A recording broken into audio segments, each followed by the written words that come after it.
Okay, here we go. Call the meeting to order for the 29th of November, 2018. Please stand for the pledge. I pledge allegiance to the flag of the United States of America and to the republic for which it stands, one nation, under God, indivisible, liberty and justice for all. Okay. Has everybody seen this? Pardon? Yeah, if you're done with it, we'll give it to Phyllis. If you're the last one or the first one? You're the first one. All right, send it on Second down. one, I don't. I got 3. Okay. How we doing on the minutes? Move Any? to approve. Second. Okay, that's Pam, and we'll call. I was going to call you the frog, but a terrible thing to say. And Tammy. Tammy gets the medal for showing up tonight. Don't get near me. No, I've had it, trust me. Any discussion? All in favor? Aye. That's unanimous, Phyllis. Okay, manifest is working its way around. We have no resignations. We have no nominations. We do have a superintendent's report on policy process. Yeah, I just wanted to take a moment to, first of all, thank Phyllis and a number of members of our administrative team and the central office staff for working really hard to prepare these policies for your review. To just kind of remind the public and the folks in the audience of what the process has been is last year when I arrived here, it became very clear that some of our policies were severely out of date. They had been reviewed but not necessarily brought up to speed with regard to compliance with the law. So we hired the New Hampshire School Boards Association to do an extensive review of each of our policies and give us feedback. They did that, and now we are in the process of adopting changes based on that feedback. So for this evening, for example, the process has been that Phyllis and I and some of the administrators and some of the staff at the central office took the feedback from the NHSBA and put that information into our draft policies. We crossed out language that needed to be deleted, and we added new language in bold for each policy, and then took a look at it and tried to give recommendations where needed based on what we do as a district while retaining the elements that are required by law. After that, the policies went to the policy committee to review. They've thoroughly read all the policies and given feedback. We made a few minor adjustments based on that feedback, and then those policies have been read by the whole board. And there are a few comments this evening that will need to be discussed or thoughts on the policies, and the feedback was excellent. So there are 4 or 5 policies that need to be discussed this evening, and for this evening's group of policies, we're doing A and B. So tonight we'll have the first read of policies, all the policies from section A and B that we revised. They will have a second read in another 2 weeks, and at the next board meeting, or in 2 more board meetings, we will have hopefully C, D, and E. The Ds, we'll probably have half of them done, but the goal is to be completely done reviewing all the policies and editing them by the end of the school year. I did ask Mr. Phillips at the NHSBA to hold off on our I policies because we have so many policies right now to process. I want to finish the ones that we have and then do the I's because the I's are a pretty big group. I also just wanted everyone to know that Mr. Dawson has taken a lot of extra initiative to actually take the J policies and enter Mr. Phillips' thoughts into them, but also to look at them through the lens as an administrator. And the administrators will read the student-based policies before they go to the policy committee and the board and give their recommendations and feedback, so that the policies are, the goal is to have policies that are compliant with the law and practicable based on the practices of our district and the goals of our board. So we are well underway, and so far we've processed over 170 policies this year, and this is the first group. So thank you very much, Phyllis, for all of your hard work in organizing this. I'm very grateful for that, and so is the committee. By the way, Pam told me to say that. Oh, in other words, you weren't going to say it? No, I was going to say it anyway, but Pam did want me to mention it, so she thanks you as well. So before we begin, do you want to do committee reports? That's what I was going to say. We'll do the committee, just the committee reports. We'll be covering policy under the changes, A and B, Yeah. in a few So minutes. policies, next meeting is December 5th. We'll be reviewing section C policies and at 4:45 on the 5th in the SAU conference room. And as always, the public is welcome to attend and observe and have public comment at our subcommittee meetings. What time again was that? I'm sorry. 4:45 on December 5th. Isa? I gave the report from our last meeting, So our next meeting is on Monday, December 3rd at 4:30. The two important agenda items at that meeting. One is we're going to be talking about preparing data to be included in our town report, which I think was a really great idea. Mrs. Mahoney and I discussed that at length this week. And the other thing the two things that need to be discussed are the AP courses and kind of there's a little bit of an adjustment that we're having to make now that we have so many dual enrollment classes. So we're looking at our AP courses and trying to figure out the best way to support students while maintaining the high level of dual enrollment courses. And the other piece that we'll be working on is making sure that in Mr. Turmel's transition, that the student exhibition work continues to move forward, because we really want the kids to have ownership of their work and presenting that work at different key points throughout their academic career. So luckily, Mr. McCluskey, the current assistant principal at the middle school, has been an integral part of that team and is working really hard with Dr. Haynes on that work. So we have some internal folks that are kind of up to speed, so I hadn't had a chance to share that, and that's important. But we'll discuss that on Monday more and report out at the next meeting. Facilities non-finance? Just so you know, the next facilities meeting is January 9th at 3:45. You said January? Yes, yeah. We're not having a facilities meeting this month. Okay. The Finance Committee met on November 14th. The committee members present were Tammy Mahoney, Electra Alessio, Jim Baker, and Business Administrator Michelle Croteau, along with Assistant Christine McNulty. The minutes for our October 17th meeting were reviewed and approved. We previously reported the high school shop plan to sell some old tools and machinery. These items were sold through the municipal surplus auction for $2,900. The business administrator updated the committee on various fund balances. We reviewed budget expense reports from July 1st through October 31st. The health and dental expenses for the period are $917,274.52. The general fund expenses, excluding health and dental, are $7,497,401.35. We also reviewed and approved balance transfers from the general fund balance to specific accounts, and also transfers among several accounts. The total of the funds reviewed was $1,615,607. The committee was informed by the business administrator that the modular units at the Memorial School are fully paid off. And our next Finance Committee meeting is scheduled for December 12th at 4:30 p.m. Thank you. There's quite a few of them. Okay. Public relations. The Public Relations Committee met on November 14th. In attendance, all were in attendance, myself, Mr. Broderick, Ms. Alessio, Mr. Mason, and Mr. Ambrose attended remotely. The committee membership was discussed, as there are now 4 members, which is unusual for a subcommittee, constitutes a quorum of board membership. All members wish to remain on the committee, so it was determined to continue as is, provided that no board policy precludes that. The accomplishments of the committee to date were reviewed, including having students lead the Pledge of Allegiance at board meetings, presenting videos of student work at board meetings, and a heightened social media presence. Continued community outreach, education, and gathering input regarding the board's current initiatives is a priority for the committee. These include the seminary negotiations, the budget, and the facilities reorganization work. Mr. Ambrose would particularly like to hold more forums and to encourage the community to attend, so information can be presented and feedback can be offered collectively.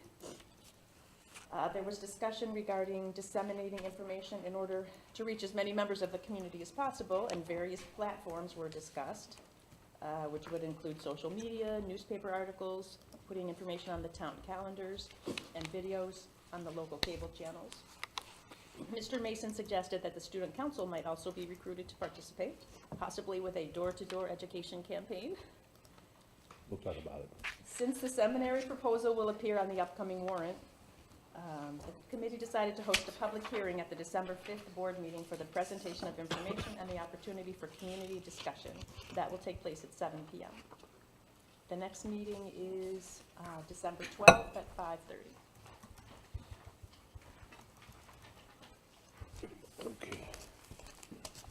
SSD, give me some. Yes, I attended the SST meeting on Monday night, and it was a very interesting meeting because there was a conversation about the funding formula, for SST for special education.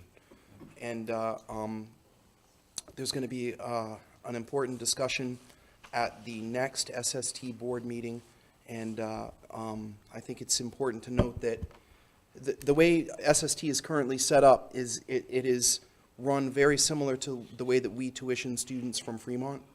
You pay a fee for SST for each student, roughly, I'm using my math, not Michelle's math, about $2,000 a student, and then there's an additional special education differential if a student has special education needs. It's been that way for many, many, many years, and one board member was very concerned about that. So currently, the board chair, Valerie McKinney, is researching some legal issues and asking the SST board to review the founding documents for the SST so that we can take a look at what the rules are, the way the documents are written, and try to come to consensus about what to do next. My concern was that one of the board members motioned that we adjust the way that SST is billed so that there is no differential for students who have special education services, and that would mean a $15,000 increase for Sanborn under our current enrollments. And my response was, well, if the director isn't concerned about the issue and there are no reasons to change it, then why are we changing it? And of course, I got the numbers and did the quick math, and the person who made the motion, it would save their district money. So I made that very, very clear. Let me state to the board that I protected our interests the way I can sometimes protect things. So sure, I'll take a question in just a moment. And so I do think that it's been good in the sense that we've had some productive conversations, and it's moving the conversation forward about student services and their needs at SST. This next meeting will be important, and I will certainly report out any relevant information to you as a board. I have two questions. One, don't we have a definitive contract with SST that spells out the financial obligations Yep. from us as a sending district? We do. And that's the document that they sent around to read, but the problem is that we're trying to figure out if the document clearly states the way that's billed, or if the billing, the group meets to discuss the annual bill in the way the bills are set up in the tuition rates. And so some board members were saying that we can set the tuition rate how we want to, and others were saying, no, it's done by the document. So I immediately went right where you just went and said that. I said I'd like that document set out. I asked to have the issue tabled until the next meeting, and we could do more research, get legal opinions, and then have another conversation. And I also stated to people that I'm not comfortable changing the budget at this point in the year, the funding formula. That needs to occur next September for the following year so that we can budget appropriately. And I explained to the group that if we had an increase, that means we just have to send less students. And that's not fair to the kids, and I'm not okay with Contractual that. obligation, and you have to That's meet right. that regardless. And if there are increases on either side, the other side takes it until the next That's right. negotiated session. Yeah, I'm pushing, I am supporting the Sanborn's needs or perspective actively. Okay, thank you. Yeah, you had a second question? Well, it's ancillary because I see that we had 20 more students that wanted to take classes. Is that something new where this 10th grader goes into SST? So that'll come up somewhat in the The budget budget, questions okay. tonight, but I will answer that just as in case it's not clear in the budget questions. I have to say that one of the hardest decisions in making this, two of the hardest decisions in sending in this budget for me were not including those additional SST students and an additional $20,000 for books for classrooms for K through 5. So those two items that were in the things that were not included in the budget, of that list, the two hardest things to leave out were those two things. Well, I have a follow-up, but I'll wait till the budget time. Sure, and we'll deliberate this next week at the board meeting as well, so thank you for asking. That concludes my update. The next meeting is in December. I can't remember the exact date. There's no seminary, no budget, so we're on to student council. Adam? First, I'd just like to apologize for my tardiness. I got mixed up with the start times. Okay? So just to run down on what the classes are doing, the freshmen are planning some fundraisers and prepping for Winter Carnival. The sophomore class is working with the PTO to create staff calendars as a fundraiser like they did last year. And they're selling pies for prom, and they already picked their prom venue, which is the Atkinson Country Club. The juniors ordered bracelets to sell to the school for school pride, not necessarily a fundraiser, just to spread school pride, which I thought was pretty awesome. They're also fundraising, prepping for their prom and Winter Carnival. And then the seniors have started planning the 12 Days of Caring, and we are working on Winter Carnival stuff. So just a quick recap of what happened at Waterville. We got there around 10 to drop our stuff off at the hotel, and we went to the conference center. This year's theme was Planting the Seeds to Leadership, and the guest speaker was Judson Liapelli. I'm butchering his last name, but it was the guy who made the evolution of dance. So that was pretty cool. He did that for us. He was a really great speaker too. Really inspired all of us. Then after that, we broke into discussion groups, talked about what he had to say, had lunch, met as a student council, then had dinner, and there was a dance. And then afterwards, we came back, and during the nighttime, we met as like a Sanborn student council in one of the rooms to decide the Winter Carnival theme. And the Winter Carnival theme for this year is elements. So the freshman class chose fire, the sophomore class chose air, the juniors chose earth, and the seniors chose the periodic table of elements. That's gonna be a big one. Yeah, that's gonna be fun. That's great. Everybody's really excited and getting pumped up for Winter Carnival. So that's it. Thank you. So no one chose snow? No, nope. I thought snow was an element. H2O. Okay. Public comments.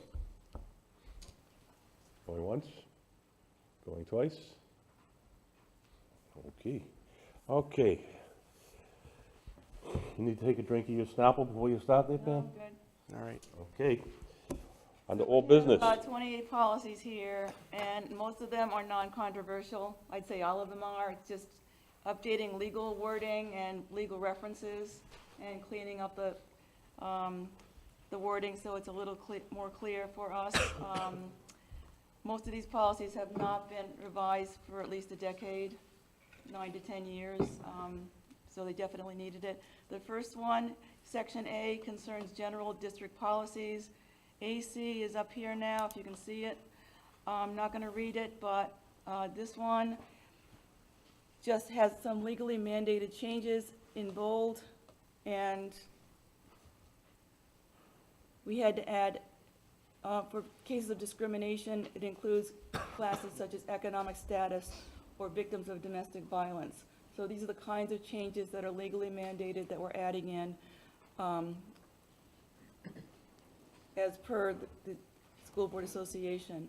Are there any questions on the small changes in bold or AC? So we're going to have a second read on all of these, but if there are changes tonight, I'd like to approve those and carry them forward to the next meeting as a second read. And I was going to ask a question, Pam, if you don't mind.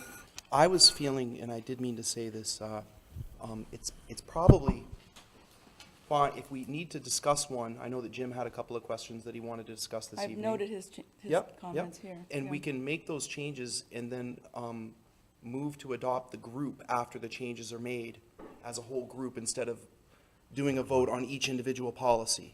But I would like us to move them by letter. So I would like an individual vote on A, the A policies presented, Okay. just so it's clean. Sure. That we know We that the can do As and the that. Bs were done separately. Would that be Yep, okay with you? Yep. All right, thank you. So the next one is ACAA, sexual harassment.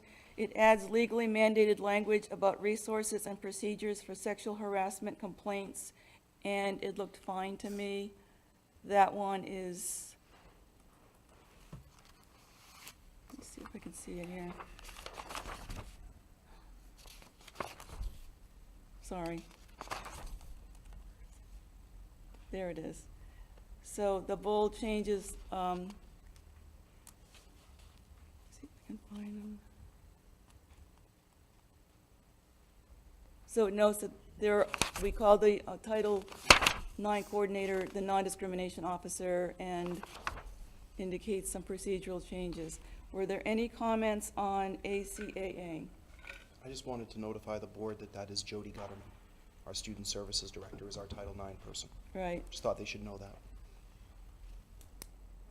So as you can see, we've added in the non-discrimination officer, which is the official title of the person handling complaints, discrimination complaints. That one looked fairly straightforward to me.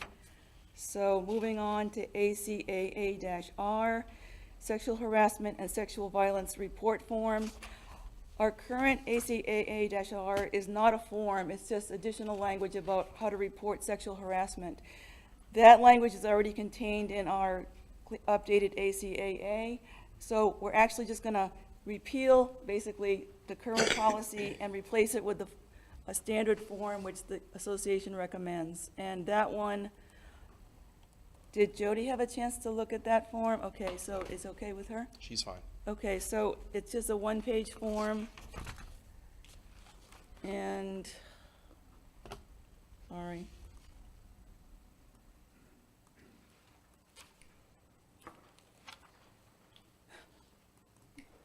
I'm not used to this computer, I'm used to my computer at home. Jeez. So it's a one-page form where you fill out your name and the evidence, and you forward it to the district office. Oh, there it is. And again, this is just the first read. It's a one-page form. Any comments on the form? I have a question, but Sure. it's underneath, trying to see what policy it is, and I apologize. It's underneath policy AC, the non-discrimination. Right, I'm sorry that we're going past it, but it's underneath the time of action to go ahead and actually, section 16, the superintendent will have 7 days, or if the complaint was against the superintendent, the board will have 14 days. Does this take into account holidays and/or, I'm trying to read the review down below, but does this take into account holidays and/or anything like vacation times?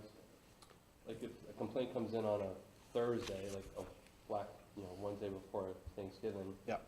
I mean, Yeah, that'd be sensible here. typically, the way that we behave unless we're advised otherwise, so that circumstance, I would contact a lawyer and just double check. But I typically think of the number of days as school days. Just want to safeguard you. And Yeah, thank you. I appreciate that. That's a nice question. Should And- that be inserted, the word school? It's common in business place where we'll say business days. Business days, yeah. I was gonna say I'm looking for definitions. I don't see business days here, but we can check on that. Yeah, we can check on that before the next meeting. Be happy to ask Will that question. It's a great question, Corey. Thank you. So moving on to ADC, use of tobacco products strictly prohibited in and on school facilities and grounds. So,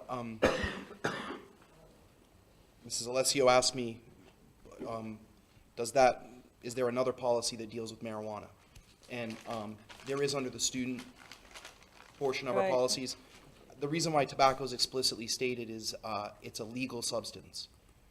Well- Marijuana is an illegal substance. Not quite, Okay, go ahead. not quite. I mean, the legislation has changed, they haven't figured out a way to implement it yet. And so we're on the brink of getting it legalized in New Hampshire. And given that they can go across the border, anyone could go across the border and Yes, I am purchase. from Maine. And I was thinking of Massachusetts, I forgot about Maine, Yeah, but, Massachusetts too. I just didn't know whether we wanted to at this time insert, obviously not, or we can wait Yep. until it becomes more of an issue here in New Well, Hampshire. the But way I it's read close. this- That's yeah, why- That's this- why I'm saying that. Thank you very much, and I appreciate that because it's an important point. When I read this, I think of this as an adult policy. There's a separate student policy in the J's or I's that deals with this issue. I'd be more student use. concerned about adults. Yes, Yes. okay, so if the legislation in New Hampshire changes for marijuana use for adults, we will definitely need to do that. Okay. By the way, if you catch that one, let me know and I'll get right on it. Because we do want to have a policy for it and make sure that it's addressed. I do agree with that. Yes. So for ADC, use of tobacco products, there was a small change we made during our subcommittee meeting. On the first page here, where it discusses facility and the list of facilities covered by the policy, we added after maintenance rooms, libraries. So I hadn't put that in for our draft here, but we are adding libraries to that. Are there any other suggested comments or changes you'd like to see for ADC? Okay, and so we're done with section A, and I did suggest one change to ADC. Can I have a motion to approve So moved. as amended? Second. Jim and Larry. Am I supposed to say all in favor, or is that your job? Yes. Well, you asked for the motion, so I figured, go ahead, you're the vice chair. Oh, all right, well, you're the chair, so, all in favor of this first read as amended? Aye. Thank you. Section B, BA, school board self-evaluation and goal setting. So our policy has been expanded with the new language. Each of the policies has a yellow section up here. Those are the actual school board association's notes with their recommendations. Our policy has been expanded to include a list of subject areas for board goal setting, and now references the completion of an annual board self-evaluation. So there's nothing explosive here. It just lists areas that we should think about for goal setting, and we should be doing a self-evaluation, I assume, every spring. Any changes to that one? BBA, school board powers and duties. This one updates description of school board's powers and duties to reflect current state RSAs and administrative rules.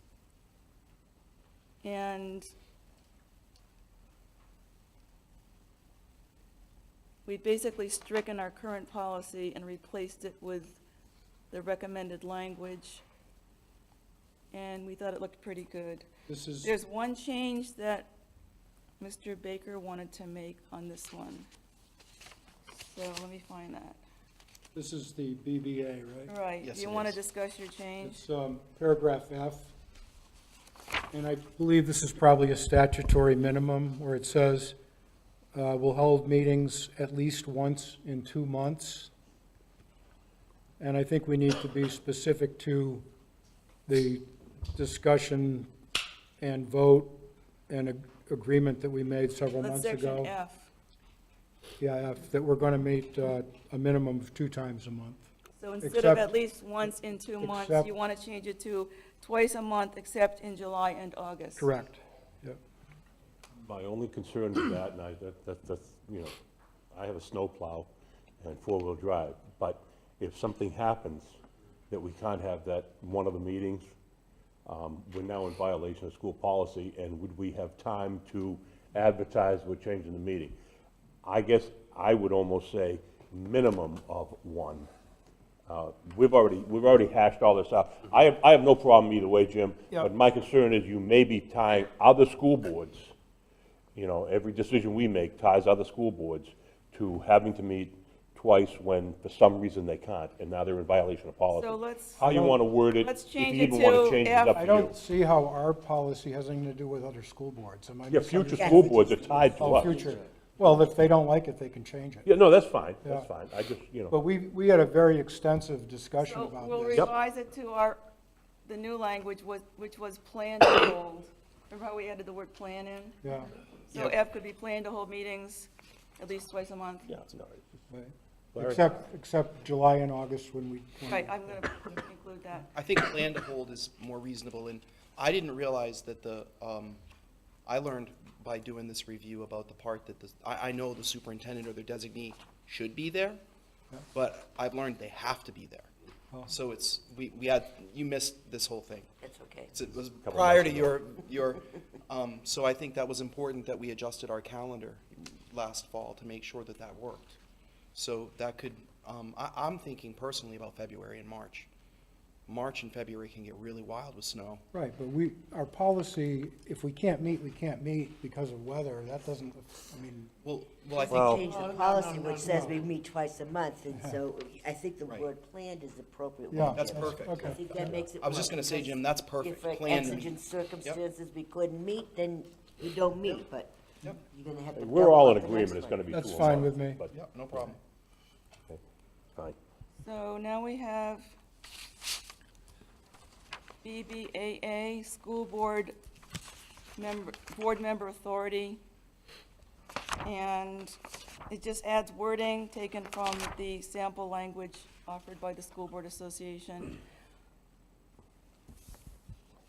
And it adds some legal references. So I like the new language. It just clarifies our authority and something I was going to point out, but let me see if I can see it. So I didn't have any issues with that. Does anyone have suggested comments or changes to that one? All right.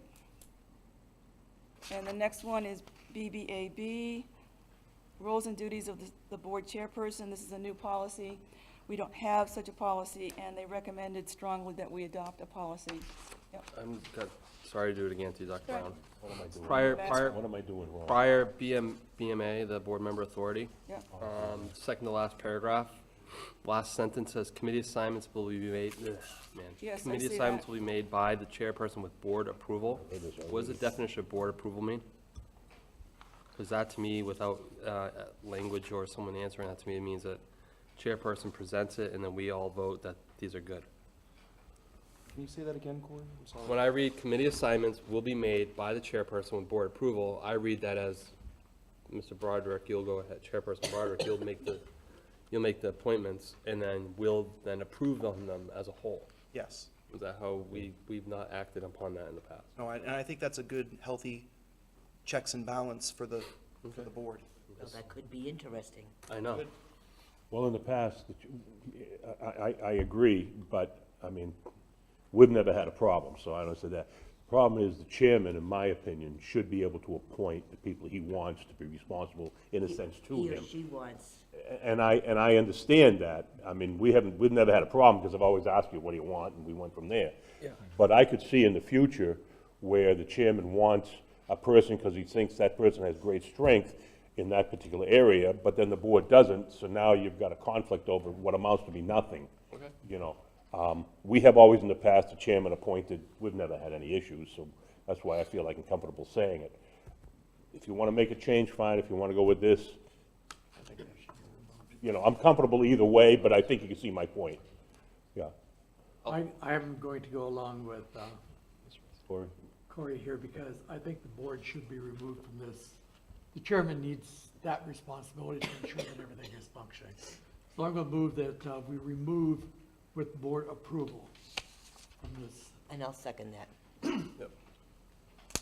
And I'll tell you what, I you got really think the Phyllis, you chair. got that? I always help Phyllis because she's so busy looking down. Yeah, but Yeah, the okay. chair should, whoever he or she may be, should appoint his or her committees appropriately because they're the ones responsible to the chair to report out and so forth. So while I respect my colleagues, there shouldn't be a problem. I don't ever know of a problem, Right, yeah, but there could be, but I think the chair should have that responsibility. right, okay, all right. I think we're all pretty much in agreement. Any further discussion? Yeah, I'd like to know why the School Board Association thought it was important to put that in there. I can see that as valuable. I mean, the chairperson is really, the responsibility of the chairperson, according to the RSA, is to run the meetings. Basically, you're right. Yeah. The school board, really, when it comes down to committee assignments and all that, every member should have a say, I feel. So can you ask? Yep, I'm emailing Will right now. Okay. I'll So find we'll out the check into answer and we'll that. get back to you. All right. You have a motion on the floor right now. Right, right, I just. We can we could amend the emotion to the did I say amend the emotion? No. We can amend the motion to be that we'll make the change pending approval from legal counsel. That there's no legal conflict. How are you gonna take an action tonight? Well, We can address it. just address it at the next meeting, or you can vote tonight and it'll only We go can vote forward if tonight it's and legal. then reopen the issue. I mean, Either way. you know. I mean, so as I understand it, you're looking for keeping it the way we had it. The chairman Yes. appoints. Yeah, chair appoints. All right. Any further discussion? All in favor? Ma'am, I'm sorry, okay. I'm not, That's, I'm okay. opposed. So that's, you got who they were? If 4, Right, no, I just want to make sure she, okay, opposed, Not keeping, taking it out, or? yes, taking it out, the motion Right, was to take right. it I out. need to see Right. what's, I mean, okay. Okay, so you've got Larry, Corey, Ellie, and myself. Opposed? Jim? Yeah, okay. Yeah, again, I don't think it's gonna be a problem, at least with this chair, but, Move on, Peter. yeah. Okay, so what else we got here? Pam, So I'm sorry. BBAB, duties of board chairperson. Any changes to that one? It's a new policy. If you have any, you can bring them up at the second read, but it looked fairly straightforward to our subcommittee. Any comments on that one? Which one was this again? BBAB, BBA, BBAB, role and duties of the board chairperson, okay. recommended by Will Phillips, the association's attorney. We lack such a policy.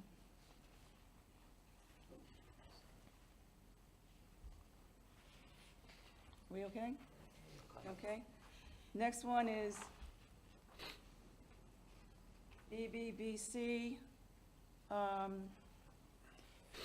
board member resignation, and it simply adds an RSA reference and changes some of the language so it complies with regulations. It looked fine. Any comments on that? Okay, and BBBF, student members of the school board is a new policy. We lack such a policy, so it was recommended we have one. Student members of the school board. Let me scroll down to that, sorry. Very short.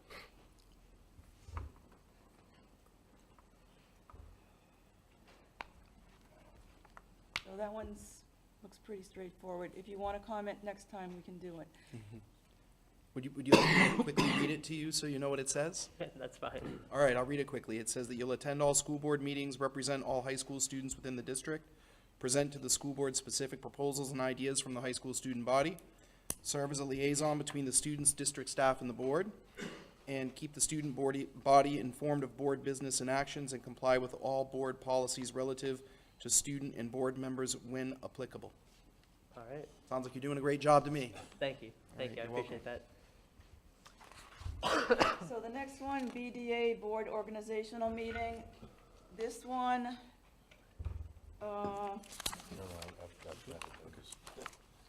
it notes that when we have our organizational meeting after the election, that the meeting is called to order by the clerk, the district clerk. And it also notes that it deletes the reaffirmation of policy section, since we're not required to reaffirm our policies every year. It's assumed that we're complying with the existing policies according to RSA. So again, we didn't need that to continue in our policy manual. And those are the only two changes. I'd just like to note that I caught in this that it's important that we meet within 15 days. We had a bunch of snow days last year, remember? So it was really hard for us to meet within 15 days. So this year, if that kind of snow day cycle occurs, we may have a brief organizational emergency meeting, right? You could Because do it electronically as well. if we had to, yeah. But it's important to just note that there is a 15-day time limit. We might have been right within the limit, but Again, the question is it 15 working days or 15 calendar days? I would read calendar days for this, but we can do it either way. I just wanted folks to notice that, because we did run into a snafu with that, a little mess. So BDC simply updates the legal reference. Any questions about that? It's an obsolete legal reference. BDG, School Attorney Legal Services, replaces our short policy on the fact that the board retains legal counsel with a longer, more detailed version recommended by the association. And it authorizes the superintendent to use legal counsel for routine matters, but requires board approval for a major litigation expense or an unusual purpose. Any questions about that or changes? Okay, BEC, non-public sessions.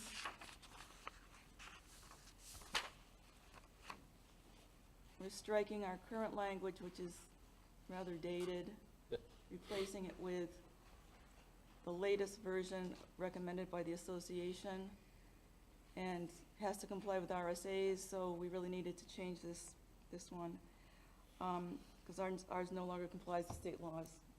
So any questions about that? Okay, and it's very short, so BED, board meeting procedures. It's recommended that we repeal BED because we did recently update our BEA policies, BEA and BEB, which concern regular and emergency board meetings. And they recommend that we replace BED, which is, I believe, from 2010, with new policies BEDD and BEDD-R, which are the latest legally compliant versions. So, find it. So I've just stricken it right here. It doesn't say that much anyway. It just states that we'll be meeting. And replaces it with 2 new policies. And Mr. Baker had 2 comments about BEDD-R. Can I say something about BEDD first? Yeah, I did do the committee tasked me with asking Mr. Phillips about whether or not there was a law that required the school board to adopt Robert's Rule of Order. There is no formal law that requires that, but it is considered to be best practice. Even for town meetings, you're not required to run by Robert's rules. It's a guideline to ensure order and that things get done in an orderly fashion, basically. Yeah, the recommendation was just that we had clear rules of order, whatever those may be, which is why, if you notice in here, it says, the intent of the rules of order is to keep the meeting efficient, understandable, and free of procedural quagmires. So we're essentially doing that at this point. We Right. follow our agenda, we don't go off the agenda, we publicly notice our meetings. We're doing a great job with that, so I just, and BEDD-R is just a Robert's Rules for Dummies, a listing of basic procedural rules you should follow It for was very a good. public I thought it meeting. was Did you excellent. skip over BEDD? I'm looking for your recommended change, hold on. I can read it. It's paragraph 3. Oh, that is R, yeah, okay. BEDDR, right, Jim? Yeah, I'm Okay. looking for it. it references moderator. Oh, We'll- right, yeah, We'll take the agenda in the order it was presented. yeah. I think we need to just use a different term or describe what qualify the moderator, because we've got the town moderator, the district moderator. I would say the school board chair. Okay, The chair usually runs the meeting, Yeah. so okay, yeah. it should be the chair, not the moderator. Right. Yes, it should. So we could change it to the chair, and then in parentheses, unless it's the organizational meeting, and then it's the clerk, which is something we That's just even better. discussed. That's, Yep. yes. And you had a second Yeah, number recommendation 6. on part 6. It says that in public comment, speakers will state their name and address. Our past practice has been name and town. I don't know that people want to disclose their address necessarily. I think it's fine to say name and town personally Yeah, and I have no issue with appropriate. that. I agree. Next thing you know, it'll be name, town, email address, and phone number. Right, And social security number if we're not careful. So you've got two things now. Did you try to check into the high school? yeah, recently? for that one. Those are So fun. we're gonna Well, change I'm name just and thinking address we and should probably name vote and on town. each one individually. Okay, All right. So with those two changes, can I have a motion? I don't know if we can do two changes because it's technically two motions. All right, So could well, you give us the well, first one, for the Jim? first one, we're gonna change moderator to chair unless it is the organizational meeting, and then the clerk will be moderator. All right. Correct. That's motion by Jim, second. Corey, seconded. Okay, further discussion? All in favor? Aye. That's unanimous. Okay, what's the Second second one? change is that in part 6, individuals will be asked to state their name and town instead of address. Okay, just name and, yeah, okay. And Jim made that motion. Larry seconded that one. Further discussion? All in favor? Aye. That's unanimous again.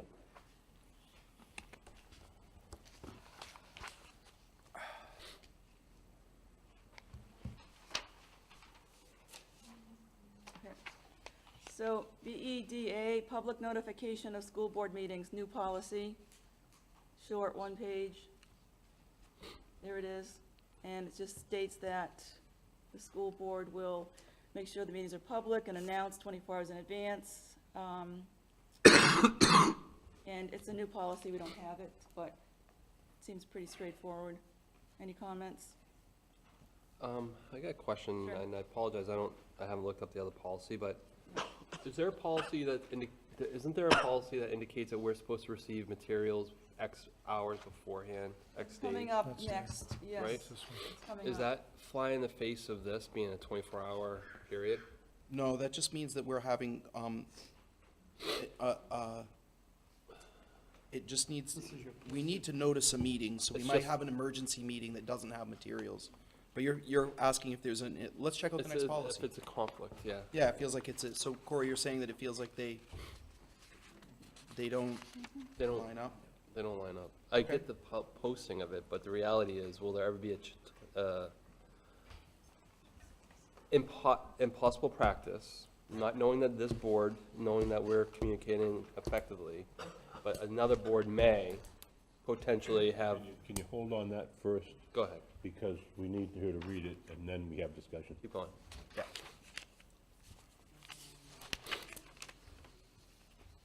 Well, I agree that this sounds like an emergency meeting, is what it sounds like. That's, 24 hours notice isn't much time. Why don't you read the policy?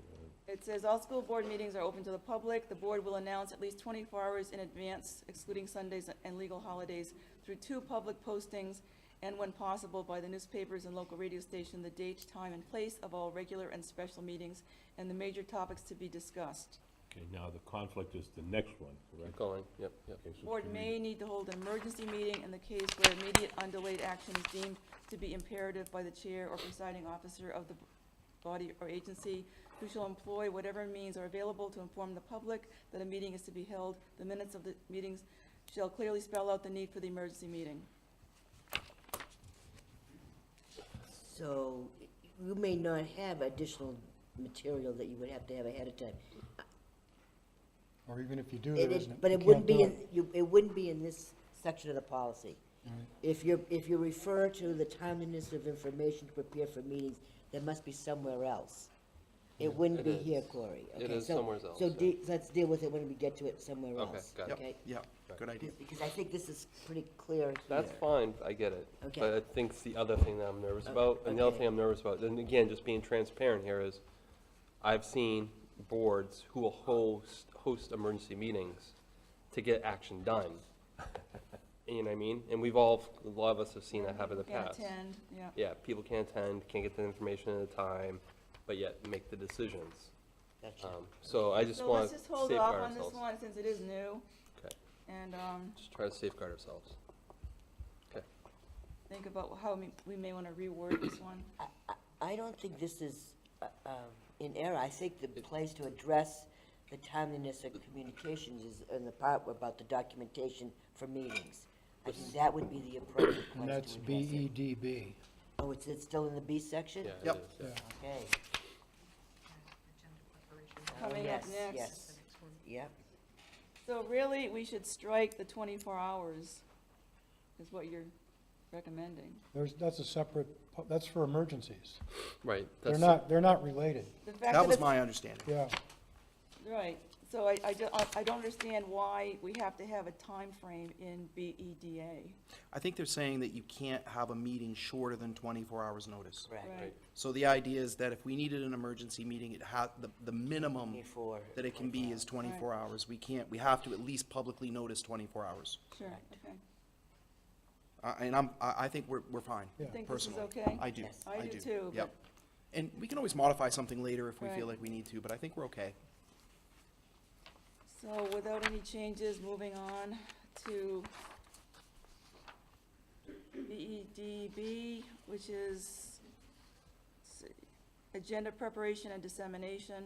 I have Replaces our policy with the association sample policy. They're essentially the same, but the association version clarifies a few things, such as a non-public confidential item suggested for the agenda by the public will not be deliberated in public, but goes to non-public session. Yeah. So it does add some additional language, which is helpful. And I know that Mr. Baker has a couple of changes for that one. I just think that we need to broaden it a little bit.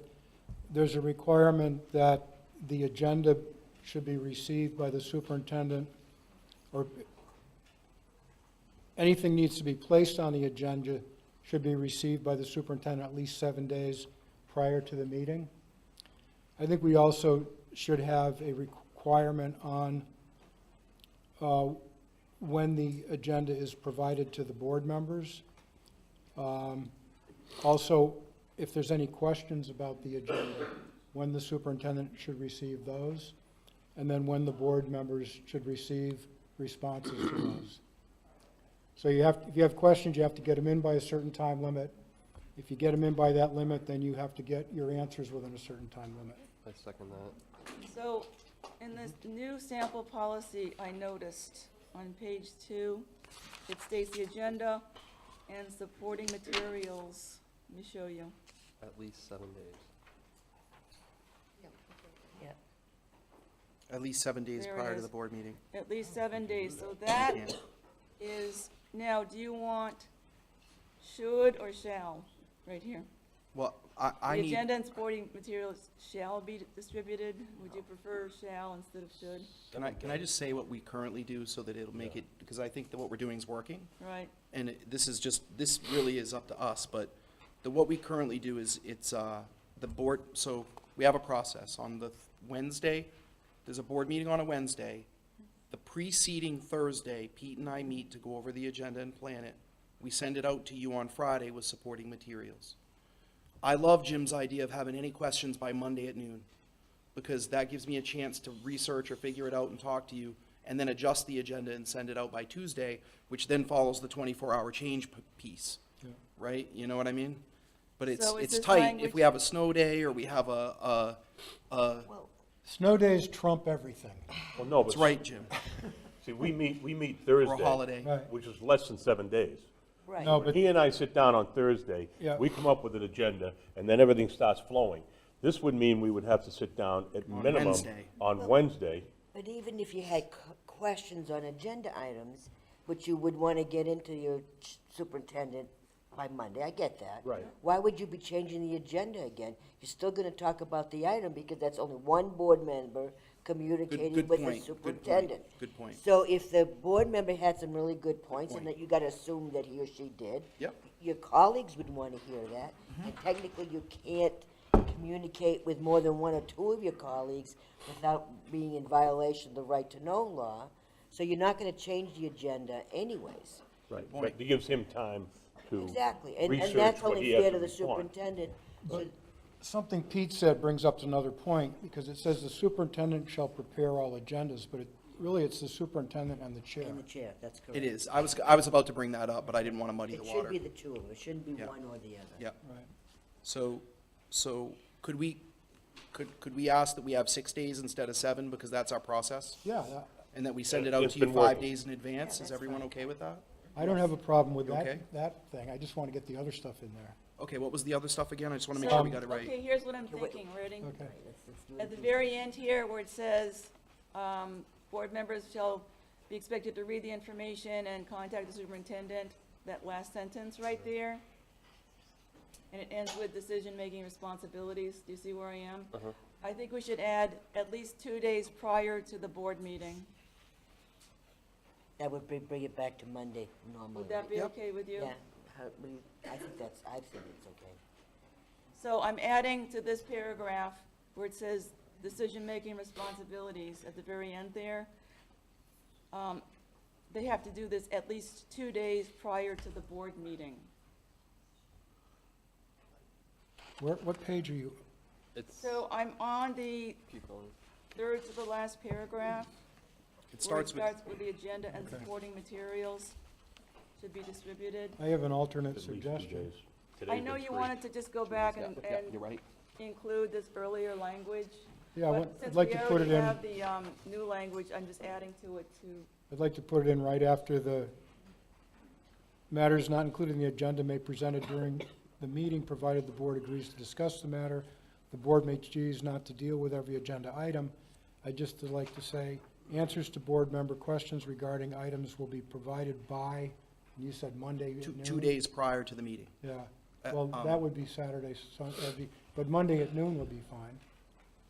Let's do this. I have an idea, but just because we're about to start this next meeting. Yeah, right, Why don't, I'll talk with Pam. yeah. We'll draft something up, send it out to you, and we'll discuss it at the next Okay. meeting, because it's the only thing that we You've have. got to the look to do. idea, you know. We got the Yeah, I second see. read coming Yeah, up. I didn't But I realize think that you also mentioned it should 7 have days chair on and the other page. Yeah, superintendent. we'll add chair and superintendent. Yeah.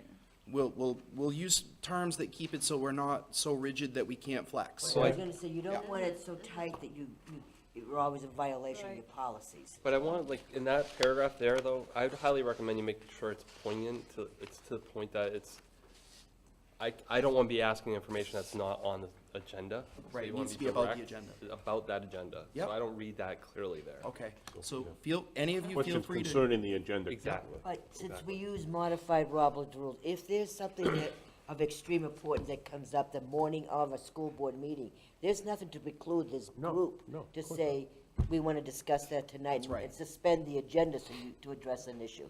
So you always have the flexibility to add something to your agenda that's of importance to the school district in Thank you. particular.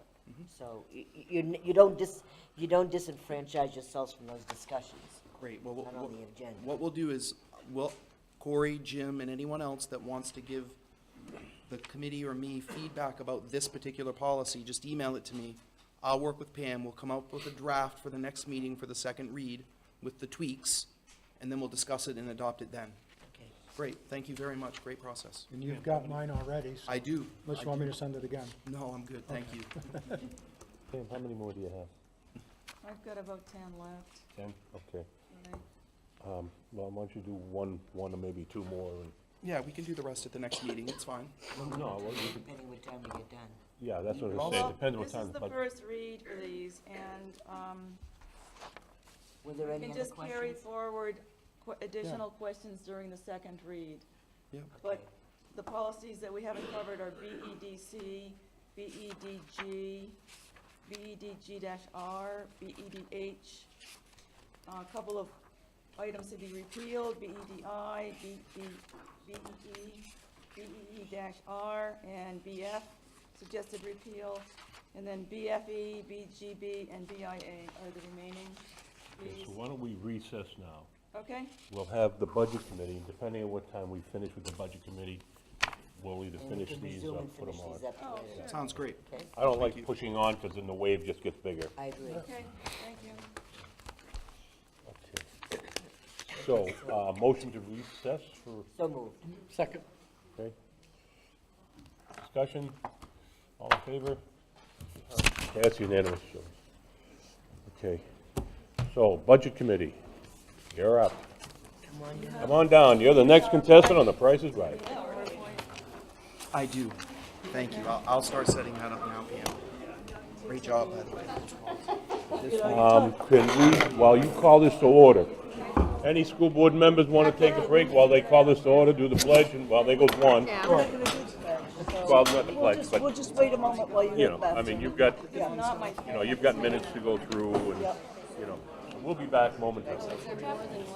Only do what you are. Andy asked me to pass out those Pam, things. I'm so mindful of how Meeting in MS 27. every job is 90% perspiration, 10% inspiration. What a pain. Where are you What a assigned? boring thing to go I'm through. giving up my back for the You can always board. just go, Sit for 3 hours, it's not good. sit with Mary. Gotta go for one of these. Are you gonna need the overhead projector I think so. eventually? Tom will. Okay, but if you need it, he's got I don't the, need it. Okay. You need this? No, I don't need it. Okay, because I can project for you. No. They've got copies of the I'll just agendas. stay here then. Yeah. Kind of scrunched together. You're the main show. How well was Since the students have a half day on the last Friday in December. I don't know yet. I gotta work with the admins on that. I'm still laughing about it. But you know me. If it's within my power, I'll let them know that you're. tell them I always take care of my peeps. Okay? That's the official. Said you wanted the lights off. Yeah, I do. Why isn't it working? Sometimes it takes a minute, or you have to like. Get nervous about these things. I know, me too. Try it again. Oh, is it on? Battery died? Slide it on. Oh, that's. Oh, okay. Still in my plans. You see how high tech I am? Actually, I am pretty high tech person. You are, yeah. Yeah. Cutting edge. All right, and you want the lights off and roughly how When long? Annie's ready. It's going to be a long time. I tried, I was watching the clock. Yeah. It's Corey's I fault. do 1 minute, Here, but I will hide. Okay. I will try to Can you go back? We had covered a couple not of here policies. for 3 hours. How are you? It's great to see you. Charles is like, I've been living that way. That's for you. okay. That's for you. Nice. All right. Thanks. Call, I was going to ask you to sell. Give me that. I wanted you to sell. all right, we're going to call the budget committee meeting yeah. to order, and it's a joint meeting with the school board, which is not adjourned. They're not in order yet. Calling the meeting to order, please. Tom, We're going to skip the Pledge of Allegiance because it was already done with the school board, so in interest of moving on, the first item on our agenda is approval of the minutes of November 7th, 2018. May I have a motion to approve? Move to approve. Second. Okay, so that's Jim Doggett and Sandy Rajasosula. Is there any discussion? Yes, Cheryl. I'm wondering if we could add as an addendum the superintendent's presentation, since these minutes have very little in them. I believe that they are. It is on this website. Yeah, be happy to do that. Add it to the minutes, so. Is there anything else? So with the addition of the superintendent's presentation, let's have a vote. All in favor, please say aye. And opposed? I'm sorry, I didn't get Jack or Cheryl's vote. Aye. Okay, unanimous. Thank you. So the next thing on our agenda is the administration's answer to the questions from the school board and the budget committee members on his presentation of November 7th. The process that we've adopted amongst the administration, the school board, and the budget committee unanimously has been that we would ask all our questions, get answers tonight. This is a listening time. We can ask for clarification. This isn't where we begin to deliberate the budget and whether it's right or wrong. We simply are getting information. And then the school board will make their recommendation next week to the budget committee. The budget committee will begin preparing the budget and then bring it to the public in January. So you're welcome to attend any and all these meetings, and we always have public comments. Superintendent Ambrose. Thank you. Before we get started, are we going to get a copy of this, or is this online? It will be online first thing in the morning. We don't have it now? We don't have it now? We didn't print copies of this. It's just slides. Would you like a copy? Yes. You're going to read to me tonight? Is that what it is? Oh, Charles, I love reading you. I'll read you right to sleep. We don't even know what the questions were. Yeah? Really? I will ask Mr. Tamel to go print some copies. Where's Mr. Tamel? Could you go print 10 copies of the slides? Yep, yep. Oh, Bob's already got it. Bob's gonna do it right now. How's Fabulous. that? Great, thank you. Charlton, we're trying to save money by not printing paper unless we have to, for real. We don't print much. I don't print anything. You print money. I wish I did. Oh, you do. If I did, we wouldn't be here, Charlton. That is true. Tom, Yes. Tom, if I could make a suggestion, ahead. if you just make sure we know where in the budget presentation and book, the question is, I'm sure it's on the slide. It may not be, because Okay. I put these in order, you'll see. Okay, And I want to be clear, as a teacher, I never hand out materials before I speak, because everyone's too busy looking at the materials and not listening. So even though we're going to give you a paper copy, I want everyone to hear what I have to say, and then you can look at a paper copy if you want to. These will all be posted in the morning. So the first part of this is a presentation. And so, Mr. Dawson, just hold those, print them, but hold them until I'm done. All right, here we go. All right. We have a little more light? I don't know how it comes in there. It's going to be a diminishing return. There really isn't a way to, it's all or nothing on this side. So, You want them back on? No. you won't be able to see the slides if You'll we put get them back outvoted, on. Cheryl, I think. I'd rather see the slides. Thank you. Okay. I feel like I just got the popcorn and everyone's got their pillow and they're ready to, we good? 'Cause it's going to be a long ride. Now, I just want to make sure that everyone knows that I am very grateful for one thing, which is that, actually, I want to clarify that. Our team was very grateful because the questions really were germane to the budget, to the new presented budget, not the old budget, not other administration, this, that, and the other.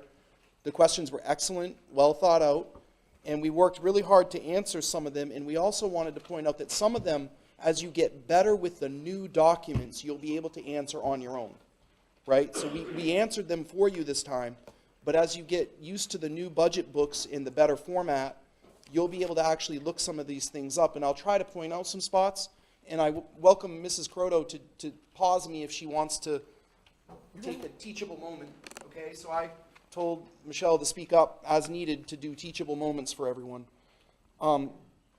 We did have a couple of things that we wanted to talk about that are really important.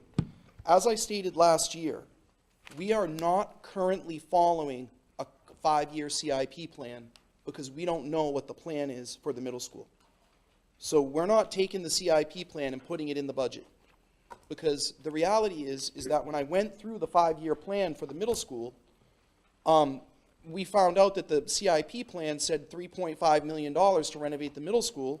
Once we took out all the items that had already been done, and then paired out what was necessary versus what was cosmetically or aesthetically pleasing, we found out that the necessary pile was about $750,000, and the aesthetically important list was about $800,000.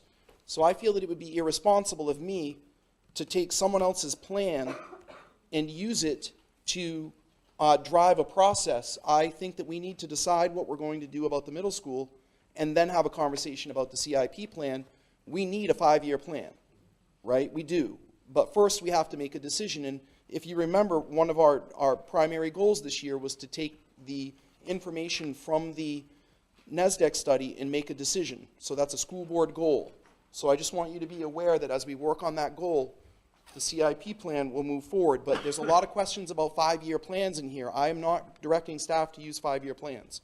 I'm directing staff to tell me what we need to use to get through this next year while we go through this transitional phase, okay? So, the first question is, how much is each staff member spending annually to outfit their classroom with supplies because the district is not? I have to tell you that's virtually impossible to answer. It's a lot of money. We estimated as an admin team that at least $400 per classroom per year at the K-8 level, and quite possibly more. At the high school, it varies by subject, with an average about $250 per teacher. Now, I want to make sure that you understand that I spoke to a teacher today at the middle school, and I just said, hey, I'm answering this question this evening. What do you think you spend? And she said, I don't want to tell you, but I can assure you it's over $1,000. Fair enough? All right. So I'm saying that we tried to estimate, but I live with the teacher, and I can assure you it's far more than $400. I'm sorry, not the next slide, next question. Book expenditures are recommended at $90,000, increase over last year. What, if any, corresponding reductions are being made to online coursework or equipment? I see online access fees reduction of $31,000, but that does not appear to be in the schools, but more administration. What is the 5-year plan? Again, we are not following a 5-year plan for that. The old plan called for $82,000 and $88,000 in FY 2020. The answer to this question is that this request for Object 564000, books and periodicals, is up $32,982 as a whole over the current year's adopted budget. So the original increase was not accurate in the question. Additional classroom books were requested for Bakey and Memorial at a rate of $10,000 per building. We wanted to do $20,000 per building, but we just felt that we couldn't do that with the level of increase. Additional classroom books were requested for Bakey Memorial and English books for the middle school. So we're also asking for about $12,000 in books for the middle school. I spoke to the middle school staff today. I went down and toured middle school and Memorial, and I just want to make sure that everyone knows that they are reading so many books that they're actually having charts to show how many books the kids are reading, and the 8th grade team is in the hundreds. They begged me today for more money for books this year, right now, because kids are reading so many books. And I want to remind you all that the model that we're working in recommends that we have classroom libraries of at least 600 books organized by genre and level. And we are nowhere near that. So books are going to be a big topic for the next few years, because our classroom libraries, our school libraries are doing okay, but the classroom libraries are not funded. Just there's another part in that question that I don't see answered. What, if any, corresponding reductions are being made to online coursework and equipment to Yeah, replace? so I want everyone to know that I'm a book guy. I believe in having real paper books in kids' hands, especially, thank you. I don't have a problem with students in the high school or upper levels reading things digitally from time to time, but the process of reading requires 3 different stages. One is decoding and fluency. The second is visualization, which is, if you think about it, like you get a little movie playing in your head. And the third is comprehension and inferencing and predicting. That doesn't occur very well with digital technology. So we do have online books in the district, but the answer to this question, I will have that added to the slide prior to tomorrow. I'm sorry that didn't get answered. The answer is no. What are the one-time expenses being removed from this year's budget proposal? The list will be provided with the default budget. Michelle is going to share that at the end of this presentation. How many replacement laptops are these Chromebooks? Is this replacement part of the 5-year plan or extra Y? The request is for 40 staff laptops. They're not Chromebooks. The replacement plan did project the need to replace laptops this year. Since we moved to 1-to-1, we've been reallocating the laptops from the district laptop carts as replacements. In other words, replacing old equipment with less old equipment. This is a necessary expense, in my opinion. We have to have working computers in our schools.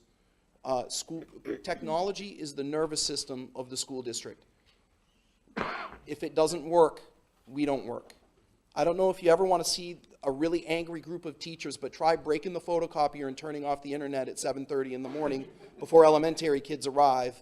The principal should hide, okay? And I'm not kidding. I've been there. And honestly, if I had to prioritize, I'd get the photocopier running first for the teachers in the group. Is the new, oh, yes. On the 40 PCs for the staff, is that loaded with software, or is that just? Yeah, Bob, we already have the software licenses. Yes. We already own the software licenses. Yeah. I'd like to ask a question. On the purchase process, are you going looking for any discounts, or how does that work? I understand from talking to a friend of mine, she's in the administrative area in another community, and they purchase everything from toilet paper to automobiles, trucks, and so forth. And it's the New Hampshire Bureau of Purchase and did I write here? A Bureau of Purchase and Property. And evidently what they do is they go out and get bids for automobiles, computers, and so forth, for those companies that will offer discounts for municipalities, schools, and so forth. I didn't know if we even thought of using that, or if you ever heard of it before. But it's Haven't pretty used that simple to use. Pardon me? particular, group, but we do price out, and when we buy I try to buy in large quantities at the right time of year, which allows us to buy, cheaply, and the larger the quantity, the better. We also do put that out to bid at multiple places. We do standardize on Dell, because we have found that it saves us footsteps for a small department, and it's hard to support multiple different brands of PCs and keep drivers and hardware and stuff going, when you're looking at different configurations like that. So we do try to get different bids from Dell. We do use Dell Direct, the on-site, which is purchasing directly from Dell, and they've been able to give us the best price in the past, but we do check with other vendors to make sure, and we do bid it out. But we have standardized on Dell laptops. What is the life cycle of these PCs? 3 years, 4 years? The life cycle when I was in business is 3 years. Yeah. The life cycle for Sanborn is about 7. 7. We are way, way past. I just want everyone here, the board and BudCom, to hear that technology age is a significant concern. We need to be very careful about it. If you could email me the name of that company in that process. It's a state-run organization. Yeah, do you already know that? Yeah, I do. And I just wanted to add to the response. The state will go out to bid, and typically with most products, municipalities and school districts are allowed to participate in that pricing. So there are times that we do take advantage of the bid results that are provided by the state for other purchases. Recently, a vehicle was purchased, and we use state bid pricing for that. Thank you. Yep, you're welcome. You reported out at finance the other day that the kids had got $2,900 from equipment they had sold for that And that organization. was another thing too, right? So sometimes we go to the state for auctioning stuff as well. Okay. Thank you. Thank you. I just want to remind everyone that there are 80 questions, and if I take 1 minute per question, we're going to be here for an hour and a half. So if there is a suggestion, which was great, I want Mr. Kozak to please share that, but if it's a suggestion, could you just wait until later or the end? And feel free to email those to me, but if it's a question to clarify, I'm happy to try to clarify right now, but I am going to try to kind of power through this just to get the basic information presented to y'all in a timely manner. Is the new software IM Blaze to manage ELOs a one-time purchase or an annual subscription fee? And what are the deficits with the existing software or tools currently used to manage ELO data? That's a fantastic question. We currently do not have ELO software.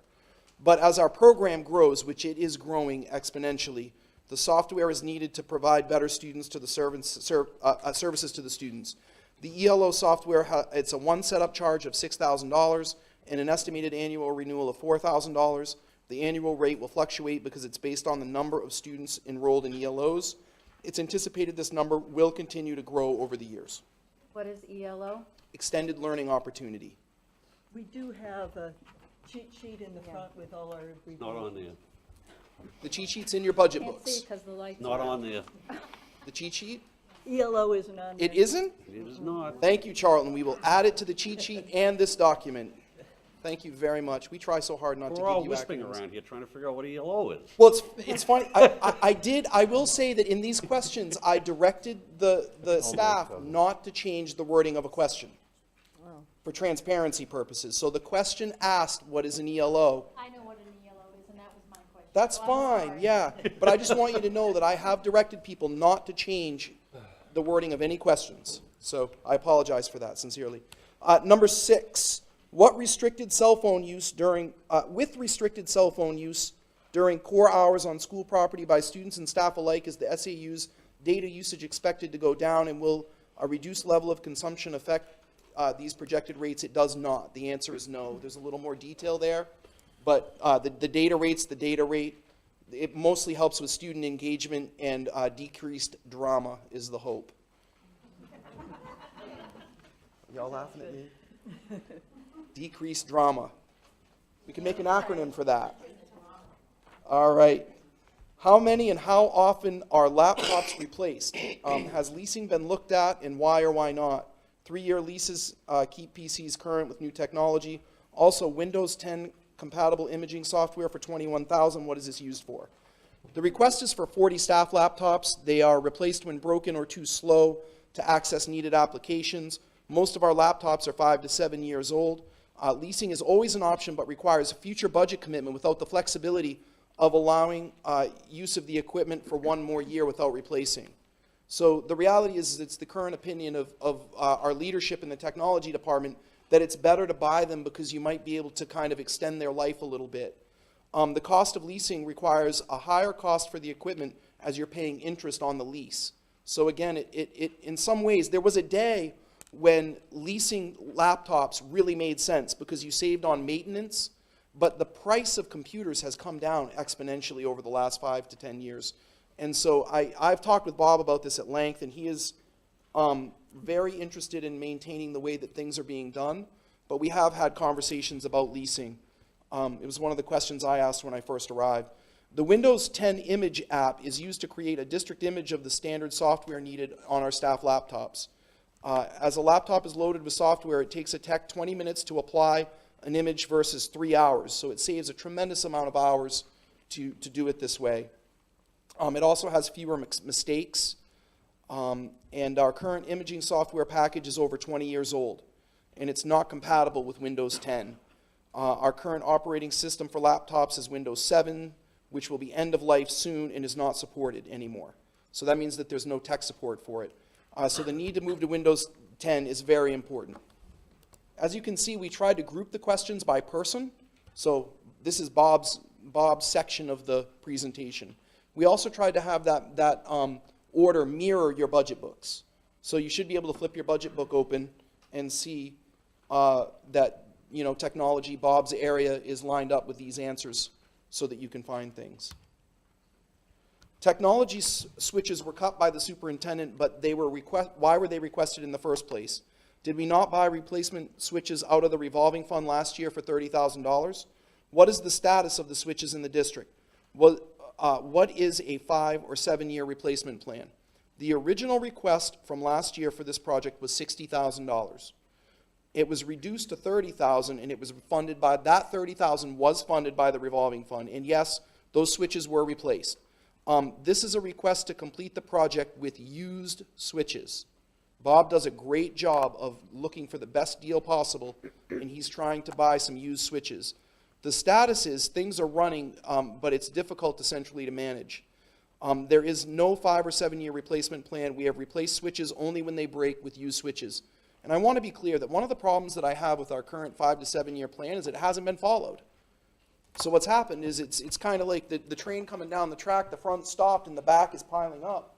And that's not effective. So that's why we need to start where we are now with a clean slate and look at our needs and develop a new plan, one that's actionable and followable and reasonable. We have to be able to do what it is that we say we're going to do. Tom, what are switches? We're all whispering. Oh, I'm sorry. Switches are... They are boxes that live in the closet that you plug each PC into, and it allows you to get to the network server. Okay. Yep. I was thinking of that movie, War Games. Remember Matthew Broderick? Like that great 80s movie, War Games, with all the wires? That's what it looks like. Technology, $102,500 is the plan for FY19 in the 5-year plan. What is the total for FY19 in the recommended budget? And we've already gone over the whole 5-year plan thing. The number presented in last year's 5-year plan for the 19-20 year was $247,500. It's difficult to project pricing and needs ahead 5 years in any department, but technology is more difficult than most due to the new products and changing staff and curriculum needs. The decision was made by leadership that the 5-year projections were very rarely accurate. That is another important point with technology. If you think about the cost of a laptop just 5 years ago, it's come down a lot. Can you please highlight any glaring technology needs that were left out of your proposed budget as they are aligned with the definition of success for Sanborn? We should be replacing more laptops. There can be frustration with older laptops. I know staff have said that to me personally. This is Bob's answer, but frustration is real when they don't work. Technology is great until it doesn't work. Since we moved to one-to-one, we've been reallocating the laptops from the district laptop carts as replacement laptops. In other words, we're replacing old equipment with less old equipment. and we should be replacing older iPads in the elementary schools. Just so you know, an iPad 2 or 3 at this point barely works because the software is so much more advanced that the older iPads can't handle the software. A mobile device manager for iPads would also allow for better management of those devices. Classroom, and what that is, a mobile device manager is a manager where you can choose to upload information to multiple devices simultaneously from one location. So Bob can say, I want to put this app on these 20 iPads. When the people turn on the iPads, the app loads automatically. That saves tremendous amount of money and manpower. We used to have to go around and do each one individually. Classroom projectors are also very old. Staff are requesting the newer wireless models more and more. We should also have funds available for an unforeseen crash of a server or phone system. I want to make sure you all know technology is one of the areas that I'm most concerned about not having adequate emergency funding.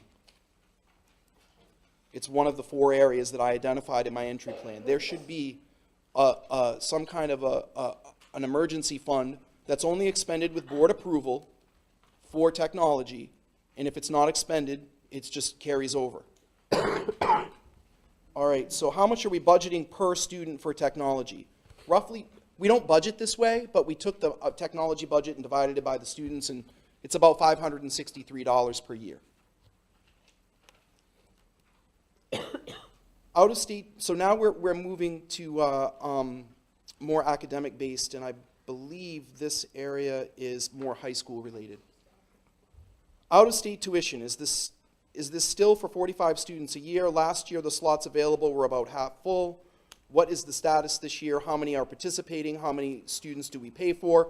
Can the potential share of the tuition be increased to cover the costs of this program can be made available for 4 courses? What is the cost that students pay, and is that a portion of the $17,500 in the budget or in addition to that amount? Why not Southern New Hampshire University? What is the difference? What consideration do students have in selecting this option or not, and what percentage of the total tuition is now being paid by parents? So in the future, this came in this way. In the future, I'll send this back to either the person who sent it or the BudCom chair, and we need to break this kind of question out, but we just ran with it for this year because it really is about 6 questions. So we tried to answer it because it's all on the same topic. This amount will allow us to run 2 Northern Essex Community College NECC classes for 22 students. For the 18-19 school year, we have 37 students enrolled in 4 classes. We have up to 44 slots available. We had only budgeted for 2 classes. So I want to be clear about that. We have so many kids that wanted to do it, we had to run extra classes, which is great. We're thrilled about that. It's created a little bit of a conundrum for AP because kids are taking these classes instead of advanced placement classes, but that's another issue. Students are expected to pay $250, $125 per class, which is reimbursed to the district to offset part of the total cost, which is budgeted for in this line. So remember, when you get this budget, you're seeing the expenditures budget. You're not looking at the revenue budget right now. So there is revenue for this process that comes in. At Sanborn Regional High School, administrators do not recommend that this student cost be increased at this time as it creates an equity issue. Sanborn Regional High School makes use of a number of Southern New Hampshire University dual enrollment courses as well. So the answer to that part of the question, why not SNHU, we actually do work with them. The Northern Essex Community College option is available because it offers something that SNHU does not, the ability for students to take a college class with a college instructor versus a Sanborn instructor that is approved to teach the SNHU curriculum. So that's the difference. The SNHU classes are taught by a Sanborn teacher who's been approved to teach that curriculum. The NECC courses are taught by an actual professor from the college. There are some savings to the district in salaries and benefits by contracting these 2 sections with NECC. A student's choice to enroll at SNHU or NECC is based on individual circumstances and need. The Sanborn Regional High School counselors work with students and their families to decide which program best meets their needs for their post-secondary plans. Mr. Stack, how'd I do? Fantastic. Good? All right. The admin requested overtime for support staff in the high school that was cut by the superintendent. Thank you, but what time-sensitive periods and what are alternatives to cover? Why is current staffing not enough in Mr. Stack's opinion? So I just want to clarify that this was a leadership team decision to budget for overtime for the district. It's not just for the high school secretaries. So it exists in all lines. And an example of a time-sensitive period just for the high school is the graduation ceremony. We need additional clerical staff to assist with this event, which is outside of our workday. There are several types of these events throughout the year, such as the scholarship night, open house, the honor dinner, etc. Staff impacted are the principal and school counseling secretaries. Alternatives is to have building administrators cover the clerical practices for these events while they're also running them. But it is, I'm not even going to say it's difficult, that's impossible to do. We have to have them there. And by law, we have to pay them for the hours worked, right? State law and federal law says that you have to pay hourly employees for the hours worked. And frankly, what came to my attention was that some people were volunteering, and you can't do that. That's illegal, so we had to pay them this year anyway. So we're just trying to budget accurately, and in years past, it apparently was paid for but transferred from another line, and we're trying to do a better job of budgeting for these things in the appropriate line the first time. The dollar amount requested is based on an average of what we've paid out in overtime for special projects in recent years. Great question. Is there a direct tuition cost to students and their families for participating in dual enrollment classes? If yes, does the SAU subsidize these costs, including the costs of required texts? Has the SAU tried to solicit gently used novels or pleasure reading books from the community, or is there a way to encourage high school students to go to their town libraries to borrow these kinds of materials? The direct tuition cost question was answered in question 12 for Northern Essex Community College. For Southern New Hampshire University, SNHU, and Great Bay Community College, GBCC, Mr. Swayze, I just want you to note that we wrote all those out. We were trying to really catch them all. The cost for students is $100 per course, and there is no additional cost to the district as the courses are taught by Sanborn teachers. In all cases for dual enrollment, the district is obligated to provide the required textbooks for dual enrollment courses. The SAU tries, when possible, to make use of books and library books for pleasure or choice reading. And that goes back to my earlier point about books for classroom libraries. Those are not pleasure or choice reading. They are curriculum-driven materials. Books that are lined up to specific units and based on students' specific Lexile scores, which is a really fancy way of saying their reading level. Mr. Ambrose? Yep. Question on that, just wasn't clear to me. When you say the cost for students is $100 per course, does that mean that that's the district cost or the students pay $100 per course? The students pay that. Okay, thank you. Thank you. Is that the total cost of the course, or does the district pay any of that? The district does for SNU and Great Bay. We don't have any cost because it's our teachers teaching it. Right. The only reason we have a cost for the Northern Essex is to pay for the teacher to be here to teach that class. And what would that be? That is the $8,000 per course cost. Thank you. Is there a direct tuition cost to students and their families participating in dual? Did I already read this one? Yeah, Yay. that's the one you were just on, yeah. Thank you. Okay, now we're on to SST. With opening SST to 10th grade and increased demand, is there consideration to having tuition contributions from parents as with NECC so more spots could be opened up? Also, these 100 spots or 120 if they were to be increased are half days, resulting in 50 to 60 fewer students than our enrollment numbers as reported to the DOE suggest. Is that correct? So we actually have 624 full-time equivalent students rather than 674 in the high school. Question, what impact on SRSD class sizes, number of classes, and cost or savings do we have due to 100 attending SST? We cannot ask parents to pay for part of the Seacoast School of Technology tuition. We're required to offer the programming through SST according to the New Hampshire Department of Education minimum standards for school approval statutes. So the answer to that part is no, we can't do that. The requested amount assumes a cap of 100, which has been our cap for the last decade or more. Our class size levels already account for the fact that approximately 100 of our students are out of the building for part of the day at SST. So there's no additional impact or potential savings as a result of projected enrollment next year. I just want to note, with SST, we really wanted to budget for 120 students, and we felt that we could not afford to put the extra 20 students in the budget. That's in the list of things that did not get added to the budget at the conclusion of my previous presentation, and that was a very tough one not to add for me. I did not like that, but I did it because I felt like it was the right thing to do.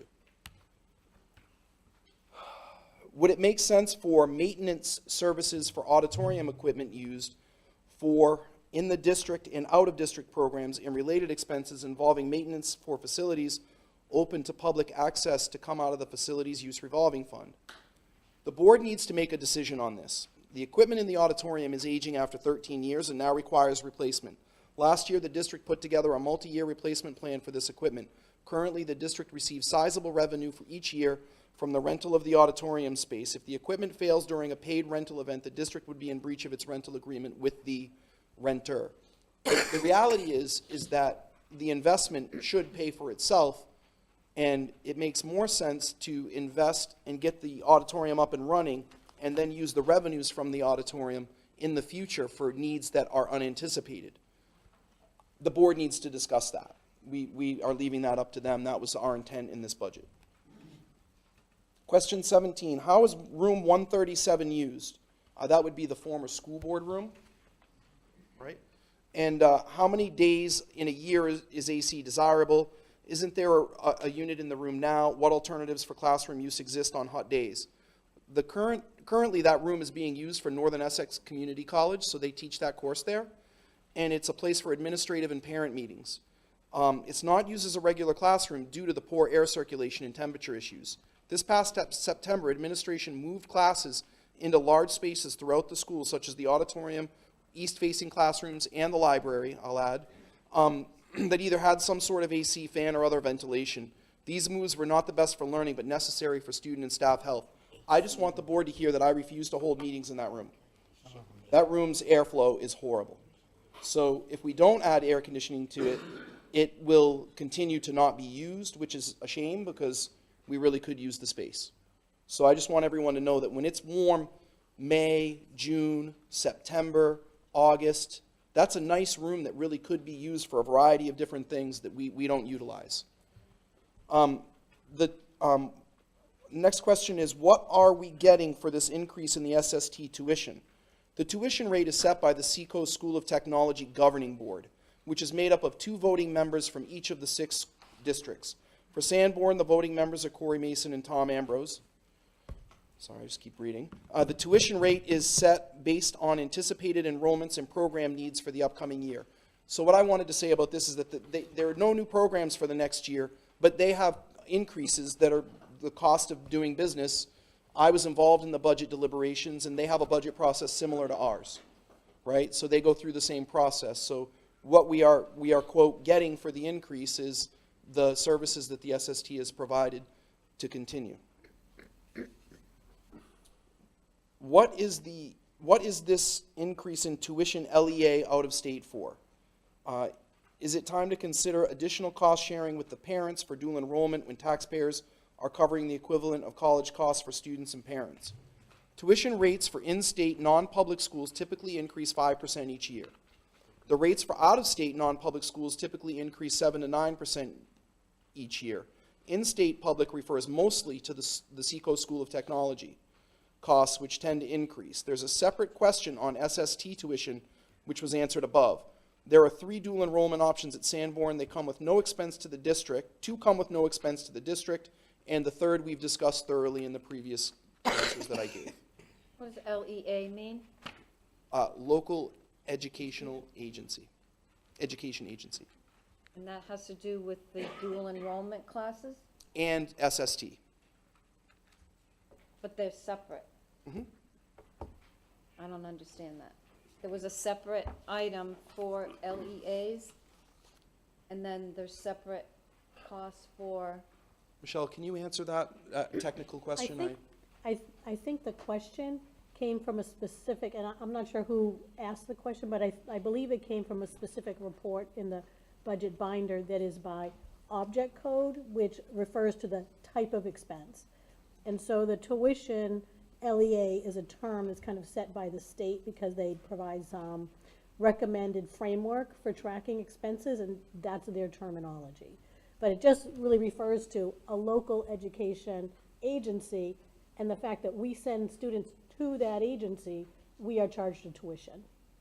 So They- would that be in the budget book in another category listed as LEA, or would it be listed as SST? It would be, the definition for the account code would be tuition LEA. The explanation will, if depending on the account. So because this was, again, from that particular report, it was the total of all the tuition accounts throughout the district. Some are special ed, some are high school regular ed. It's a compilation of all of them. So the detail is in the specific account numbers. Andy's the chair. Yeah, having submitted the budget committee questions, I'm familiar with where these were and where they came from. But I'd like to ask, when you put it online, if you could give the reference codes and the amounts that were on the specific question, it would really help us to look at the answers. Sure. To know what it is, to have that reference there.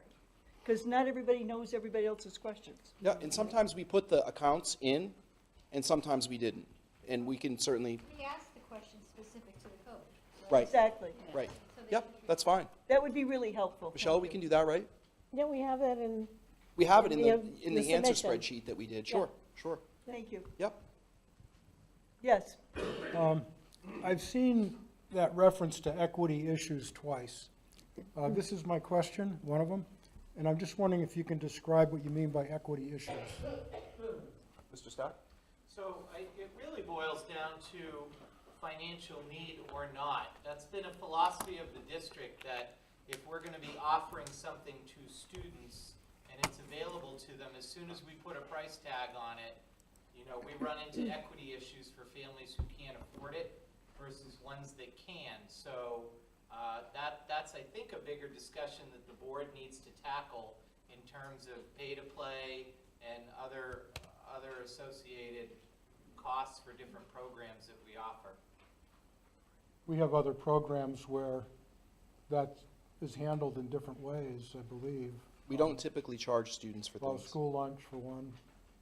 I mean, It people depends. qualify depending on means, that sort of thing. Yeah, sure. So even now, with the way that we do tuition for dual enrollment, if we have a student, if a family would qualify for free and reduced lunch, we would be waiving the fee that we charge.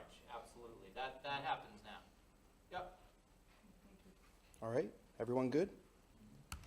All right, question 20, from page 18 of the superintendent's budget presentation. There's a $3,500 increase out of how much in total? In previous years, the maintenance budget has been over budgeted based on actual spending by about 100,000 or less. And then we put the account number in for this one, Chair Collier, and I think that we were trying to put the accounts in sometimes where we felt like it was necessary, but we'll just create a column on the left and add them in. It's not a problem. Helpful. Yep. Thank you. So from the high school budget, maintenance for auditorium equipment that is used for in-district and out-of-district program, it's not a staff, that was not a staffing line, I'm sorry. That was not a staffing line, it's used for equipment, maintenance, and supplies. The next question was, how much are we budgeting for per student classroom supplies? We budget based on the anticipated need for the building year to year, not based on per student. So you may have a science lab that needs way more money than another course, and the principals try to be as careful as possible to budget what's needed based on the students, and sometimes you might have lab equipment that needs to be replaced, such as microscopes or other materials that are more expensive from year to year. So it really depends on the year and the need. That's my question. I asked that specifically because when we get down to the brass tacks, are we spending enough per student? Because ultimately the parents are obviously wanting, are we giving enough back to the kids to actually create the definition of success? Yeah, And yeah. I get very concerned with the fact that we may not be looking at this entire budget process from that lens of what are we doing and what is in this, sorry, I'm like dying from a cold. It's okay. What's in this budget that's going back to the kids? Okay, sure. And I mean, no offense, that may not be adequately answered enough to me. Okay. Excuse me, Corey, what we agreed on is that we're not gonna make commentary on whether we approve or disapprove of these line items. Okay, we're just gonna have the answers. Thank Yeah. you. Thanks, let me speak. Yeah, so to clarify, the question was asked, how much are we budgeting per student? And the technical answer is we don't budget per student. That's the answer. The other philosophical conversation is something I'm happy to discuss at any time in the future. Regarding the 11.2K to Bakey and 8.8K to Memorial for books, regular program, those are not paper textbooks or ebooks. They're literal novels for kids to read. Books. You have to remember that when a little kindergartner is reading for the first time in a reader's workshop, they may have 20 little 5-6 page books in a box that they look at over a 20-minute period because they're just learning front, middle, and back and how the story goes and how to use a book. Whereas a first grader might have 5 books in their book box and a second grader might only have 1 or 2. They're starting to read longer texts. So it's really important to recognize that I have been into our classrooms and seen what we have for classroom libraries, and it is concerning. Are these curriculum-based or are these pleasure books at this? No, we don't. Well, so, okay. I'll answer that later, because that's about Reader's Workshop, okay? So email me and I'll add that to a conversation in the future. But the answer is, it's pleasurable and curriculum-based, but it's not just pleasure reading. Does that make sense? Okay. So everything we do is purposeful. The kids don't feel that way. And that's the goal. The goal is for them to have fun and not even know that they're doing good work. Why a 33% increase in PT/OT? So these services are IEP-driven needs and required for compliance. We contract out for physical therapy services in the entire district and occupational therapy at the middle and high schools. It's a reallocation of funds to match our student population requiring these services. Some schools increase and some schools decreased. Overall, the OT and PT needs decreased by 7.77%. What are we getting for this increase in district summer enrichment? There is no increase to programming. Remember, you're looking at the expenditures budget. As the program grows, the district has decided to budget an amount to pay the stipends for teachers who teach this program. The program is offset almost completely by revenue generated through registrations. Camps average 100 per week per child. How much are we budgeting for social and emotional learning? We primarily budget for this through guidance, plus students can receive supports under special education or Section 504 if they qualify and are identified. What are the shifts in programming at special education? Are you hiring a speech therapist instead of contracting? Can I just say for the record, I hope so, because anytime we can hire someone, it's way less expensive than contracting. The problem is these people are very difficult to find. Just throwing that out there. Zones instead of another program, life skills, staffing shifts in various schools. Please give an overview of all changes, costs, and staff shifts from school to school. Also, special placement overview without violating HIPAA and confidentiality. This is a 4-page answer. I'm not going to read this. Just, you can read it later, okay? Jody gave a very detailed, it got to the point where we almost made a link to a separate document, right? Because the reality is that Jody's doing a great job of auditing our special education programs and getting approval for potentially needed future programs that aren't currently funded as well. You can get approval for a program without actually setting it up and running it yet, but if you don't have the approval, it takes a long time to get that. So Jody's auditing things and making great decisions, but unfortunately she could not be here this evening due to a family emergency. All right, so there's part 2, part 3, and part 4 of that, part 3, so it was 3 pages. So I'll let you all read that later. She was very thorough. She answered every aspect. From page 24 of the superintendent's budget presentation, what student services are being provided for this money? Student services is the department that covers special education and 504 services. And for those of you who don't know, 504 services is for students who have a physical condition that limits their ability to access education. It could be that they have a physical limitation such as a wheelchair, but it can also cover attention deficit disorder, which is considered to be a medical condition. So it's a very wide-ranging group of students. What is the increase in regular ed salaries for? So, well, this is some good news. I just wanted to let everyone know that in account number 10-1100-00-51120, blah, blah, blah, there is one additional staff member budgeted at the high school that will need to be discussed by the board, and I will recommend a reduction of one position because we had a teacher that was out on leave that stayed in the system when we created the budget, so that should be a savings of one position. Question 29, what is the increase in special education staff salary at the high school for? Again, this is, I'm not going to read this whole answer because Jody does a great job, but it's IEP driven. That's where we're at. I don't like to just say, oh, it's special ed, you can't touch it, right? I don't think that's fair. I think what you need to say is it's special education and this is what it's for, and Jody has done a really good job at that. You're welcome. What is the increase in special ed staff at Bakey for? She put the correct account number. I think there was an error in the account number that was listed. Again, these all of this is also special education based on IEP requirements. So I'll keep going.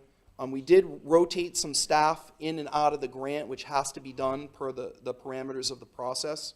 Jody would do a much better job of explaining that to you than me, if you have any further questions. But the general consensus for that one is, again, it's special education needs based on IEP requirements. So, Excuse me, yeah. Tom, could I just add that you can see that there's a couple different account numbers in here, and it references moving funds from one account to another. So Superintendent Ambrose talked about how new programs were being approved and established. And so you see some of the movement from one budget area to another budget area that is being refined. And so that's why there were some increases in some areas and decreases in others. So I just wanted to add that. It's actually in the notes, but I don't know that folks would be clear that that was part of what was happening. It is really important for all of you to recognize that there may be an increase in a spot in the budget, but a decrease in another. We did a lot of, quote, straightening things out that we promised that we would do last year when we first met you all. So it's important to look for where did it come from and to read the detail in your documents, because it usually says in there where it came from, right? And that can also happen as students move through the system. Yes. So there's an increase in one location, but perhaps a decrease in another. Or Right, there might be a needs. middle school, and like, for example, you might have an increase in 6th grade because 3 or 4 students with needs moved from the 2 elementary schools to the middle school, and then the teacher went with them, but there's a decrease at the elementary school. So it just depends on what's going on with the kids. Thank you, Michelle. What is the increase in professional salary connections at the middle school for? The correct account number is listed, and it's a new account number for this year, and again, it was staffing for special education that was moved around. Same thing at the high school. What we did is last year the high school decided to reduce 2 paraprofessionals to use that money to have a teaching position based on student needs. What is the increase in professional salary? Life skills. I'm just going to, all 4 of these are essentially the same answer, except for the last one, which is apparently a placeholder for my wages. I didn't even see that answer, sorry. That is number 36. So the first 3 are special education, and the 4th one, the 36th question, is about my wages. Is that really just me? Michelle? I'd have to confirm that. Yeah, we'll confirm that before we post it. What is the increase in the travel stipend for? The description of this count is misleading. The increase is actually for office support staff overtime. And I'll have that account in there, Chair Collier, so you know what the account was that was asked. Okay. Yep, there's a question about an account, and the account was, the description was misleading apparently. Michelle, did you want to elaborate on that? No? Okay, we'll keep going. We'll put the account number in there so folks can take a look and see. The superintendent services, what is the increase in the support staff salary at the SAU for? Three office staff are charted to this account. This change from this year to the proposed FY20 amount includes changes made to wages this year, as well as a placeholder for increases for FY20. What is the increase in the student service director's salary for? It's the wage adjustment made in the current fiscal year, as well as a placeholder for an increase in FY20. What is the increase in the school administrative salaries at the high school for? It's a wage adjustment made in the fiscal year for the principal position. Can you explain what a placeholder is? Yeah, there are some people who have wages already in their contract. Okay. So they negotiated a contract with the board, and that has wages in it, so we want to make sure to have those amounts adequately entered in. What is the increase in the travel stipend for? That's the same Oh. one. Keep doing that so I don't keep you all here forever. Is this a raise or something else? Please explain the additional information. The budget, the amount was $5,000 on page 2 of the budget book section labeled High School Career Pathway Coordinator. I doubt the district would pay benefits on $4,000 unless it is a raise, so looking for an explanation of the purpose and goal to be achieved of this additional expense. This is a fantastic question. The proposed annual $5,000 stipend is for summer coordination of the internship program by a teacher. So it's just a stipend. There's a number of students that take advantage of a summer internship because they do not have the time or the means to do so during the school year. And the coordinator manages the students who opt to do this each summer. It's estimated that 15 to 20 students would take advantage of the summer opportunity based on past enrollment. Previously, a stipend was paid through a different account in the budget. This is a more appropriate way to fund the position, moving forward as the program grows. So again, this is another example of the administrative team looking to increase transparency and show exactly what we're doing with the budget. The sped pair at the high school increased is described as $20,500 for salary plus taxes and benefits for a total request of $46,000. Subtracting salary from the total leaves $25,500 in taxes and benefits. This is over 100% of salary for taxes and benefits. Please explain. This is a new para position requested for the high school. The total benefits are slightly higher than the projected wage, as the wage is low compared to the cost of benefits, which includes a projection for family health. So when we budget for a position, we have to budget for full family health. It's expensive. Full family health costs almost more than the salary. So folks don't realize paras do not make much money. And the wage account is listed there for you. I just want to be clear that Jody asked for 2 paraprofessionals, and we agreed to put 1 in the budget and hope that we could reallocate some resources to meet the other need. It was a difficult decision to make. That is also in my list of items that did not make it in the budget, was the second paraprofessional. What is the increase in support staff salary at the middle school for? It's not a valid account number. There is an increase in the account, blah, blah, blah, of $7,777 from the current adopted year budget. This increase is due to the change in the hours of the principal secretary from school year to year round. I want to make sure that everyone understands that Sandy Rutherford did reallocate resources within his own budget to cover that cost. We just had to put it in the right spot. So there was the increase is because of a reallocation of funds, primarily from a position that taught theater during the day at that school for 2 periods, and that position is no longer happening. Business admin services, what is this increase in support staff salary at the SAU for? FY20 includes the first full year budgeted for the administrative assistant, for the business administrator, and the director of academics, professional learning, and student affairs. It also includes a placeholder for an increase for office staff in FY20, so it's not just that person's salary. I do want to make sure that you all know that Kristen has been absolutely fantastic and instrumental, and is a large part of why these slides are the way they are, along with Mr. Dawson, who worked really hard to format these slides. And your budget books, Kristen had a huge hand in creating those, so we are very grateful for that resource. It has made a significant difference this year for the business manager and the director of all those things that are listed. What is the reason for the custodian, administrative, and salary increases at Bakey? Custodians are not in a CBA, are they? What increases are built into this budget? There's no proposed increase in this account number. This cost is a portion of the facility director's time, which is allocated to the various locations. As the position is covered by a CBA, currently in negotiations, no increase is projected in the operating budget. Wait, I'm sorry. I know that came through the budget committee, and this was about a 5.8% increase in a line item at Bakey for custodian, and I'm not getting an answer from what you just said. Michelle, can you help with that? We'll have to, perhaps, Annie, we can look at the particular question because it might not have been clear, the account number, so I'm happy to provide additional information on that. That would be helpful, thank you. Yep.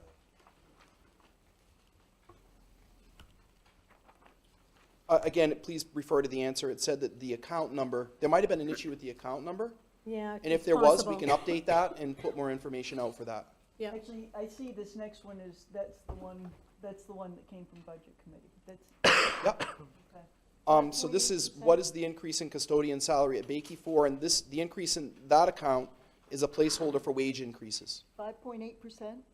I don't Yeah. know Well, why. wouldn't health have a bearing on that? No, shouldn't. No, wage Shouldn't? increases, wage increases. But the staff from one budget year to the next budget year don't remain exactly the same.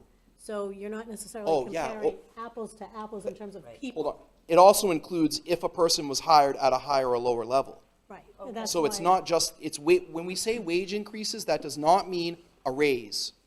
Wage increases means that a person was hired at a step or level in a program or process by their CBA or not, depending on who it is.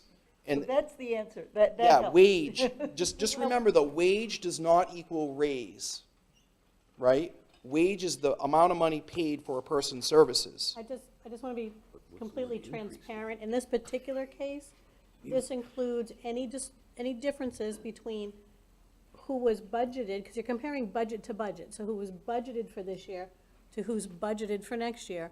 Plus, there is a projected amount for wage increase for the people in that account number. So that doesn't mean it's going to be given, it's a budget so that you cover an anticipated amount. Well, it's This really- group is not part of a collective bargaining agreement. It's really important to remember, too, for all of you, and I was just looking at my notes because I had a few things that I wanted to make sure to mention. You're looking at the adopted budget to the proposed budget. We make the proposed budget based on actuals, not adopted. Right. So the 5.5 is from the adopted, considering any changes that may have occurred. So for example, I know that Steve moved a custodian around in the district. If that person was making more than the person in the previous year, there would be a percentage in the increase that the custodian went to, the position in the building that the custodian went to, and there would be a decrease in the building that they left. So I just wanted to clarify that, yes. Does that include, the 5.8, does that include Social Security and retirement? No, this is just the wage account, I believe. Okay, sorry. Yeah. It's the wages that are being Right. paid for that group of staff, but that does not mean that they got a 5.5% Right, that's what I'm raise. trying to get. It is That's im- what I'm trying to get to. Yeah, and it's important to also note that the number of staff budgeted did not change from one year to the next. No, we have So not there's no- changed any numbering. Yes, John, okay, Jim, yes. Two questions. If there's a 5-point-something% increase at Bakey, I'm assuming we can find a corresponding decrease somewhere else? It may not be 5.5%, because as she said, there is, Michelle, tell me if I'm wrong. Go ahead, I'm gonna let Michelle answer Yeah, this. well, Jim. there's a real increase in some cases if somebody left and somebody else came in at a different rate. So it's, I realize this, however. Right. The other thing is, when did the custodians join the union? they did not. They did not, Okay. that's what I was saying, is they Well, don't have a In CBA. that case, there's no collective bargaining agreement. Right, Correct. That's And what it says, yep, the question, yeah. yep. You are correct. All right, I'm gonna keep going. What is the pre-K need at Bakey that causes the staff increase, and also what support staff increase? So staff needs have been consistent at both elementary schools for preschool. Sorry. Each program has one teacher, both replacement staff this year. So in other words, both teachers left, and they've been replaced. So that's the increase there. And staffing for special education is based on IEP requirements. So those programs are 50% education, special education. From the section labeled summary by object excluding health, what are the salary increases for, and are they part of the collective bargaining agreement? This section includes every individual account number tracking salaries throughout the district. Consistent with the current year's adopted budget, an estimated wage increase was budgeted for staff not covered by collective bargaining agreements, CBAs. There are no wage increases budgeted for staff covered by CBAs included in the operating budget. Any increases for staff covered by CBAs currently in negotiations would need to be presented by the voters in a separate warrant article. With the professional and support staff contracts expiring, I thought any increases would be in the new contracts and not included in the budget. Yet there are salary items with increases. What do these increases encompass? The FY20 budget is compared to the FY19 adopted budget. I say that a little bit dramatically because you got to remember there's a difference between the adopted and the actual, right? Adopted is what we agreed to adopt, but the actual can play out in a variety of ways. A budget is just a map that helps us to handle money as we move through the year. There are always staff changes, staff leaving and new staff hired to fill a position from one year to the next. This creates both increases and in some cases decreases in various account lines. What is this increase in the custodian salary at the middle school for? Again, it's the same. It's a placeholder for wage increases. They are not in a CBA. What is the increase at the high school? Same thing. They are not in a CBA. What is the deductible on this policy and the other buildings? What would the savings be on higher deductibles, say $5,000 instead of $2,500? In the event of a loss, could the capital reserve fund and or facilities use revolving fund be tapped for any deductible charged? This is a great question. I wondered about the answer to this myself, and upon doing some research, Mrs. Croto educated me and the administrative team that our district purchases insurance through Primex. It's an insurance pool that's developed specifically for school districts and municipal organizations. There are many benefits to that, and I did meet with Primex for an hour, and I learned a lot about the way this works. But basically, the only property claim deductible offered by Primex is $1,000 per occurrence. As explained by Attorney Goro, as long as the deductible is being used for an expenditure that comes within the purpose of either the capital reserve fund for capital improvements and maintenance or the facilities use revolving fund, the appropriate fund can be used to pay the deductible. So that's a really fancy way of saying great idea, didn't work out. We looked into it deeply.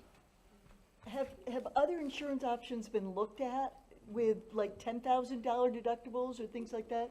That was the answer. We can't do that because we use a pool. We can't. Well, go ahead, Michelle. Yeah. If I could just add to that. Yeah. Typically, when you go to the commercial marketplace, one, they don't understand the needs of the school districts. Two, they can't underwrite for the specific liabilities that the school districts might face. For instance, with some specific special ed services, we have some liability coverage that should XYZ happen, it can be provided for through that pool. Commercial carriers look at you like you have three heads. They don't want anything to do with it. So it really is designed, and because it's a pooled coverage, they can provide certain services that commercial carriers can't, and typically, in my experience, when we've tried that, the service has been lacking and the cost has been higher because it's sort of an anomaly for them. Thank you. Yep, thanks. Great question. What is the staff reduction or increase plan at each school? It appears a 1.5 reduction at Bakey, an increase greater than the principal requested at Memorial, then principal requested at Memorial. I think I need a break. A staff reduction at the middle and increase. Okay, so there are no increases or reductions at this time. I just want to make sure everybody, I'll just answer the question. We haven't made any staffing changes for this year. We reduced 7 positions last year, and the high school this year had an increase in student enrollment of 30 students, which was somewhat challenging in some ways. Brian will talk about that more in a minute. How much are we budgeting per staff member for professional development? We don't budget by person. There is money in the CBA that allows teachers to go to conferences, but once that pool of money is used, it's gone. So it's not it's per person for up to a cap of $15,000. And Michael, tell me if I'm wrong, but I believe it's $315 Is that correct? It's maximum of 300 per teacher, 150 per vet, and once it's gone, as you said, $15,000 is exhausted. So it actually isn't 300 per Per person, right. Thank you. The 5-year plan for new and replacement equipment was, we already kind of talked about the 5-year plan, so I'm not going to read the whole question, but we transparently assign the funds to the appropriate lines in the budget so that we can more easily track spending by location. And I'm going to show you the next 2 slides for detail. So, someone asked the question, referencing the section labeled summary by object excluding healthcare, what are the replacement equipment in these lines for? We have answered that over 2 slides ad nauseum. You feel free to read them. I'm not going to read every single line, but again, it's really important to recognize that in technology there's replacement equipment for the budgeted year. We did move money from what was the school accounts for equipment into very clear accounts for the areas of physical education and athletics, so that you could see the money, what it was being used for. Same thing here, you can see art, business, tech ed, health services, music, audio visual at the middle school, music at Bakey and Memorial. We did that for all the areas. And there's the 3rd slide with the high school. Oops, I'm sorry.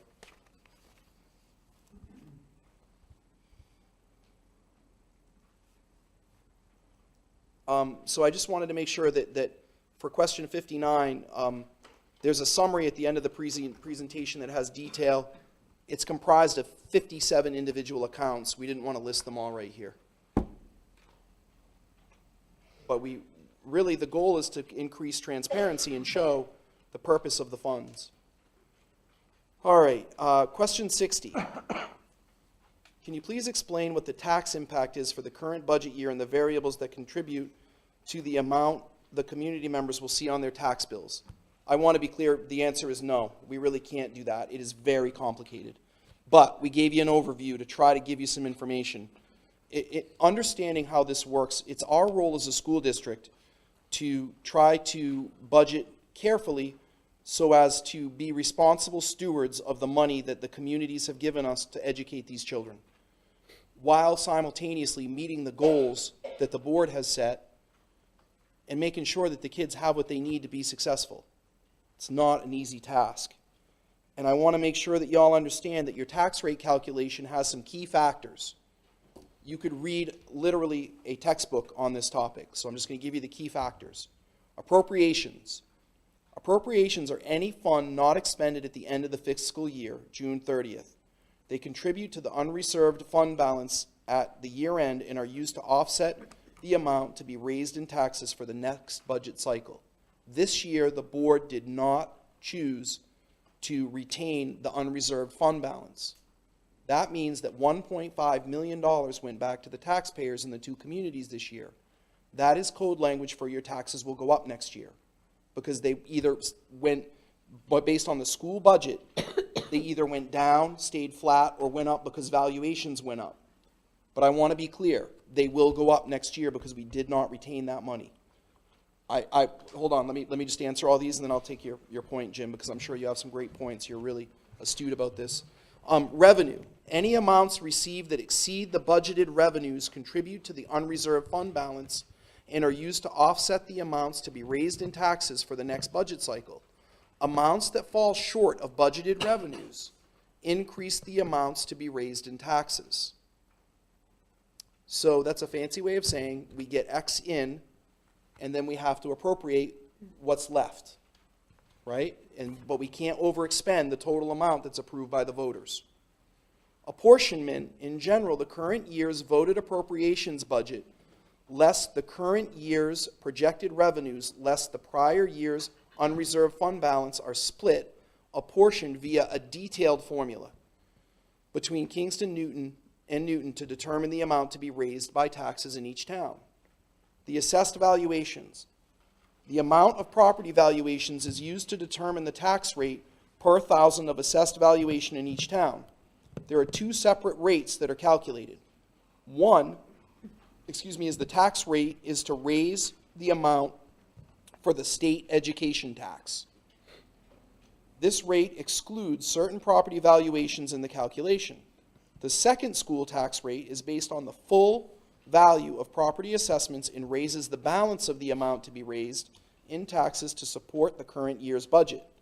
A rate per thousand of assessed valuation is determined. A change in any of the above values will impact the tax rate in the fall. So to keep this simple, I'd say this. The school agrees to spend, the district agrees through a public vote at the second deliberative for the district to spend X. The district also raises some money through, for example, the tuition fees to Fremont is an example of money that comes into the district, or the money that kids pay to go to summertime activities that we talked about earlier in the budget. That's money that comes into the district. The difference is what goes on the tax bill. And the amount of money that's left over at the end of the year, we can retain a portion of that to offset what your tax bill is if the board chooses to do so. Then, once that figure that needs to be raised by the community goes to the town, the tax assessor, they then also look at your property values, and this year Kingston reevaluated.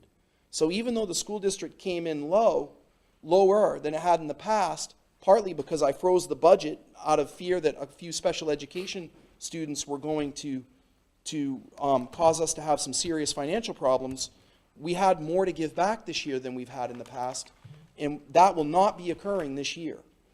So I just want to be clear that this budget is much tighter than last year's budget because of the process that we used last year. Once the town gets that figure of what needs to be erased, it's then assigned to each home based on their valuation. So that's kind of like a layman's synopsis of this process. And Michelle, please let me know, did I get at least a 3 on that? Or Yeah, you did awesome. all right, That I've been studying, There's- folks. This is There's different a in every lot state. more behind the scenes. Yeah. It's, it's can be convoluted, but I think that's a very good summary of the Okay. points. So the goal is to just give you a summary overview. We could spend hours talking about this and getting into the formulas and figures. Yes, Jim? I just want to explain to the public that the only option that we had for retaining funds at the time it was presented to us was a fund that holds money that you can only use if you exceed the entire budget. Yes, sir. Thank you. And then that. Or it yeah, can also be used, though, for offsetting the tax rate, Right, and that's what for we. tax relief, yeah. Well, you could In the have held the subsequent money and, or a percentage of it, and released it next year to Right. reduce the tax rate. Right.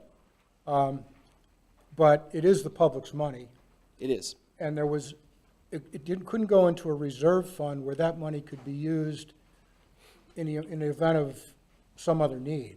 That's right. It was only, could be used if there was an emergency and all the other budget money had been spent. That is correct. So the value of that fund, there was no practical reason to withhold, to not return that money to Right. all and- of the money. And just to help the folks that are here and Right. on the camera, Mr. Baker is 100% correct, and the board deliberated this at length, and the decision was made to return the money this year. The only pro to holding the money is that it could equalize the tax rate in the future.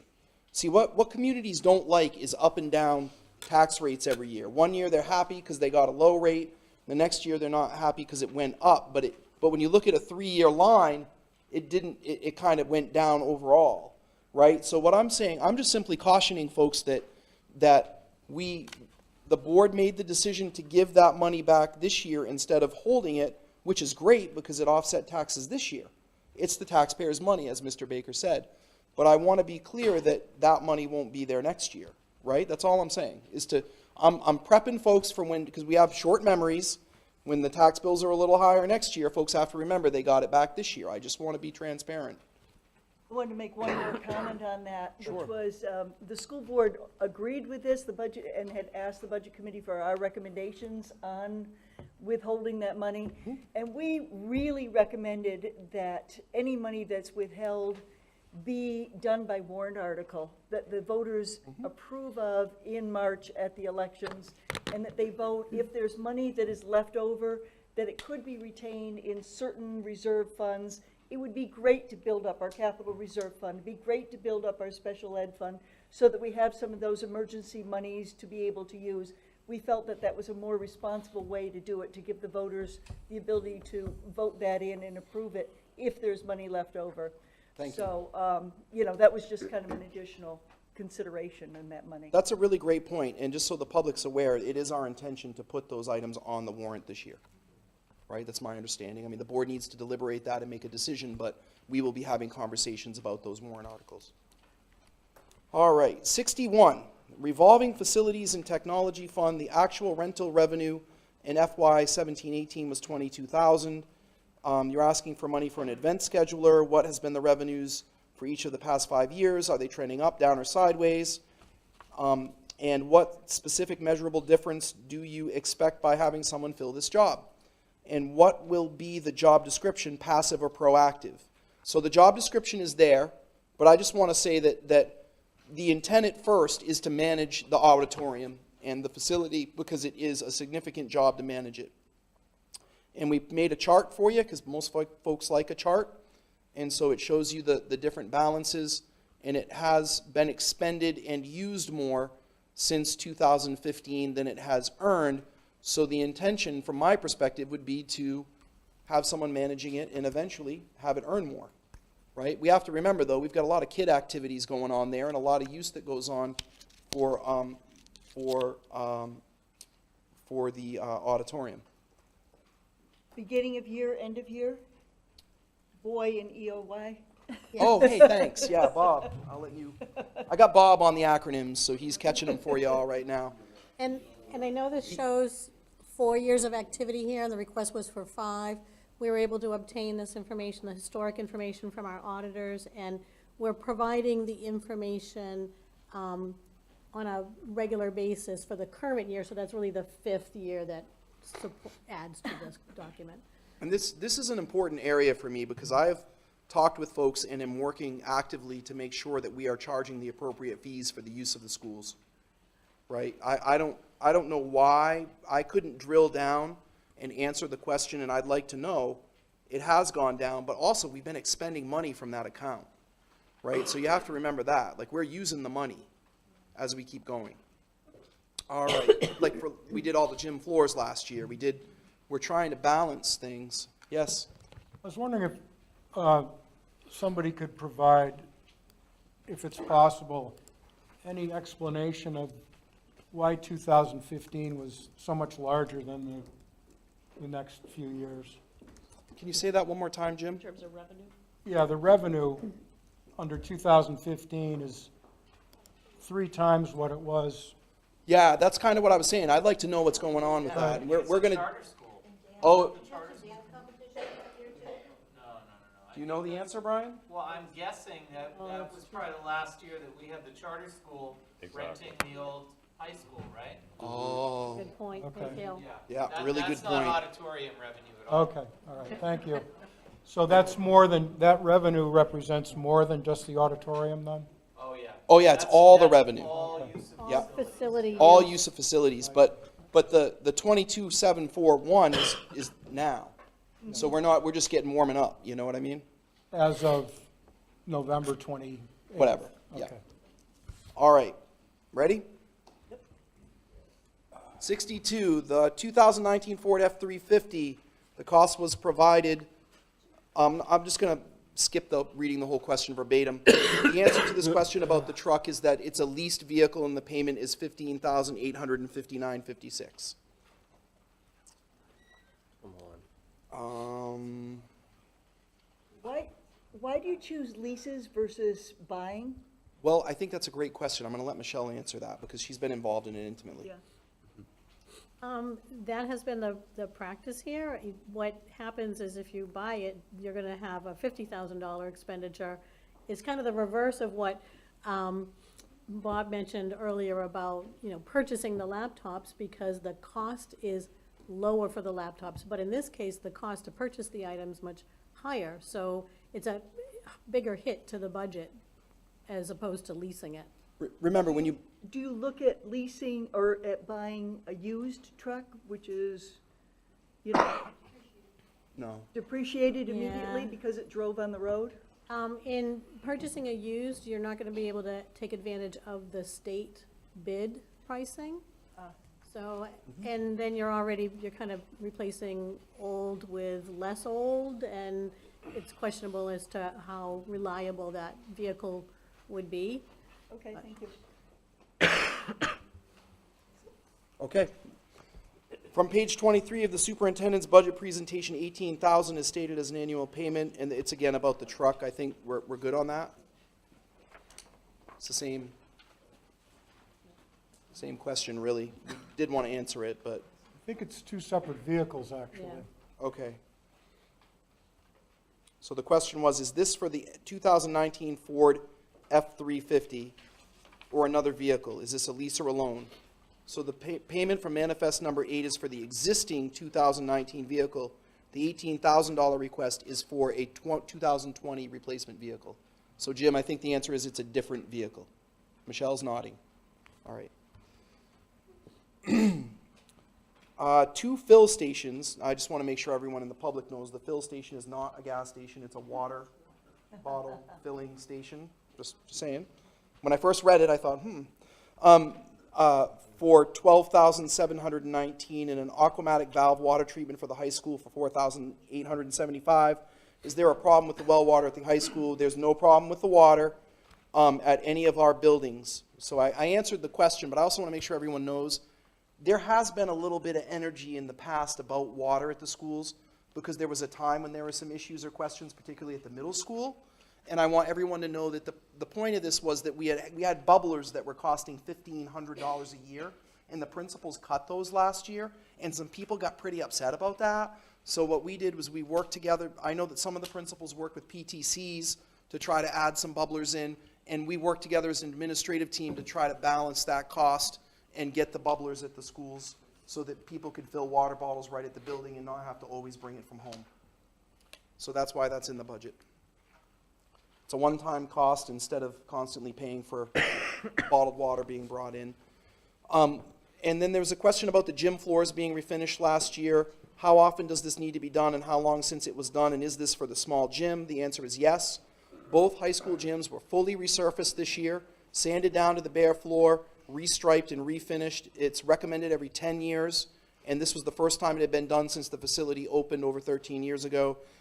To maintain safe playing surface, annual maintenance is required. So this is not a full refinishing. It's just the annual maintenance that needs to occur. Electricity and other maintenances at the old high school campus. Why are we spending this amount of money on electricity for a mostly unoccupied site?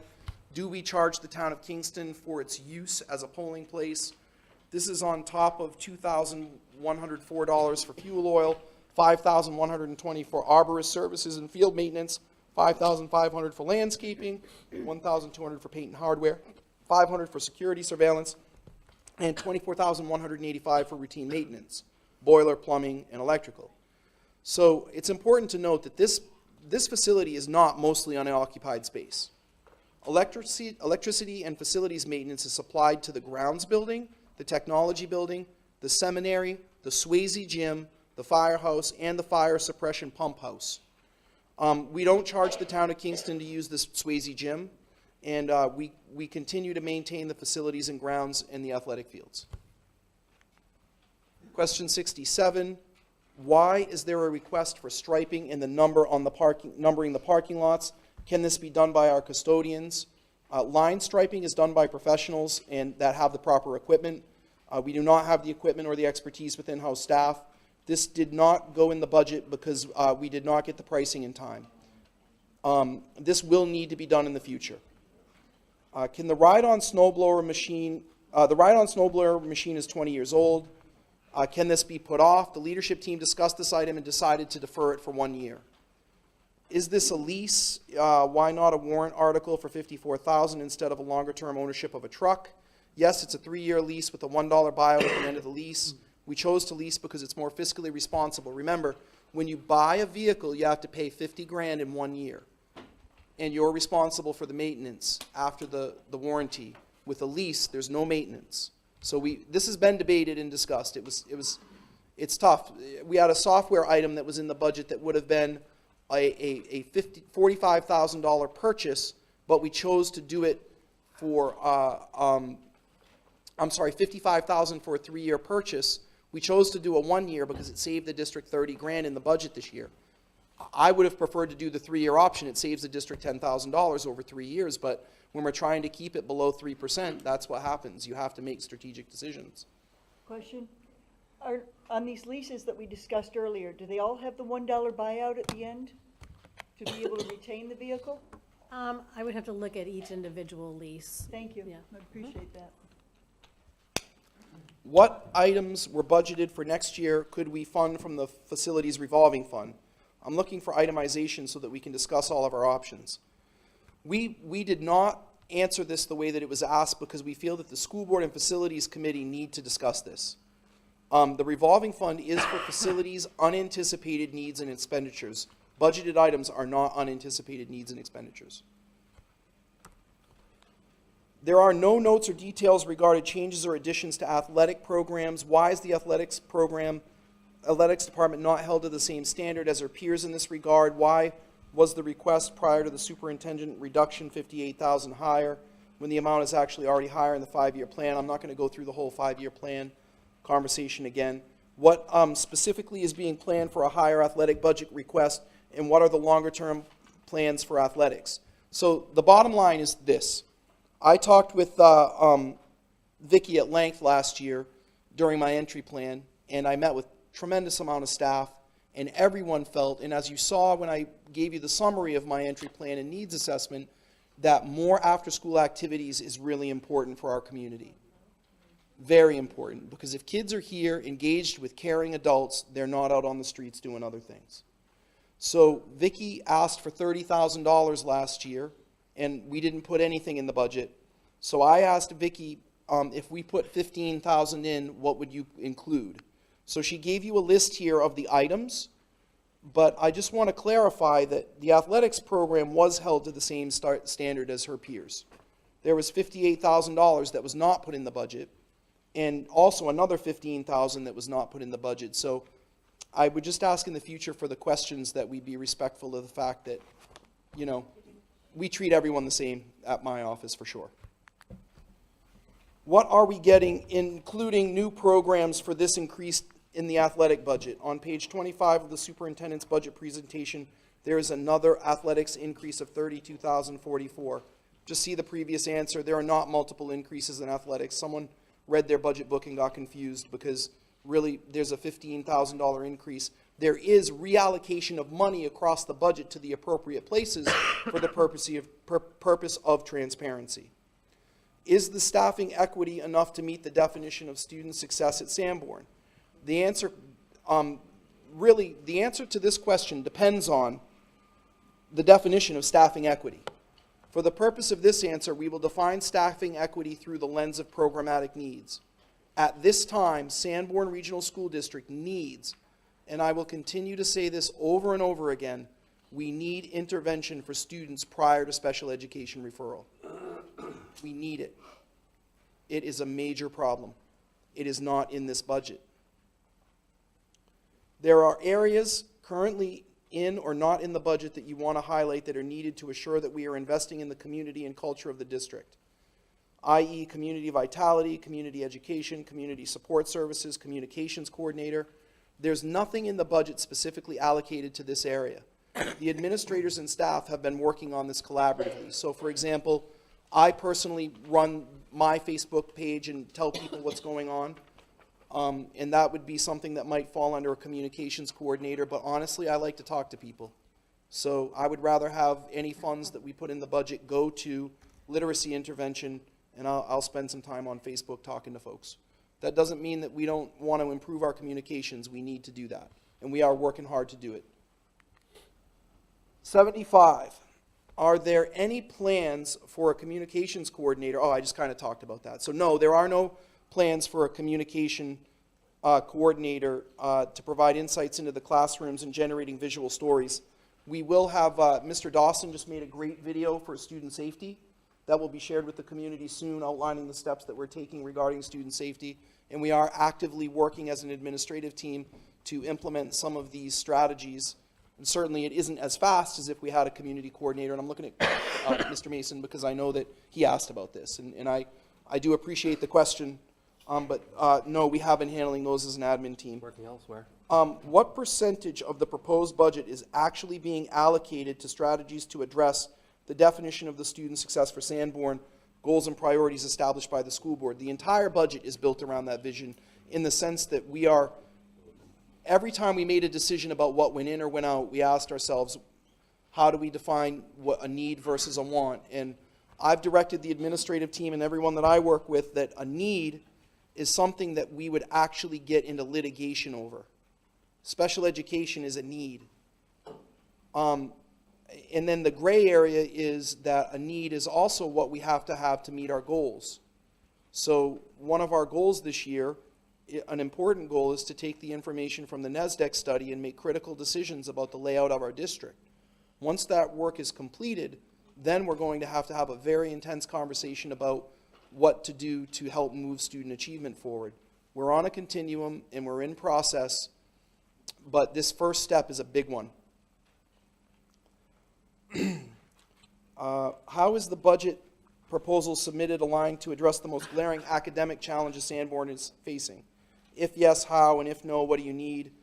If yes and no, then please share what you need to ensure we meet the definition of success for Sanborn. And again, the district needs pre-special education intervention staff, curriculum materials, specifically print books for all students, and additional professional development. The professional development that we've received this year as a result of the increase from last year has been phenomenal.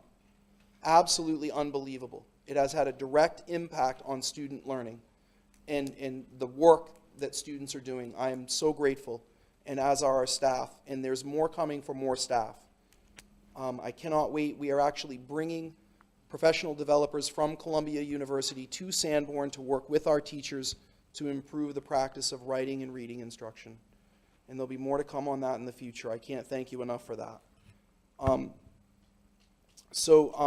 Once the layout of the district has been decided, we do need to thoroughly develop 5-year plans for these areas and outline the steps. Number 78, I can't believe it's only 8:35. You guys, thank you for holding your questions. I hope I'm not talking too fast. How many professional development events are being missed because there's not adequate funding? There's a number of opportunities that are not being funded, included but not limited to professional development in math. We need more work in math, classroom management skills, particularly the responsive classroom, behavior management. Folks would like more time with Dr. Green, dyslexia training, in-district work with Columbia University, and a variety of other instructional best practices, professional development that we could and would fund. So it's important to note that I think that the two things that surprised me the most as an educational leader when I came to Sanborn were the following two things: the lack of adequate professional development funds and the lack of intervention prior to special education. The two things that surprised me and really made it clear to me that we have a lot of work to do is that we are paying $17,500 per student and we're running 4 buildings for 1,600 students. And that is a tough thing for a community to work on, because I understand, coming from a small town in northern Maine, that having my neighborhood school is precious. And I understand that in the hearts of our parents, that's really important. So the community needs to continue the dialogue to figure out how to best allocate the resources to meet students' needs. And I'm glad to be here to help you to do that, and I'm looking forward to doing that. What are the one-time expenses being added to this year's budget proposal? Michelle is going to handle that through the default budget. I didn't want to get into that here. And I just wanted to mention that at this point, I'd like to take just a 5-minute break if the chair would agree, so people can use the restroom. I think Could I cut in for just 1 second? Yeah. Because it looks like, I apologize that I didn't catch this earlier, but the response was pulled from the response to a different question. And on our other sheet, the response for this is actually saying that that list of one-time expenditures that are in the proposed budget Yep. are in the columns that say new in the budget detail. Oh, anything that says new? Anything Okay. that says new, and the narrative is actually supporting those new request items. So that's an example of learning how to use the new materials and, yep. Right, right. That's great. So I just wanted to say before folks leave or do anything when we take a quick break, there is a very important item that I did not put into the budget questions, but I asked to have presented this evening. I conferred with Mr. Stack, and one of the biggest budget questions that we received was, what impact does the graduation requirements at the high school have on the budgeting process, and what about our class sizes, and how would that change if we changed our graduation requirements and or had a minimum class size limit for particularly the high school? And so instead of me trying to talk about that here through these slides, that's the next presentation tonight. Mr. Stack is going to do that.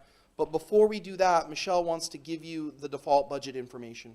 So if we could take a 5-minute break and then have Michelle do the default budget following our 5-minute break, and then have Brian, yeah. And then we'll have Mr. Stack. Okay, Yep, that sounds great. sounds great. Thank you very much, everyone.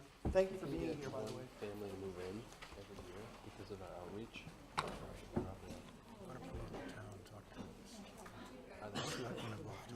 That's what should do. Chamber of Commerce type stuff. That's the towns, not the small. Do you know what's going on in the nation, what they do? I know what our cost per student is. Until we get that down, we got to focus Our on selectmen the don't main bring stuff. business into this, and you know. That's the next step.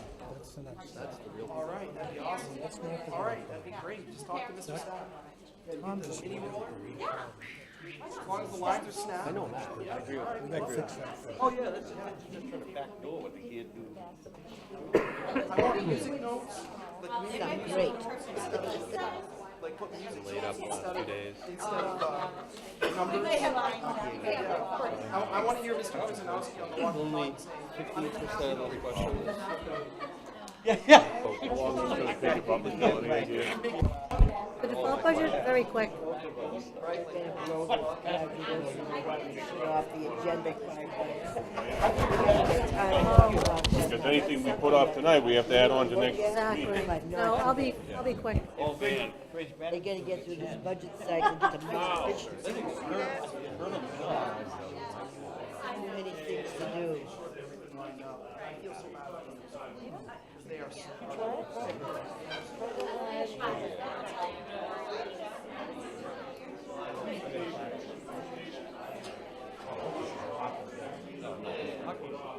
Not until they change their attitude.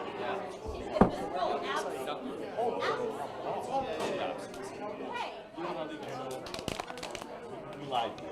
Somebody lied to you. Yeah, admit it. Somebody lied to us. You gotta admit it. Have a target on me. January decided for money. I don't miss this. This is tough. I got a few questions I submitted that weren't answered. So much arthritis. Oh my God. Everybody got that one. Don't miss this. So I broke my questions down like that. The fun is yet to And then begin. equity, and technology. I was like, let me do it by student equity, staffing equity, to technology, to cultural, community engagement, to the budget. So are you saying that you use that state purchasing system to, like, purchase the vehicle and so forth? The one that we just purchased, we did through state bid pricing. Okay, that's Yeah. what, because, yeah, I was talking to a friend of mine's, a wife, she's an administrator at, hanging in there. I can't think of it. You gotta get you a better chair, Larry. She's, do you have school using it? I said, I don't know, but I'm gonna find out. Yeah, Comfy one's right over you know, there. it's not always The best? the best, because No, they're I bidding didn't for think the of it state. till you It's a remind me. different kind of scenario, and sometimes you can't find exactly, what they're requesting is not necessarily exactly what you need, but there are times that absolutely. That's the interest of good. Thank you very much. Well, at least I know you'd be honest with me if it wasn't out. I have a list. I bet you I don't want to do it for that reason. I would never embarrass you. Embarrass you. No, I'm sure. I'm smart. I'm not gonna, don't you worry about it. I get, Yeah, really? when I go through the budget the next time, I'll really will have more questions. Yeah. Well, you said In this section, they've I know got you will. I'm not worried. all their, you're gonna Oh, find okay, the so we're not gonna get. But it's, the budget is awesome, but the numbers, I can't remember the numbers at all. And I really had a hard time finding it. Now that I've seen these,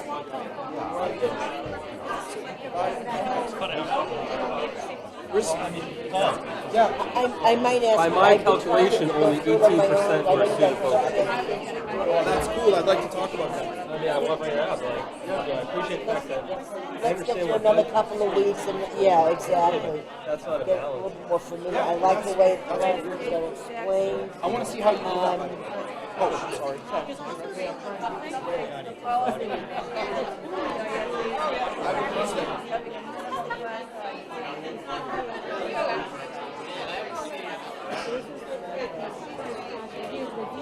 I don't have a list. I don't. Not in the Gmail, but that's what it is for me also. I don't have a computer dedicated to this stuff. And that's another drawback, I think. And I'm concerned about stuff on my personal computer. That's not a good thing. Because the kids are scrambling to get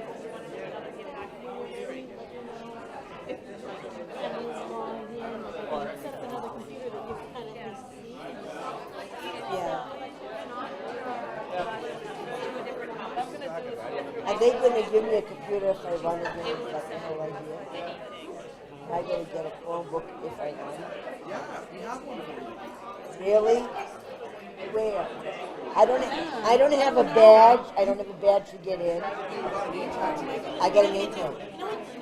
I got it. Right, I have my computer. That's not good to have. No. I know, I just feel, I even have a separate one in the zoning board. Okay, I talked to Phyllis about it, and I mentioned talent. She wasn't sure they had one. I said, but did they get talent's computer back? Did you get one? Talent must have got it. Yeah, I didn't get it. I use my home. I only use my home one. I say, I got my life in my home. Yeah, oh no, so my wife's, that's my wife. I don't use my home one either. No, the one I I have at don't want to home. use my home one. I have a cell phone. I know you. You confused me. Now I got 3 numbers for you. My home one is I'll my take it. games. That's all right. But I get My it. games and my school stuff, that's it. Get a real job. This is a lot better than last year. Like what? Yes. Yeah. We told you last year, the budget they gave us over the hours.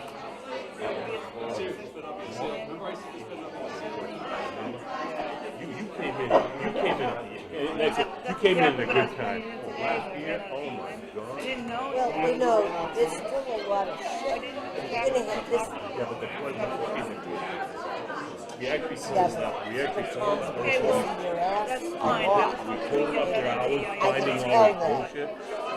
You would even amazed. Right, this is just crazy night, Oh, yeah. I would love to I take thank one, you but for it's not. reminding me. I didn't think I had a live mic. Gary or anything. table it once, so. Hey Annie, where are you for that one? Here it is. Where is she? Okay, that's fine. No, it's all right. It's been 10 minutes. I want less than 10 minutes, because I would love to get through these policies so we don't get here. I agree. We need to be out of here by 10. Oh, I was, yeah, and that's why I just checked with Brian. I just checked with Me Brian. too. I checked with Brian and Michelle. We're going to have sugar in the Hopefully, morning. no more than 40 minutes. Brian said, well, he said no more than a half I think I hour. gave Evelyn Less than that if you can. one of us gave it to I want to get through these policies if I can. I don't want to be on, because we've already made the agenda. And next week is the budget. You know there's going to be discussions on that.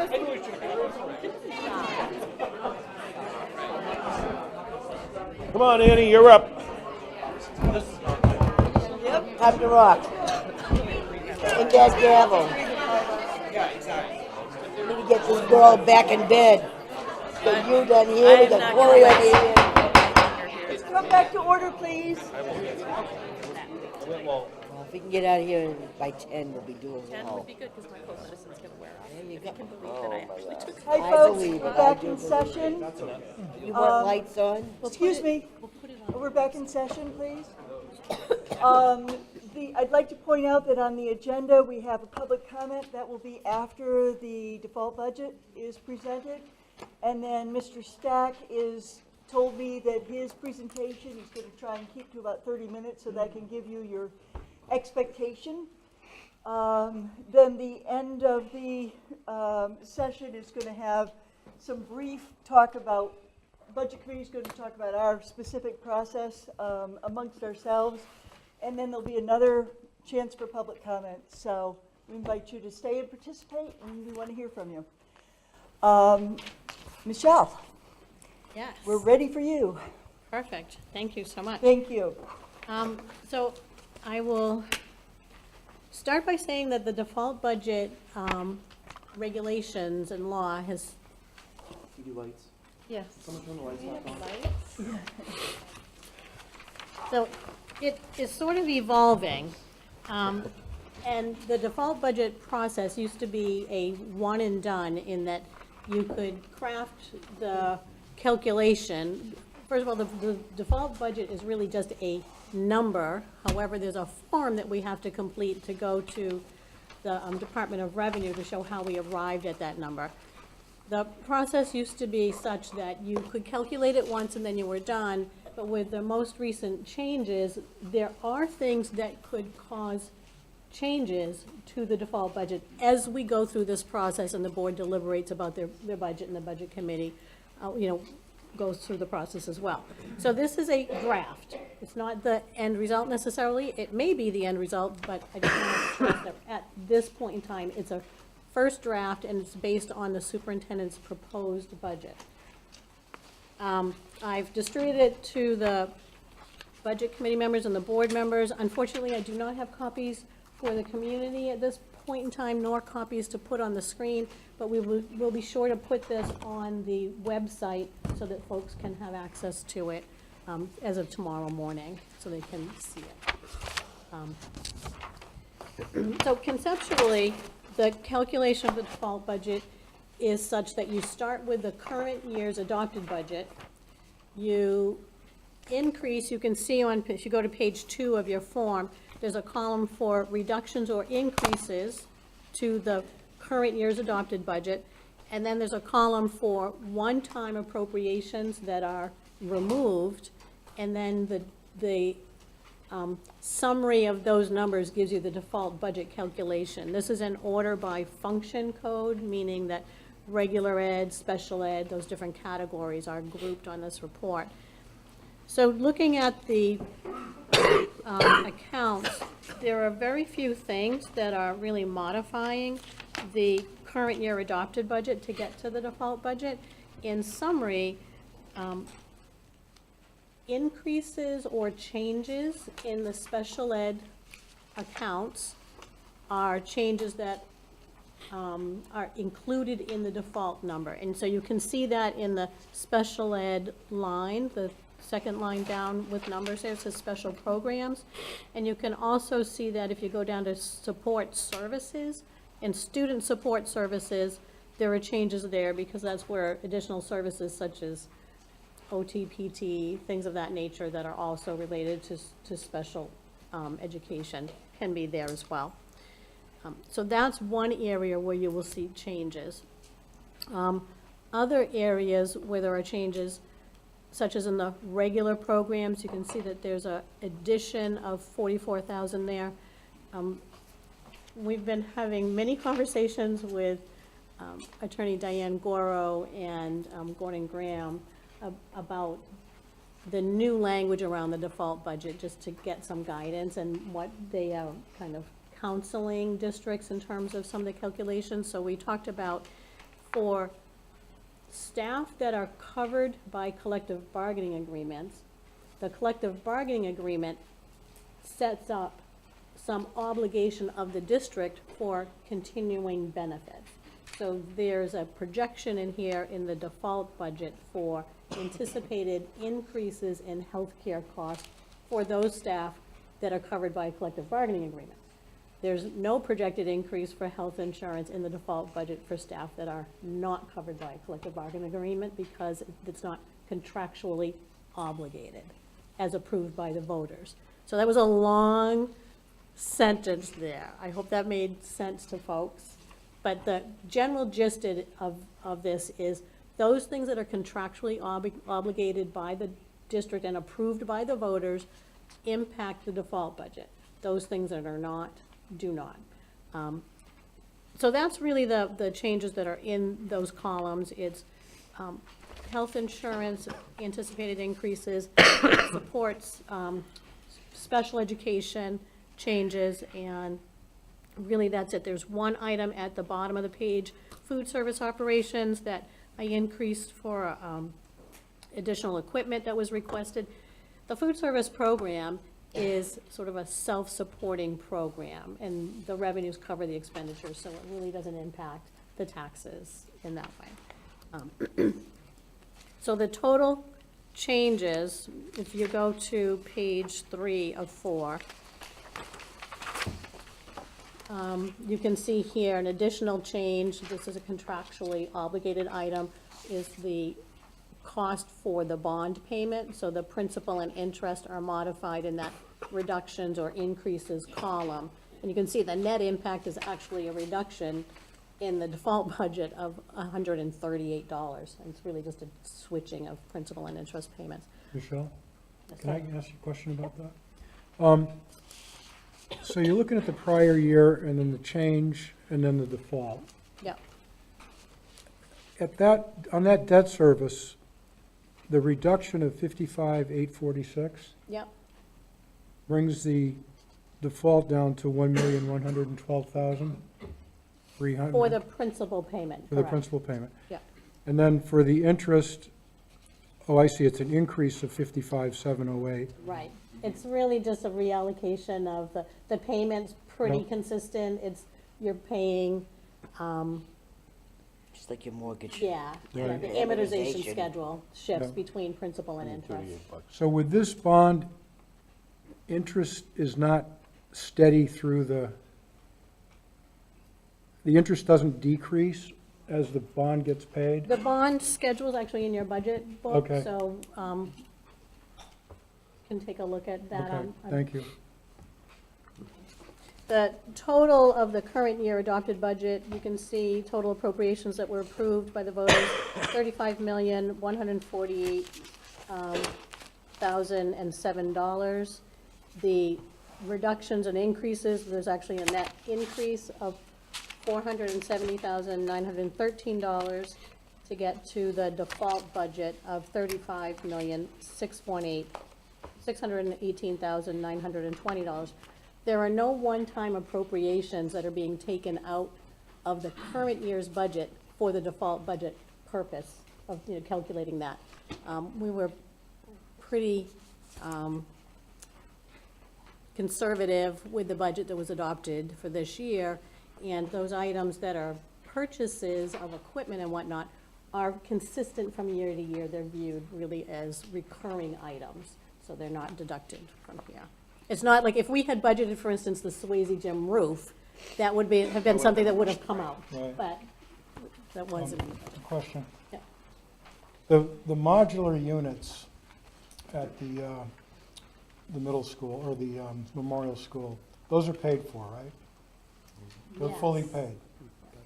So shouldn't we see a reduction for that? I think they were fully paid for before this year, weren't they? I believe so. They weren't in this year's budget. They weren't included in this year's budget. Well, in our last finance meeting, we just got the report that they were fully paid. There was one payment, we didn't budget for them this year, and there was actually one payment that was needing to be made this year. They were Okay. paid off this year. Yeah. Okay, oh, so there was money in the budget last year. But this is on the current year. Okay, all right, thank you. I asked the same exact, so this is the kind of thing that was tricky, because if you look at the amount on page 3 at the bottom, under reduction or increases, it's $470,913. So if you add up everything in the requested budget for special education, it's almost exactly 400 and, not, I mean, it's not exactly, but it's Yeah. very, very close. Well, that's And- the big and number. Kind of to, Right. yeah, kind of to your point, Jim, I think it's important to realize that there may be contracts that the board has approved and that the district is engaged in, but if those contracts were not approved by a separate warrant article by the voters, increases from one year to the next can't go in the default budget. So your transportation, to some degree, is an example of that. Although you do have some increases for transportation if they relate to what we are obligated to provide, such as special education transportation or homeless transportation. Those are requirements. But, you know, a multi-year copier agreement, if it escalates from one year to the next, increased cost doesn't go in the default budget. The default budget is really just a number, that bottom line number.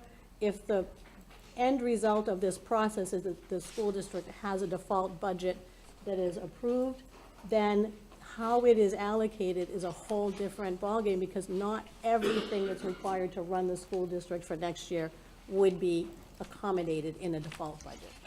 There's been 4 or 5 changes in putting the default together this year. Yeah. I have Town and Country, the thing we get from NHMA. You have a copy, I have a copy. I made up copies for you. You should probably read that. I have some I can make available, and I gave some to them. There's quite a few changes. I think it was distributed to everybody by email. Did you? I thought I sent it to Yeah, we all everyone. got Okay, it. good. We all got it. So, so basically, what you're saying is, basically, the proposed budget from the superintendent at this point is about $500,000 higher than the default budget. Yes. That's what I'm getting out of what you just presented. Yep. Okay. 493,507. Okay. And then lastly, it's 3-hole punched, and there's a place in your binder for it, so you can file it right in there. Perfect. Okay. It's time for public comment. Anybody have anything? Good. Well, I guess we're going to hear Brian. Thank you. I'm gonna have to shut these lights back off, I think. Bob and I were just talking, I think we're gonna look at the bulb here and see if, I think the bulb is dimming to the point that we need a bulb replacement. We'll try to work on that for you guys. I don't know if we can afford that. Well, so what I'd like folks to do, this will save a lot of time because I'm gonna skip over a lot of the text in my slides. My presentation is designed so that you can go back later and do some reading on things. If you want to jot down this link or take a picture of it with your phone, this will get you back to my presentation later. There's lots of different places where you can click and dive deeper into different things. And for the board and the budget committee, I want to try to give you an overview of some of this and point out some areas that you can go back to later and dive a little deeper. So while you're copying down that link, I really appreciate you giving me the opportunity to address some of the questions that have come up around staffing and class sizes and graduation requirements and how all those different pieces fit together. I get it. Remember, I have a history of sitting on school boards. That's what I did before I came here to Sanborn. Did it for 6 years, chaired the school board for a couple of years in a different school district. Totally understand where you guys are at in your seat. I appreciate all the work that you put in to try to help us put together the best budget that we can moving forward. So everyone got the link down that needs the link? Excellent. All right. So again, don't be mad. I'm not going to read off the slides, and I am going to skip through some slides. It's there for later, okay? So there are 4 questions that we're actually going to address tonight. All right. The first question that comes up talks about how our high school staffing compares to other high schools, especially ones that are similar to our size. So the easiest way to do that is actually to go to the Department of Education website. They maintain school profiles for every single school in the state, and you can find on those profiles a staffing breakdown where you can look at teachers, instructional support, specialists, library, admin support, and other support. And this is just a little description of how those categories come about. And every school reports their staffing data every single year for all of these different areas. So that's a link right there, school profile data. That would take you right to that DOE website where you can look at that data. Now keep in mind, the data is updated, it's about a year old. So the last update that we have officially is the 17-18 school year. So we're going to be looking at our staffing levels and our enrollment as compared to the 17-18 year. Okay? There's a couple things that I want to point out to you. In the 17-18 school year, we had 636 students on our October 1st enrollment. We have 672 a year later, so we are up almost 40 students. The other thing that I want to point out, going into this year, and there'll be a place where I point that out later, we have fewer teaching positions than we did in the previous year. So we did make some cuts in staffing last year. We actually cut 3 positions, a family consumer science position, a math position, half of a world language position, and half of a music position. All right, we also added 1 position. Mr. Ambrose talked about that. We took 2 paraprofessional positions and made it into a special education case manager. Now, numbers there, right? We cut 3, we added 1. That 1 special education teacher is there because they're working with 4 students. It's required in their IEP. So sometimes the numbers don't always, even though you say, oh, 3, it's just 1, but I don't know that those 3 and the 1 are always the same. All right, so 78 high schools. We're not going to look at all 78 high schools because Pinkerton Academy, the largest high school in the state, over 3,000 students, probably not worth comparing. Their staffing needs are very different to what we have, right? On the other flip side, Pittsburgh High School, 30 students in their entire high school. They have 8 teachers. It doesn't make sense for us to compare ourselves to that, right? If you'd like to look at all the data, though, see the link at the bottom? Click there, Google Sheet, all the data that you want. I've already compiled it for you. Took several hours. You don't have to do it. Go nuts with it as much as you'd like. We're going to zero in on the schools that are closest in size to us, all right? So the biggest one we're looking at is Oyster River, 793 kids. The smallest one is Prospect Mountain, 476. These are schools that are plus or minus 25% of our population, all right? You see Sanborn highlighted in yellow. All I did was I just sorted them by the largest school to the smallest school, and now we're going to run some comparisons of these, all right? So what we can do is we can now look at the number of teachers. I'm not going to look at the other columns so much, but that first column, the number of teachers that we have versus the number of students that we have. So kind of an average student to teacher ratio. If I were to do that for all of these schools and then rank them from top to bottom, this is what you would see. Okay, so we kind of show up in the middle in terms of our teacher staffing ratio. All right, probably not good to be all the way up at the top because that means that we have a really low ratio. That means that there are not that many students per teacher. You also don't want to be all the way at the bottom, right? That means that you are really, you're understaffed. You have the fewest number of teachers per student. So that's where we are. We're right in the middle. Not so much in some of the other areas, but we are again in the last area. All right, so now I want you to take into consideration the fact that our enrollment has increased by about 40 kids, and we're down about 2 teaching positions. And what I'm going to do is I'm going to show you that chart again, and this time you're going to see our last year's data, but you're also going to see our current reality of where we are right now. So hard to read out here in the audience, but the yellow, I think it was number 10 out of 22, that's where we would have been last year. The red, all the way down at number 18, is where we are right now. So what this is telling us is that there are 4 schools similar in size to us that have higher student to staff ratios than us. Pelham, Plymouth, Monadnock, and Bow. Everybody else above us, when you compare their number of teachers to the student population, their ratio comes in lower than us, right? So what does this tell us? It tells us something about how we're using our resources compared to how other schools of similar size are using their resources. And comparatively, there are an awful lot of schools with fewer resources from a teaching standpoint than us. And remember, we're talking about the teachers because the question that was asked of me was talking about class sizes, and that's directly related to the number of teachers.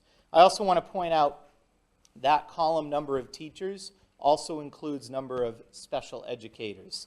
They're included in that category, right? So this one's hard to read, but I'll point it out to you. So if we're going to be considering making reductions to our staffing levels, we need to think about the ability of our staff to be able to meet student needs and whether or not this is going to be a manageable task for them. If it's not a manageable task for them, folks, I'm being honest with you, they're not going to stay. This is something that we deal with every year.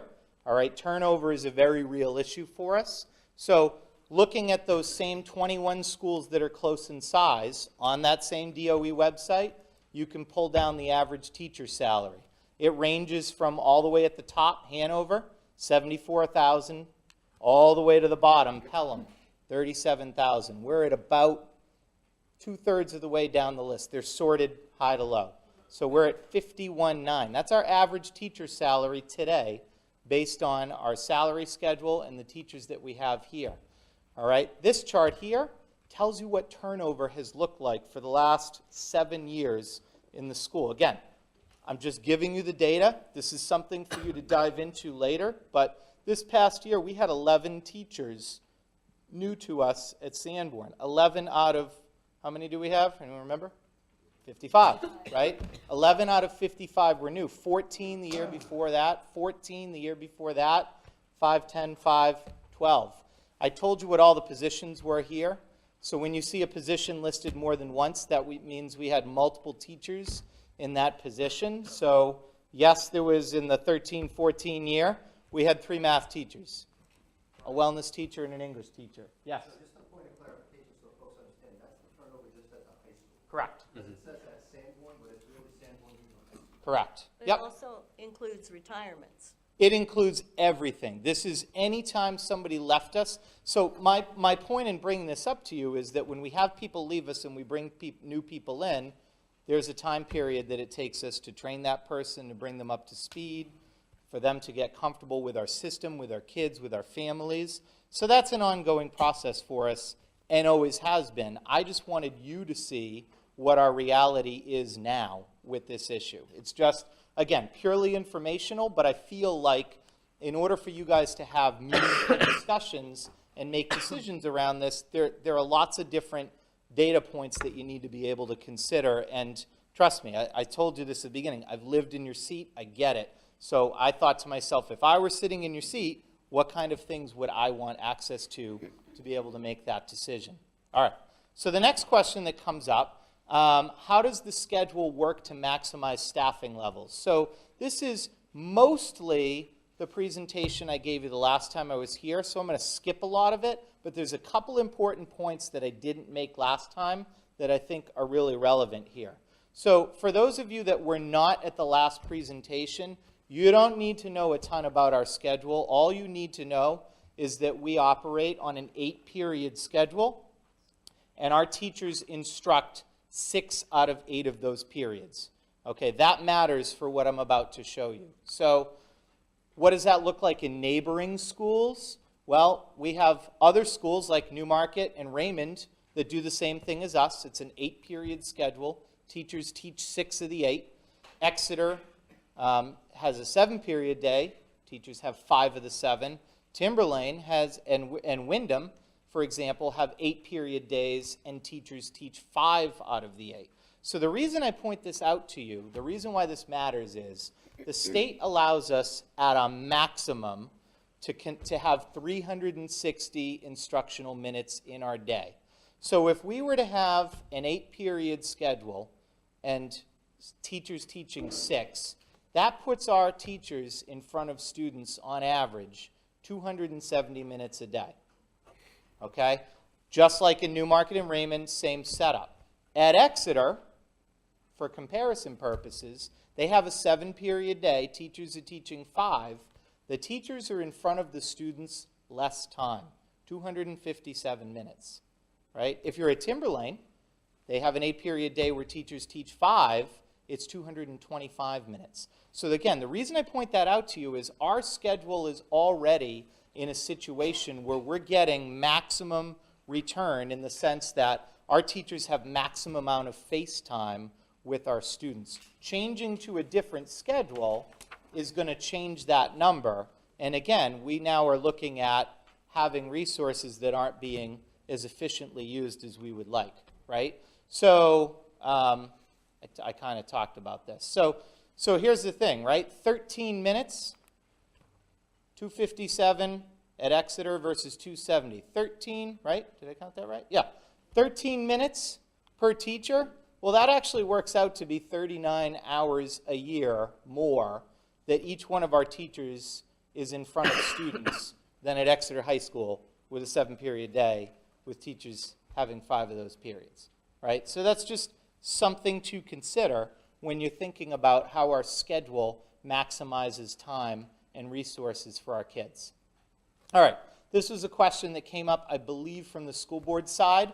What would be the impact of a reduction in credit requirements? And I believe the actual question was considering a reduction of, right now our graduation requirement is 28 credits. So what would happen if we reduced it to 24 credits? So I am imagining the premise of that question is, would there be potential savings through some staffing reductions if we were to reduce the credits to 24, and would that outweigh the pros or cons on the other end with students? Yes? Don't we also have a 32 credit?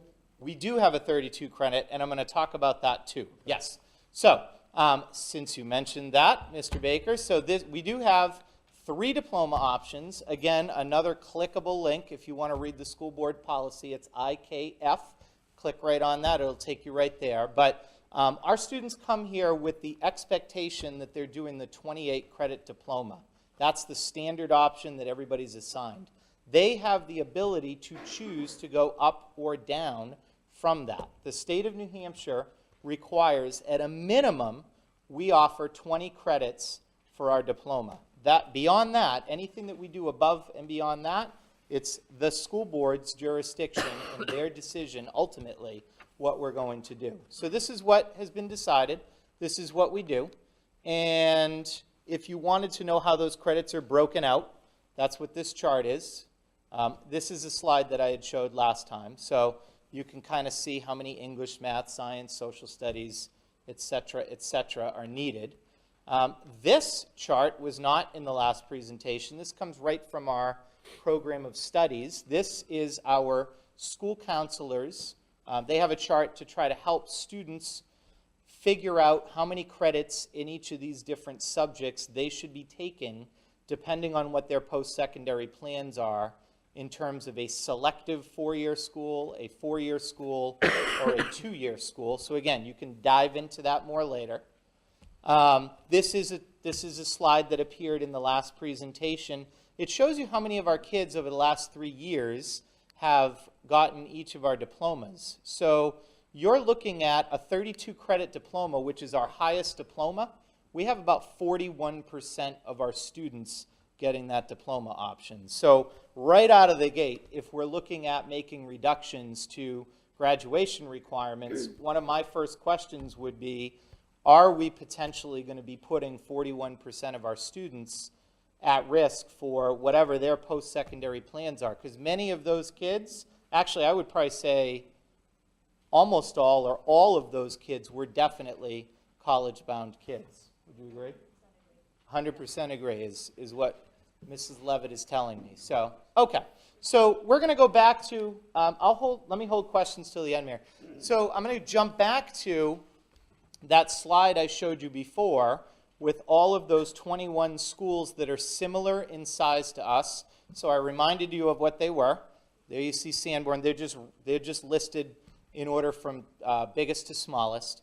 And what I did is I actually looked up what all of those schools have for schedules, and also what their graduation requirements are. So make note, and now, Mr. Baker, to clarify, I'm using a standard diploma number here for that last column. So there are some of these schools, not all, do offer a diploma with distinction kind of option that might be more than what's listed there, but not everybody does. So for comparison's sake, apples to apples, I listed what everybody's graduation requirement was. So make no bones about it, Sanborn's are definitely the highest on the list. If you look, there's maybe 1 or 2 other schools that have 28 just like us, and then there are several that have 26, 25, 24, and there are some that have fewer.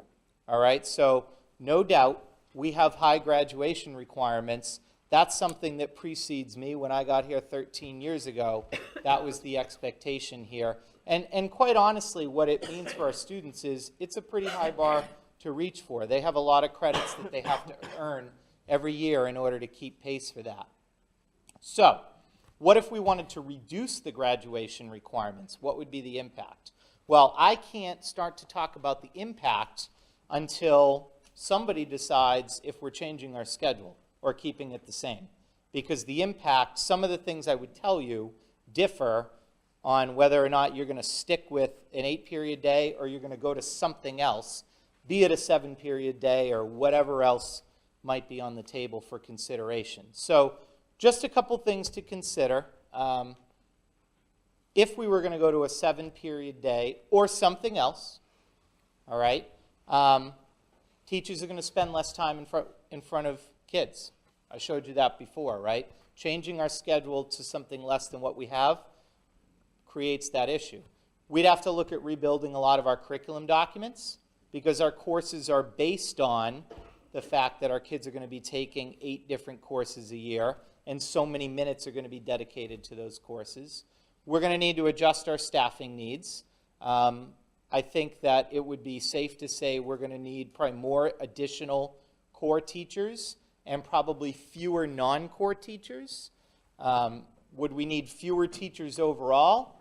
Honestly, I think you could see by the other chart, we're already pretty thinly staffed compared to other schools of our size. So, I mean, we're always looking at ways that we can make reductions without eliminating options for kids. But I don't know that you could necessarily say just because we go to a 7-period day and lower the requirements, we could do that.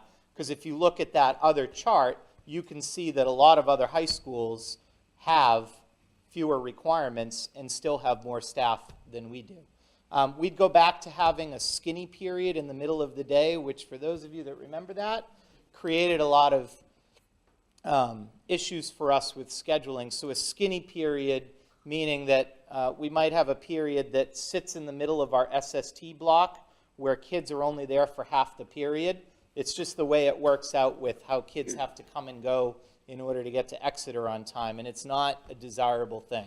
We can leave it at that in the interest of time.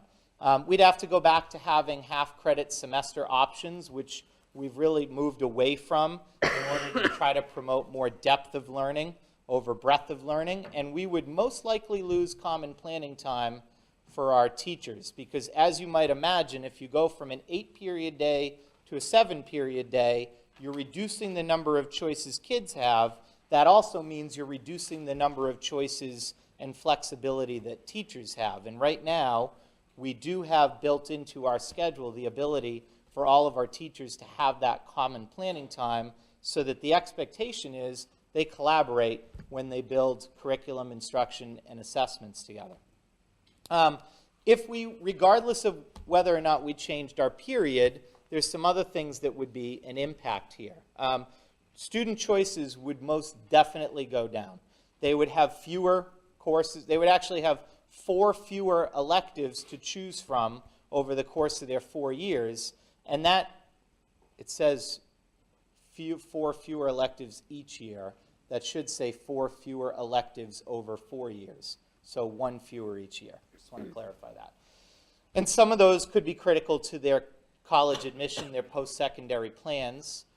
We would have to submit a change request to NEASC, which is the group that accreditates us. That's something that you have to do when you make a change like that. We would definitely be discontinuing certain electives, and we would be looking to broaden other electives. So knowing that we can't offer 2 different science electives, maybe environmental science and forensic science, because maybe we know that those 2 are not going to generate, we're just not going to have the teaching sections to do it. We might try to come up with a more generic science elective that's neither one of those 2 topics, but it's a more broad topic that a wider number of students would want to take advantage of. The other thing to consider is we would likely see a reduction in the number of students qualifying for New Hampshire Scholars. So currently, almost half of our class has qualified for that. We would also probably see a reduction in the number of kids taking internships, which is something that they have the ability to do because of the flexibility in their schedule. About 1 in 5 students right now takes an internship with us. And I want to point out these are 2 indicators for being college and career ready as identified by the school board. So these are very hard to read. You're not going to be able to read them now, but you can look at them later. What I did here, there's 3 different slides. I actually took at random 3 different students who graduated last year who were they were in the magna or summa cum laude status for graduation. That means their GPA was fairly high. They were probably somewhere in the top 20% of the class. I took 3 at random, and I printed for you, obviously, names and grades removed so that there's an element of confidentiality here. I wanted you to see what kinds of classes they took over their 4-year period, because the question really is, if we're going to reduce graduation requirements and potentially change the schedule, well, which of these classes are going to go? Which would go? And really, it would be a good exercise for you to really sit down and look at that and say, well, gosh, which ones would I take out if I was trying to imagine myself as that student? It also kind of gives you some understanding of what a full program at Sanborn looks like for some of our kids. And you can see different kinds of core classes they take and elective classes and other kinds of experiences they might do, extended learning opportunities in different areas and so forth. So the very last question that came up, this was also a school board question, was what would be the impact of a seat cap on course sections that are offered? And I believe the number that was being suggested, it was just for theoretical purposes, was 17. So I believe the premise of the question was, if we were to institute a rule that courses at Sanborn cannot run unless there are at least 17 kids in the class, with a couple exceptions, special education, AP, take those aside, what would that look like? What would be the impact on the schedule for something like that? So I will tell you this is an extremely difficult question to give you a very scientific answer to, because quite honestly, we'd have to run the schedule to see what the actual impact would be. And running the schedule, you heard for the school board anyway in my last presentation, that takes a better part of the year. That's a very long process to try to put together, all right? But having said that, I'll point out a couple of things that might help give you some semblance of an answer to this question. So remember that we decide which courses we're going to run and how many sections of those courses we're going to run in March. Seems really early, right? But remember, we have to issue contracts to teachers by April something or other. So these decisions have to be made, and then we're sticking with them for the upcoming year. Things may change a little bit here and there, but we've got to work with the resources that we have after that point. If we were to institute some kind of a cap rule, we would definitely be looking at a change to our elective courses. Again, I mentioned this earlier, making them broader, because we would know we're not going to be able to run courses that maybe are a very niche kind of interest area for a small number of kids. So we're going to have to broaden the topics to the point where we can be guaranteed that a larger number of kids would be signing up for them. We'd need to create a mechanism to dissolve courses that drop below the cap during that add drop period, which happens in the first couple weeks of the school year. We would have a difficult time running some of our dual enrollment courses. So some of our courses, whether it's with SNU or Great Bay Community College, require that we have a separate section only for students who are getting that dual enrollment credit. We can't run them concurrently with other kids. It's not always true. There's a lot of factors that we have to consider there. And it would make it more difficult for student need to be one of our main drivers for the schedule, which is quite honestly what it is right now. It would put limitations on us that we don't have already. So when I say limitations, let me try to give you a non-school example. All right, and this example is going to work well for some of you, somewhat well for others. It depends on whether or not this is a project you've ever tackled. But let's imagine for a minute that you have hired somebody to build you a shed, right?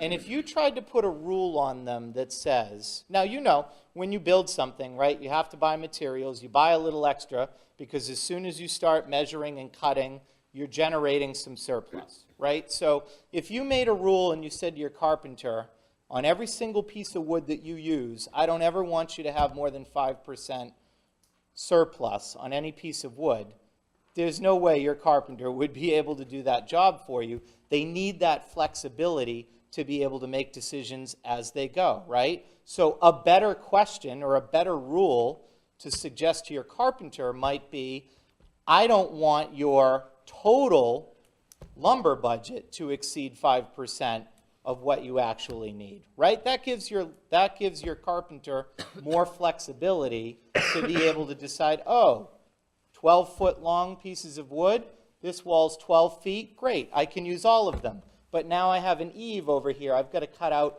3-foot and 2-foot sections, and I'm going to have more surplus here. Right, let them make that decision.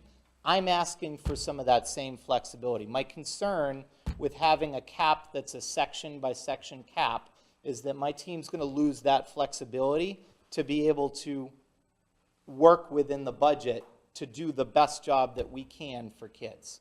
So what I go back to is we've got to come up with, and as a group agree, you all, we together have to figure out what an appropriate staffing level would look like.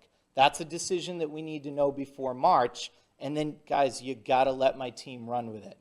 And I understand. You look at our class size report and you see that we've got sections that are high, sections that are low. It's frustrating. You're like, why can't we get these to be more equalized? I get it. I'm the kind of person that loves order too. Remember, I was a math teacher. I want everything to be perfect and organized and neat, and it's not always that way when we have 700 kids with 700 plans, and we're trying to make sure that we can do best by all of them.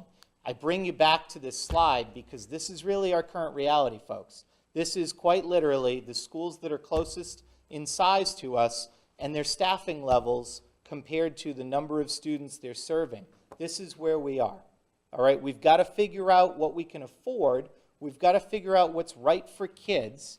It's got to be a collaboration with all of us, but this is where our reality is.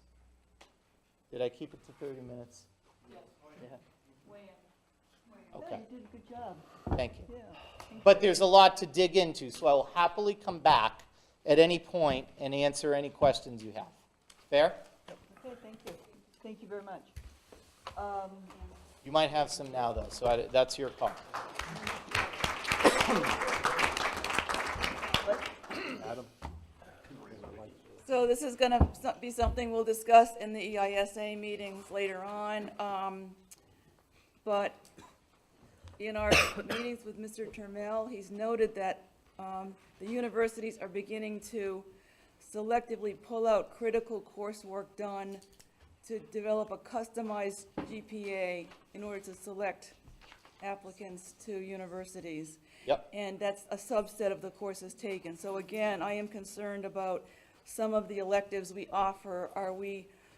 Is it really necessary to have certain courses in our curriculum to prepare students for college later on? Okay, I mean, so that would be one question for our subcommittee. Okay, thank you. I just want to make sure that we stick to what our agenda is here today, which is gathering information. It isn't really commentary. So if we could, I mean, we're going to have plenty of time for commentary in our meetings to follow up. So I just wanted to stick to that if I could. Ellie? I appreciate that comment, truly I do.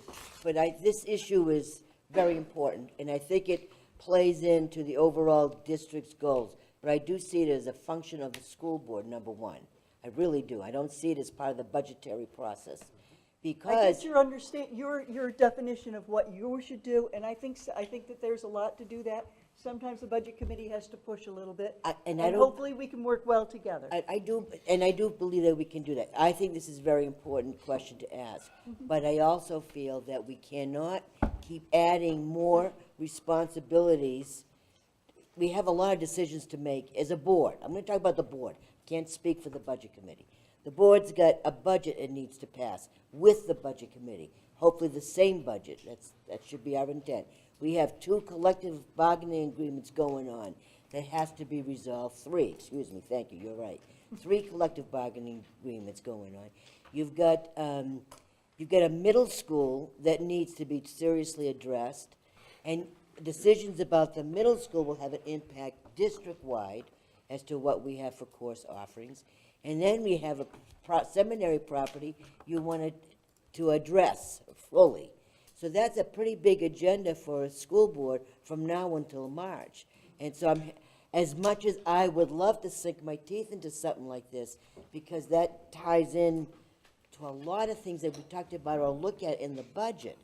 And I think it's really important that we do that. But I don't see how we can possibly tackle that at this time on top of the 4 major things already going on. Okay, so thank you for your opinion on that. We're going to not have opinions anymore. It's really, Going to be hard to do that. But no, I mean, Voice opinion. what our purpose here today is to gather information, and then we will be discussing it in our meetings. It isn't to sit here and evaluate whether we like or don't like the information. Mr. Stack, you had something else? No, I was just, didn't know if you had questions or. Does anybody have any follow-up questions of Mr. Stack? I thought we weren't asking. We can I ask didn't him know. some I questions. just didn't know, so I figured I'd. For clarification, yeah. It's just not giving your opinions on whether you like or don't like where he's at. Oh, yes. Yes. We have 3 different graduation criteria. Yes. Or levels. Well, diploma, One is yeah. a minimum, Yep, one is 28, and one is 32. yep, Now, I've been to a couple of these graduations, and when they graduate, we don't say so-and-so got the minimum standard. correct. Only when they get the superfluous 32 credit do we make some kind of announcement with it. Correct. They all get on their diploma itself, it does specifically state which of the 3 diplomas they got, correct. So just for my knowledge, if you please, when these kids apply to schools,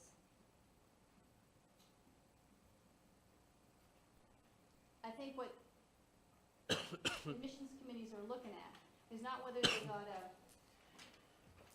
a regular diploma or a buffed and polished one. Yep. They look at the content of their courses, they look at their GPAs. Yes. And That's true.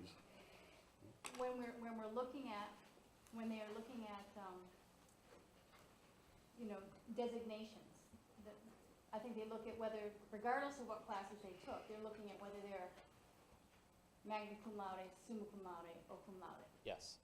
So, to me, I'm trying to understand, it's great that we want to have these kids, 41% of them be New Hampshire scholars. Yep.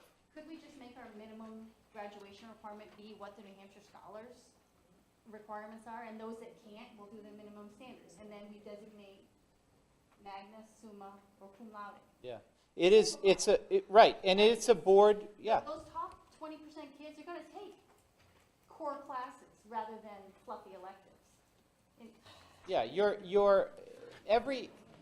it's a board policy. No, it's a fair question. So remember that the history of the policy came out that we had a diploma. We were looking to add a minimum standards diploma at the time because we have a small percentage of students for a variety of reasons that we're not able to get there, right? When we went through that process, it was very important to the board that we also look at, this would be an opportunity to have something that's higher, to give kids one more thing to try to reach for and see if that might expand their transcript, which you are right, the transcript is really what people are looking at depending on college or career, trade, whatever they're going into. What matters is really what they took, not what diploma name they have. And you even showed a graphic that said, you know, here we are with 28, and there are some schools that don't offer. That is more or less of correct. them. And, you know, to suggest that maybe those students are not going on to achieve at a higher level is not reasonable. because Correct, correct. Regardless of how many credits they offer. Right. They're making the most of what Right, they're so supposed my to offer with point, curriculum. right, so my point with showing that chart was really, the question that I was tasked with was, how would our graduation requirements impact potentially class sizes and staffing? So what I was trying to show is that we already have the highest graduation requirements and some of the lowest staffing of all of those on the list. So changing our graduation requirements doesn't necessarily mean we'd reduce our staffing. Our staffing's already low. So my point is, other schools are doing it with, yeah. Okay. Yeah. And it's like this Let's, big, you know, let's stop. opinion. One thing, Mr. Stack, one thing I would really appreciate if you would add to that chart is the student-teacher ratio, because some of those schools that have 60, 70 teachers versus our 45 or whatever the number was. Yep. Have fewer students or Yep. have more students. It would just be nice to be able to kind of Yes. compare that way. So And if you in just- that link, you Mhm. can actually, you can get the whole Excel spreadsheet, and then you could actually pull that data out that way. Okay, because it's Yes. just, you know, the facts are really great to have, and that would give, Yes. that would give a little bit. Yeah, Jim? Yeah, that Department of Education website does all that calculation for you. It gives you your student-teacher ratio for every single school. Yeah. And it's their calculation based on the reporting from every single school. Yep. Okay. Ms. Levitt Yes. just wanted to add one thing Yes. about No, New I Hampshire just wanted to scholars. speak to your question about adding the New Hampshire Scholars requirements as being our minimum graduation requirements. No, not the minimum, but the standard. But And the also Yes. have but- the but minimum even for the those kids who can't Yep. achieve that. Right, so even for the standard requirements, there's some higher level classes that some of our kids for whom school is more difficult. So a chemistry, which is a really challenging class, and algebra 2, those are the requirements for the New Hampshire Scholars. So for some of our kids who maybe aren't able to achieve those, they're able to take a third science class, say a forensic science class, marine biology science class, doesn't have the math that's as difficult in it, they're still able to achieve that standard diploma. So I think it would be difficult for those of us who are working with those kids every day to say that because math is difficult for you, that you can't have a regular diploma, that you have to have the minimum standards diploma. As Mr. Stack showed, the numbers that earn the minimum standards diploma is very low, and typically that's for our kids who are dealing with some major medical stuff, or who've transferred into the district as a senior, who are coming from schools that have 22 credits, and then we can't say to them, you can't graduate this year because you came to us from Massachusetts where they require 20. I'm not suggesting that we Yeah. shouldn't have. Okay, we really do need Yeah. to, I mean, it's, you know, quarter, is that I just really wanted- right? Quarter to 10. So we need to move into public comment where the public can give their opinions and thoughts. So, and then we will be having committee comment where we can also share some opinions, but we want to make sure that we're debating the budget when we go into our budget process in our different meetings. Just prior to that, I just want to go over a couple of things as far as the procedure. The school board is going to be giving the budget committee a recommendation for our meeting next Thursday, according to our agreed-on schedule. And we do already have the preliminary default budget to look at. And then I just wanted to look with you at basically our job is to come up and to prepare a budget. And one of the things that you have here is the MS-27 form. And what I want to suggest that for focus is that we take the 1100 to 1899 numbers for education as our focus for our meeting on Thursday. Is that okay with everybody? And then the next one, we go to the 2,000 to 3,000. as far as the accounts and the instruction. So basically, we're looking at instruction for next week, and any questions that you have that are follow-ups to this, specific questions, please submit them to me by Monday night so that I can get them to the administration so they can be prepared with any answers. We are not doing another round of questions. No, not another round of questions, Okay. but just clarification if there's something that has come I up. just want to be clear. No, we're not doing another round of questions. Believe me, we're not doing another round of You questions. will come to the meeting and discuss what we've shared. But I want you to be prepared to know what people are thinking about and might have things that they want to discuss with you That's to fine. get more. I just want to be clear Okay. that we're not doing another round of question and answer like we did tonight. Is that okay with everybody if we Yes. handle regular instruction next Wait a time? minute, whoa, you mean you're gonna sectionalize this? How would you like to do it, Well, your John? budget's a totality. We've talked about this in years past.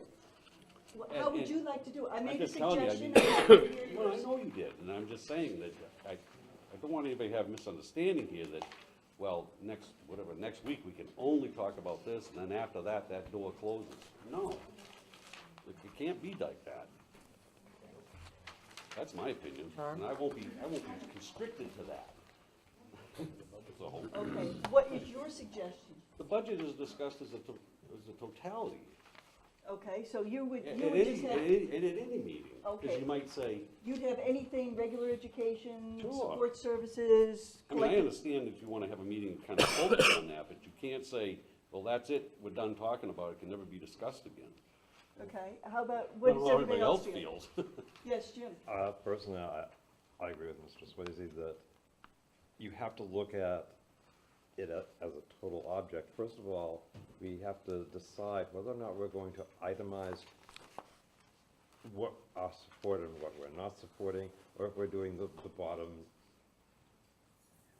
Okay. the so- base, the bottom line, Okay, so which they're is kinda- something we've been told before. We've been told we have to do both. Okay, But while Mr. Swayze may support bass fishing, I may not in that area, but it also relates to how we support something possibly in regular I mean, we have to look at the whole thing as a total. okay. So basically, we have a couple of people saying you want to look at the whole budget and do you want to come forward with a specific proposals for our meeting on Thursday? Or how do you want to proceed? Please tell me how you want to proceed. Well, the difficult part of being Thursday is that Wednesday we'll get the school board number. Mhm. So until I've seen that, Okay. because the school board may suddenly look at it and go, oh, Okay, we have to be below the default. okay. Cheryl, you had your hand up? Did you have a thought? No.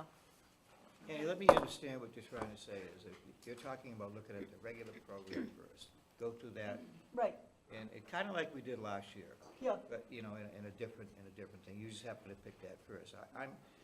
I think that's the way we have to go. I think we did it last year that way, and I think that worked out well, and we can put something to bed. Otherwise, we could never finish up anything. I think we look at each area and go from there. Okay. Mary, did you have any thoughts? No, I was on board with a plan scheme to look at a targeted group and then Okay. circle back and finish up. Okay. Sandy? I agree with that. It's similar to what we did last year, but the door should not be closed. I agree with We cannot that. go back, because there may be an issue in another category.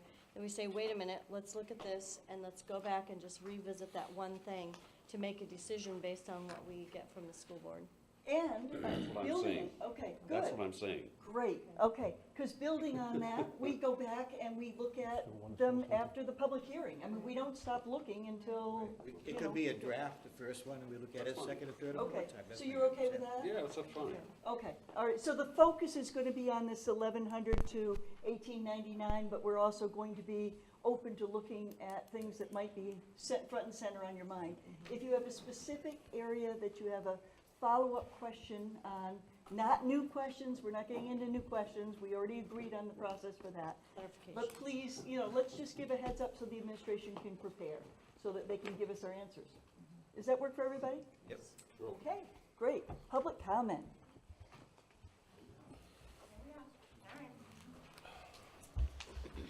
Hello, I am Kelly Cullivan. I am from Newton, New Hampshire. I want to explain that I also have 2 children. One is in 7th grade at the middle school, one is in kindergarten at Memorial. Listening to everything tonight, I am a bit confused because I'm pretty it's my understanding that it's not the job of the Budget Committee to be discussing and or defining what our graduation requirements are and or our class sizes. That's for the school board and the administration to decide.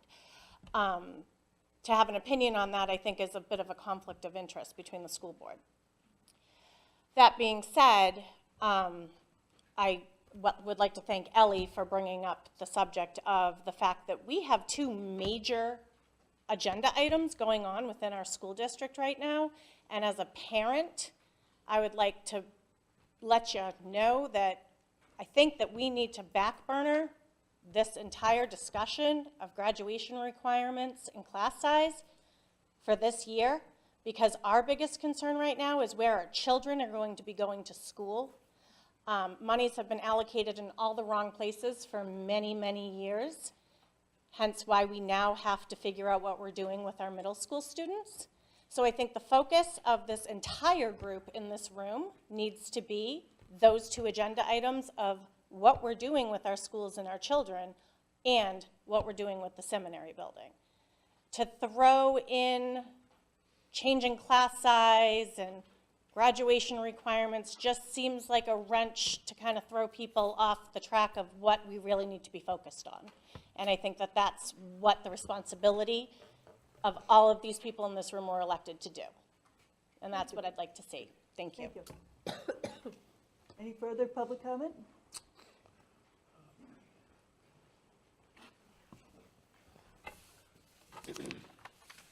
I'm Tammy Gluck from Newton as well, and I echo Kelly's concerns, and I also want to thank Ellie for bringing that point across about the 2 to 4 major issues we have that we're addressing. And one of the things I want to read to you is from or you can look at it, but it's from the superintendent's budget presentation, page 3 and 4. And those, he lists there the school board's definition of student success. And there's letter A, B, C, D, E, F, G, H, and I. These are all adopted by the school board. I believe they came out of the EISA committee. And they're talking about graduates will demonstrate success in 2 or more of the following indicators. Indicators may be duplicated. And the first one is completion of a New Hampshire Scholars Program of Study, standard science, technology, engineering, math, STEM, or arts. And then it talks about grades, getting an SAT score, getting a certain ACT score, scoring a 3, 4, or 5 on an AP test, earning a CTE credential, completion of a New Hampshire Career Pathway Program or an ELO, scoring at least a level 3 on the ASVAB, or acceptance into a post-secondary 4 or 2-year college or career technical school. All of those things are driven by a academic curriculum that has a variety of different offers, courses available to students, including chemistry and AP and senior literature, composition, AP courses, SST courses. And the discussion this evening that was on the agenda for the Budget Committee regarding considering class sizes and graduation requirements, as Kelly mentioned, that's not the purview of the Budget Committee. That's the purview of the school board. And it's great to have that discussion, and it's informative, but being someone who sat on this Budget Committee with 6 out of the 7 members sitting on that side of the room, I feel like the only reason that that item would be put on your Budget Committee agenda is to consider how you can cut staff and cut money from the budget. And that's the only reason why you would want to have that, because you want to have reason to justify decreasing the budget so you can decrease and lower your personal tax bill. Okay, I want Thank to you. I want to just clarify one thing. The reason that that particular item, that Mr. Stack's presentation was on this agenda tonight is because Mr. Ambrose requested it because we were having a joint meeting. It was not something the Budget Committee asked for. It was something Mr. Ambrose asked to have for all of us to have as information. So some of the assumptions that a couple of you people are making are not really accurate, and I just want to put that to bed. Questions that were asked to the Budget Committee submitted to be answered. Actually, to be fair, I want to be clear. Hold on, everybody. So, look, I said it the day I got here, and I'll say it again. This work is either going to divide us, or it's going to bring us together. Mr. Stack asked to have the item put on the agenda tonight so that the BudCom would hear the answer, because he's concerned about people cutting his classes. I am concerned that we're not putting the kids first. And I want to be clear about that. Now, I will do whatever it takes to facilitate this process and work with you all as a community. But if you want me to help you, you have to understand that I just stood up there and said that there's $1.5 million in needs to help our kids learn how to read that are not in this budget. So, we can fund that one of two ways. We can either reorganize our existing resources. We're running 4 schools for 1,600 students. Oyster River runs 4 schools for 2,200 students. They have $10 million more in their budget to provide intervention for kids than we do. So you gotta make a choice, folks. Do you wanna reorganize the district? Our elementary costs are very high. Our high school costs are not the problem. That's my opinion as your leader. Mr. Stack just said it clearly. High school is not the problem, folks. We're running 3 elementary schools for a relatively small student population. Out of that 1,600 students, 670 of them are at the high school. You can do the basic math and percentages. So, I just want to calm this down a little bit and remind everybody that when you got 670 at the high school and we moved 200 middle school students up here because of the facility, which is something that's being researched right now, we haven't even heard the results of the study. And people are assuming that these things are going to occur. But all of you as taxpayers are going to have to decide, are you going to pay the bill for the 4 schools, or are we going to close one and use that money and reallocate it? That's what you have to figure out, and we're not there yet. We're not ready to do that yet.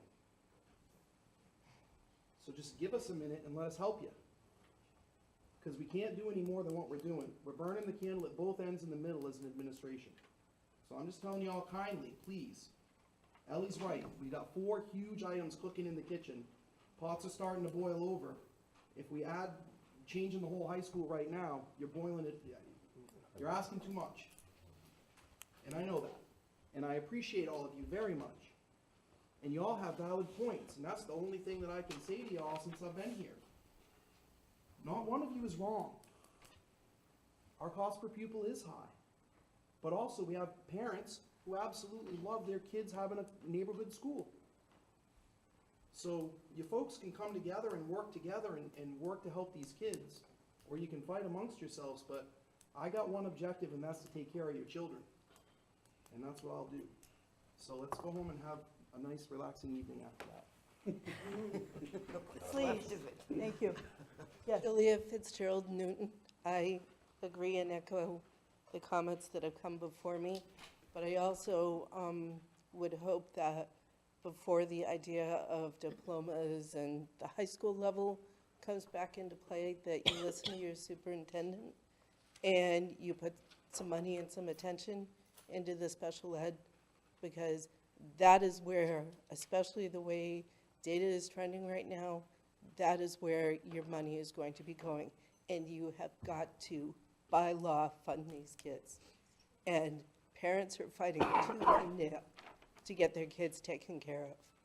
And you people need to start looking at that. Listen to your superintendent and follow some of his ideas because it is drastically needed. Thank you. Thank you. Are there any other comments? Okay, committee comments. Now would be a good time.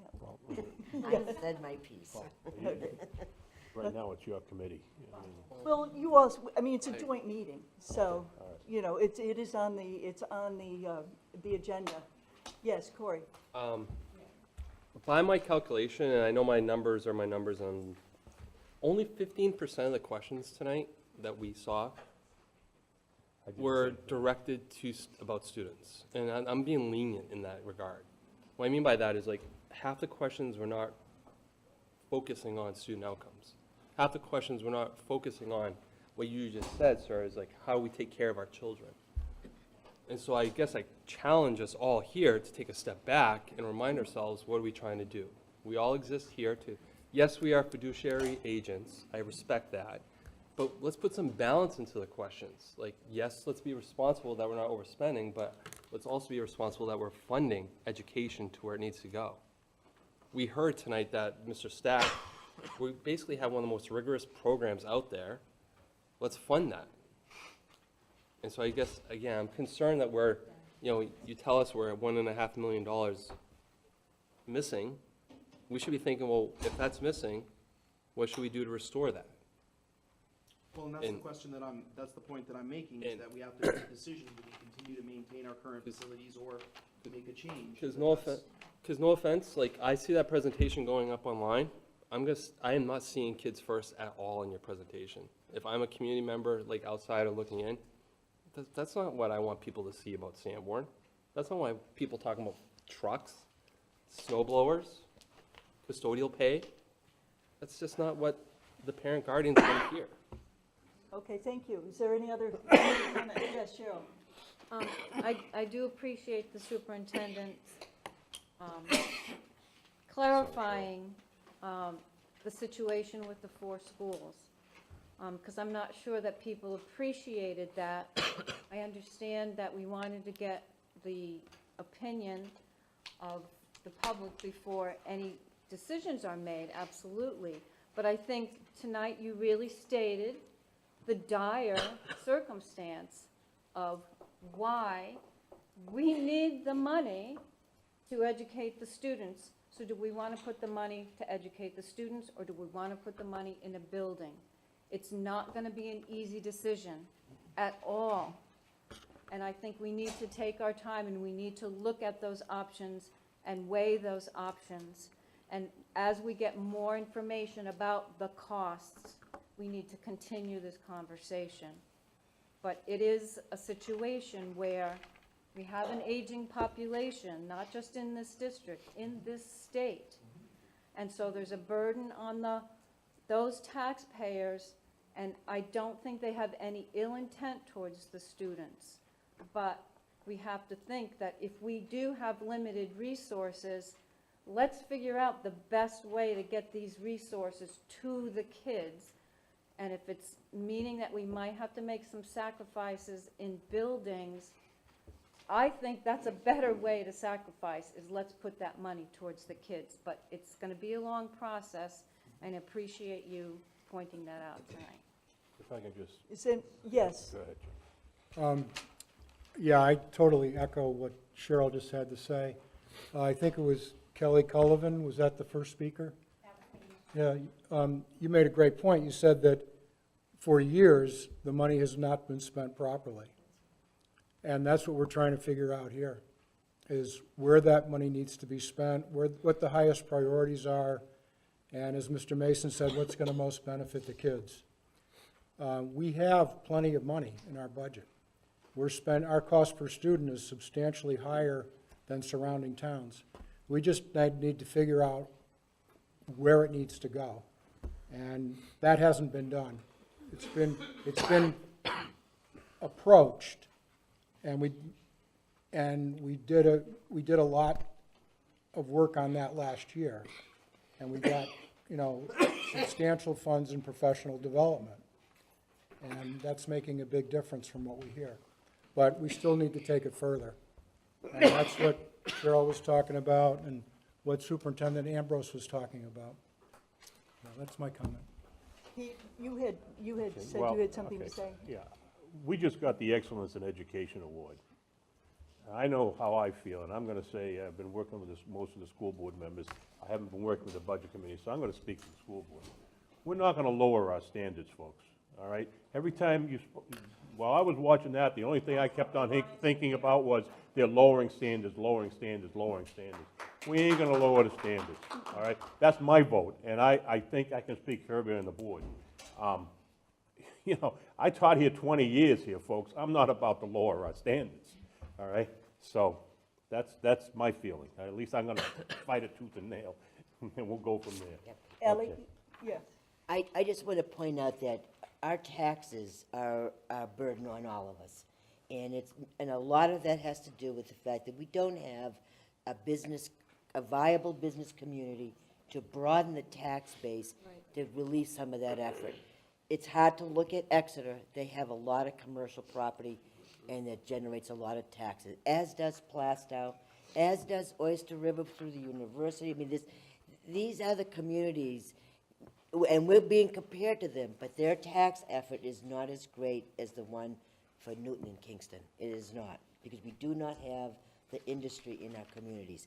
So that means we're going to continue to fund our schools. We have been doing it for as long as I've been here, more than 40 years. It's a big effort, and some years the budgets pass, and some years they don't. But the district as a whole has supported our schools, and I'd like to think going forward, they're going to continue to do so in spite of the effort on our tax bills. Pam, did you have your hand up? Yeah, I just wanted to say, you can blame me for Mr. Stack's presentation because many of his comments were directed at something I'd asked at a previous meeting. But I do agree with Ms. Gluck, who mentioned that we do have specific things in our student success framework, including the New Hampshire Scholars Program. But in fact, Mr. Trammell has been going to conferences and asking that we even consider revising our framework to focus in on this critical GPA score that universities are looking at. So I'd just like to point out that we're not throwing out the framework, we're actually looking at it and it's evolving over time, one. And my third point would be, as a community college professor, I do want to look at our electives because my goal is to get the students graduated successfully and efficiently so that they can go on to careers and then college. And believe it or not, if you don't get a specific elective, I'm not going to single one out because I'll be written up in the Carey Sound News, but there are a couple that are kind of, to me, a little hanky. I'll just say there is life after high school, okay? I teach community college. I have high school students and young undergraduates, and there are many courses that if you don't have a specific elective offered at a small district like Sanborn, you can take it next year or in the summer at community college.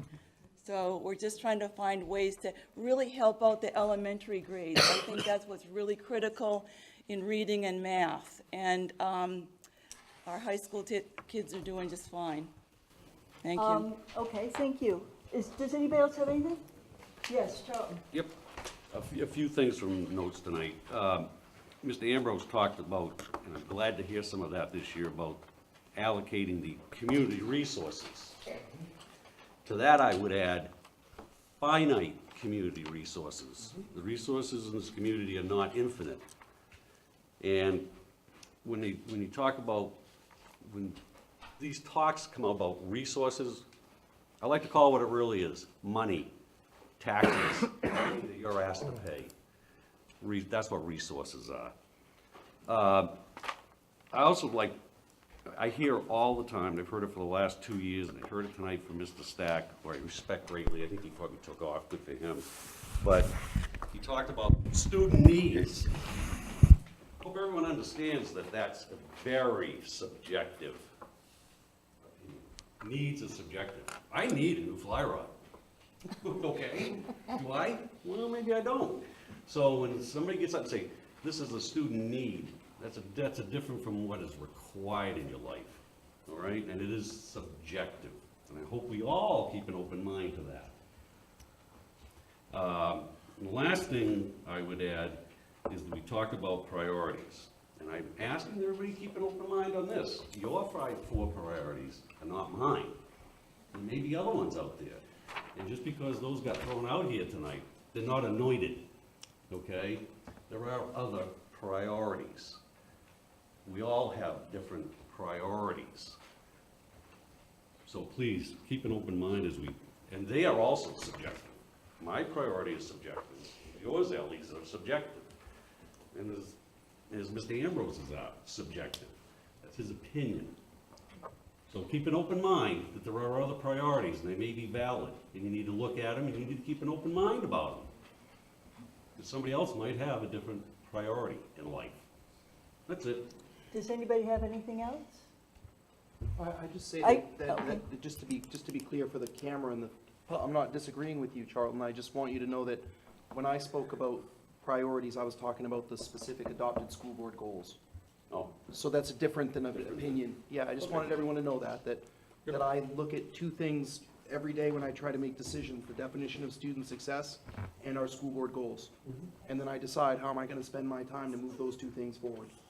The seminary is a whole other thing.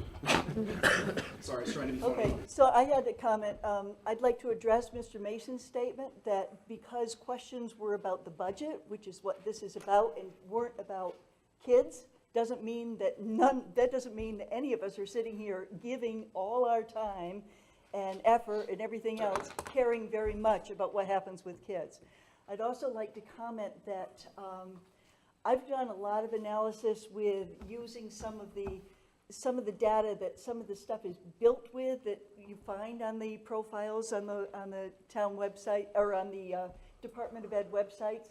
And I specifically compared us against Oyster River because their results, if I looked at similar sized schools, their results for their kids are way, way up there. So I said, okay, what are they doing?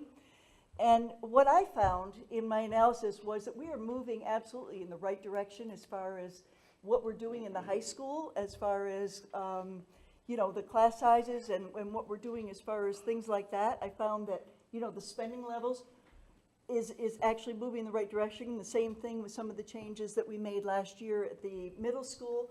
Where we really have a huge problem is how much we're spending in the elementary schools.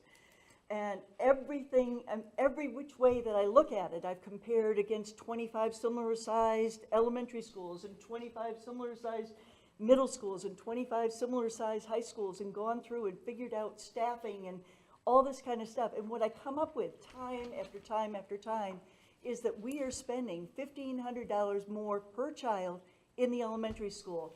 And when I hear Mr. Ambrose say that we are so failing the kids with early education and with addressing these literacy problems, that concerns the heck out of me. And as Cheryl said, we're paying for these facilities instead of educating our kids. I mean, let's give them what they need. I hope we can move forward with doing some consolidation and figuring out the best possible way to take, as Charlton said, our limited, finite resources and put them in the best possible way to get results for these kids. That's what we need to do. So, I'm just hoping that we will move in that direction and move fast. I also agree with Ellie that it is not up to the budget committee to tell the school board its policies. It is up to us to come up with what we feel is a budget which gives supplies the educational needs with respect to the resources of the community. And a part of what we have to do is fill out this MS-27, which does have us allocate some monies. So we're forced to allocate some monies and not just come up with a number, but we also want to dig in and understand where the monies come from, why they're being asked for, and where they're going to go so that we can be responsible about our job. So hopefully we will work together well with it. Yes, ma'am. Just throw one thing out there. I overheard a conversation recently. We talk about we're maintaining 4 schools. We have a 5th campus. that we're also maintaining. It's So true. let's not overlook that, and that is one of the big ticket items that's gonna be on the docket this year. So we are maintaining five That's right, schools. that's right. Like it or not. into the Swayze gym roof. Okay. So if there's nothing else, the next scheduled meeting date is next Wednesday. Larry has a Oh, question. Larry, I'm sorry. Yeah, I just wanted to bring up one thing. We've been talking about all kinds of things. And actually, I think we go right back to what we did a few months ago, that the needs were defined when we adopted the definition of student success. And if we follow along on that, I think we are going to go down the right path. Yep, I agree. So next Wednesday, December 5th, 6 PM is the school board meeting here. Well, that may change, so. That may change. I've got to talk to the board first, because I'm looking at the time, and Okay. On Thursday at 7 PM, December 6th, the budget committee will meet. So that's all I have. The budget committee, I'd like to entertain a motion to adjourn the budget committee. Second. Okay, so it's Jim Doggett and Sandy. All in favor? Thank you. okay. I'm going to move us out of recess, and the question I have, two questions, but they're connected. Okay. If we leave now, Tom and I have already put the agenda together, which doesn't matter, it's approximate times. I think your idea, love the idea, we'll put that in. But, we've got, Pam, about how much time do you figure you need? Half hour? About 20 minutes. Let's say a half hour. So the question, no, the reason I say that, you'll see why I'm Maybe saying less. that now. There's discussion. The question is, if we leave now, why do you want to stay? Stay. Okay, or do you want to start a half hour earlier next Wednesday and just do the policy? Stay, get it done. I don't care, whatever you people want. What was the alternate suggestion? What was that Start second? earlier Start at 5:30. Well, we have subcommittee meetings. We have policy. We have policy I- at 5 let- o'clock. Let's stay and get it over with. Yep. Yeah, that's fine. We'll plow through it. It's the first reading. Just read out loud Let's, speech policy. 10 minutes, 10 minutes. 13, Let's get her done. 13. I say we do it. I agree with you. 2-minute break. Okay. We're gonna go for it, PM, 2-4 time. Okay, I'm taking a break too. If Jim's going to the bathroom, so am I. You go ahead. We won't need more than, we'll need about 15 minutes at most. Yeah, go ahead, really, it's late. We're just doing policies, no, we. Save yourself. You get that test for it period tomorrow, remember? So you haven't studied for it yet? Actually, might.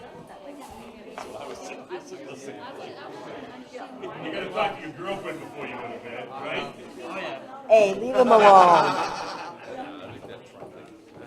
Oh, no, Adam and I had quite a discussion. Alright. Have a good rest of the night, guys. Actually, it was kind of one way, him to me. I didn't realize that the other people were doing it.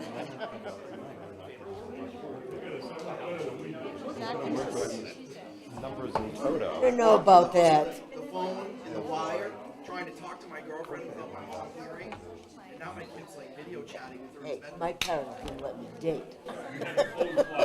I was a freshman at BU I calling was gonna home. say, I bet you had a wild story. I don't remember most of my freshman That's year. what I'm saying. But I would call home at Saturday about 7 o'clock, and my mother said, "What are you doing?" "Oh, I'm going to the library, I just want to say hi." Yeah, right. Oh, they're always.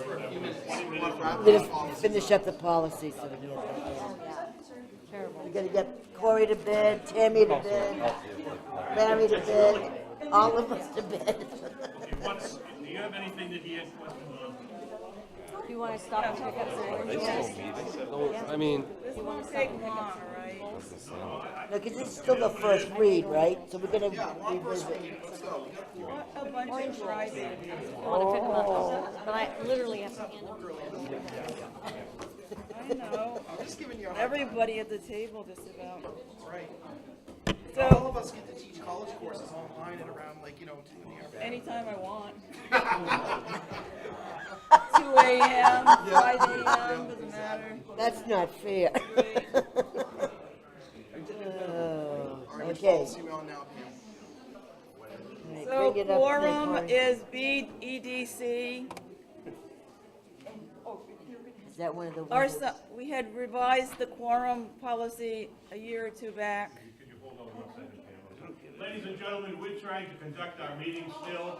If you don't mind, either. Oh, I do mind. You can sit down and, or by all means, please, whichever you want to do.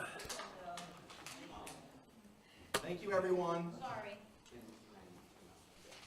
So the, Roger game that's named after you, I'm the sole survivor.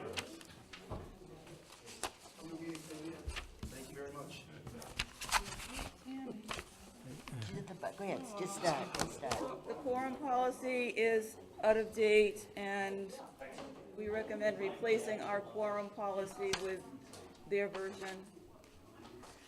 It's very similar to our current policy. Yep. But I retained the sentence that said we'll have an IT staff or member present when someone's participating remotely, because that's not in the sample policy. Okay. Any questions on that one? No, I thought that was No. pretty good because it clarifies It's the similar to remote ours. access. I thought that was very good, actually. Okay, and the next one is BEDG, minutes. Replaces our sample policy with the association sample policy to improve clarity and comply with 2017 changes in state law. Any questions about that one? Nope. Okay, I do. Okay. Copies of the draft minutes of the meeting will be sent to the members of the board. Is there a time frame on that? Statute is what, 5 days? Oh, so- okay, I see it right there. Yep, But what- 5 days. Sorry. Phyllis is a ninja, she gets them quicker, I but know that, but sometimes. BEDG-R, access to minutes and public records. Mr. Baker has two recommended changes, so if I scroll down to those, this is for minutes and public records. Come on, really? Hurry up. One of the things that was crossed out here was "and copy." And there's, in another place, we're going to impose a 50-cent per page charge for copying.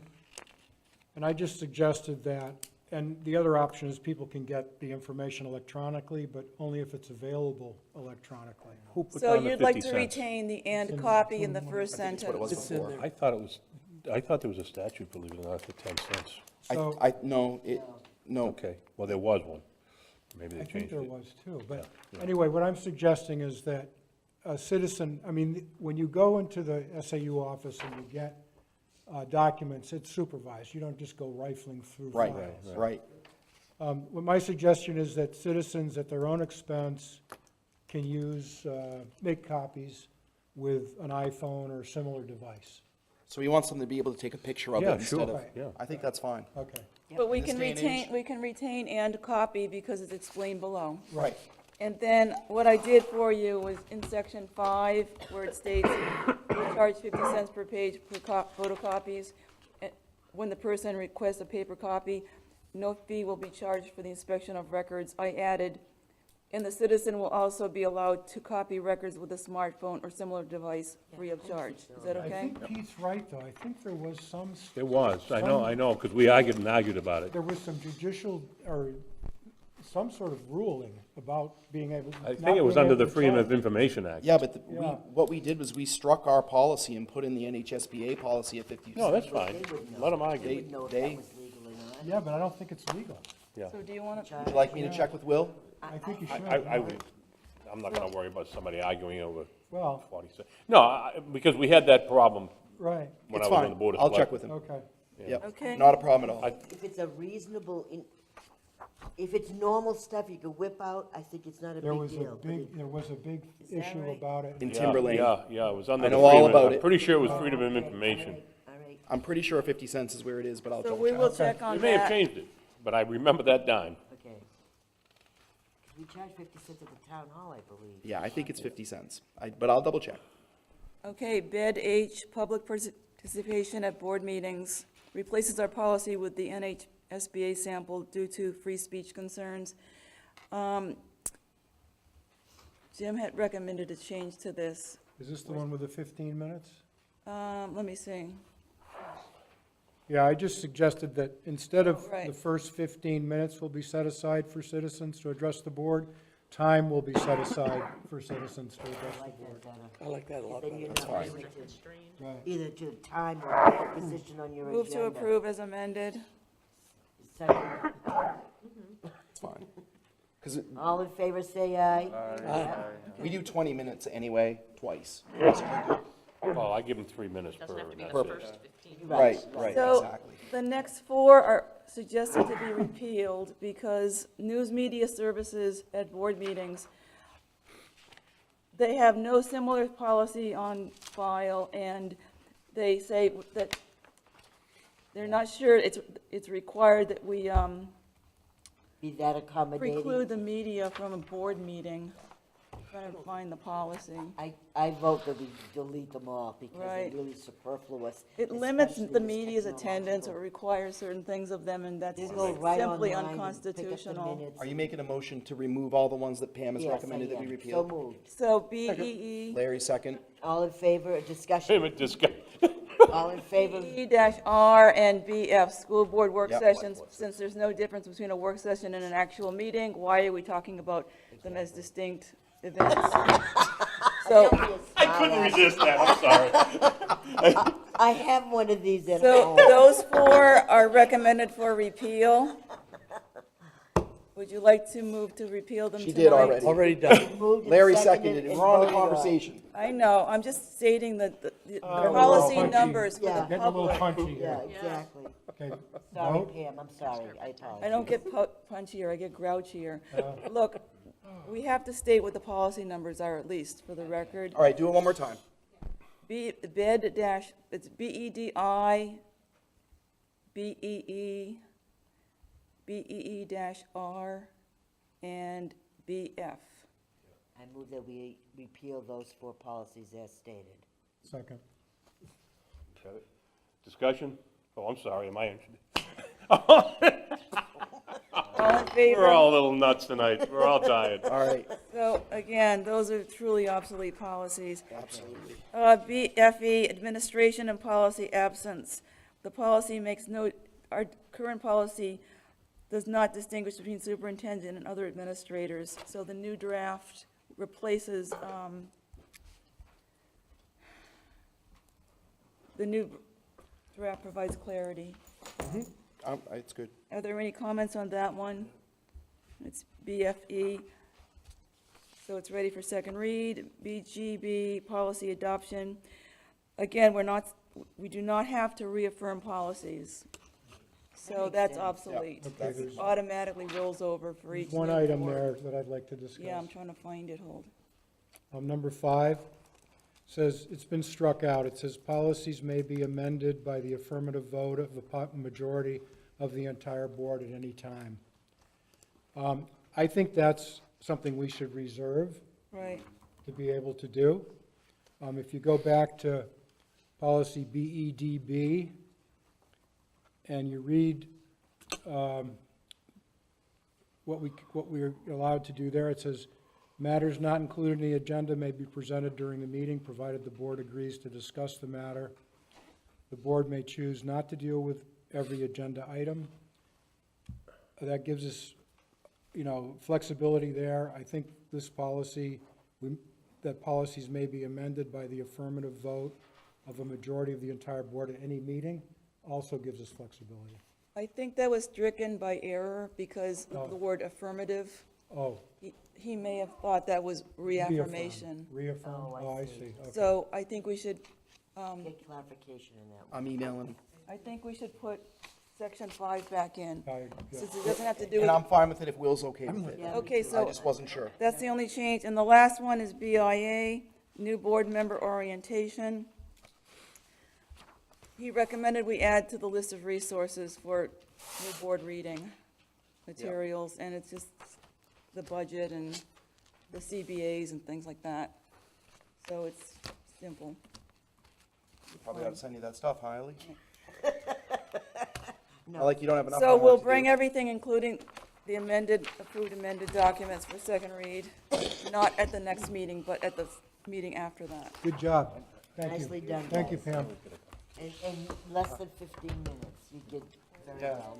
And we want to thank our one Well, community no, member. we've got to find out. Do you have a public comment, sir? You want to say Yeah, we anything? do have public No? comment. Okay, good. I'm happy with that. No, we really are grateful that you stayed all night. This is what it's like for us, so. Okay, the next meeting agenda, we've already Not got set normal. up. Yep. Okay, so, any other business anybody can think of? There's no non-public, we took care of that. So, the next Sanborn Regional School Board meeting will be held on Wednesday, December 5th, 2018, at 6 PM, to include a public hearing at 7 PM regarding the Sanborn Seminary in the library at Sanborn Regional High School, 17 Danville Road, Kingston, New Hampshire. Do I have a motion to? Motion, so moved. So moved, second. Pick one and give somebody a second. Hey. Any discussion? All in favor? Get the heck out, that's unanimous. I don't understand that.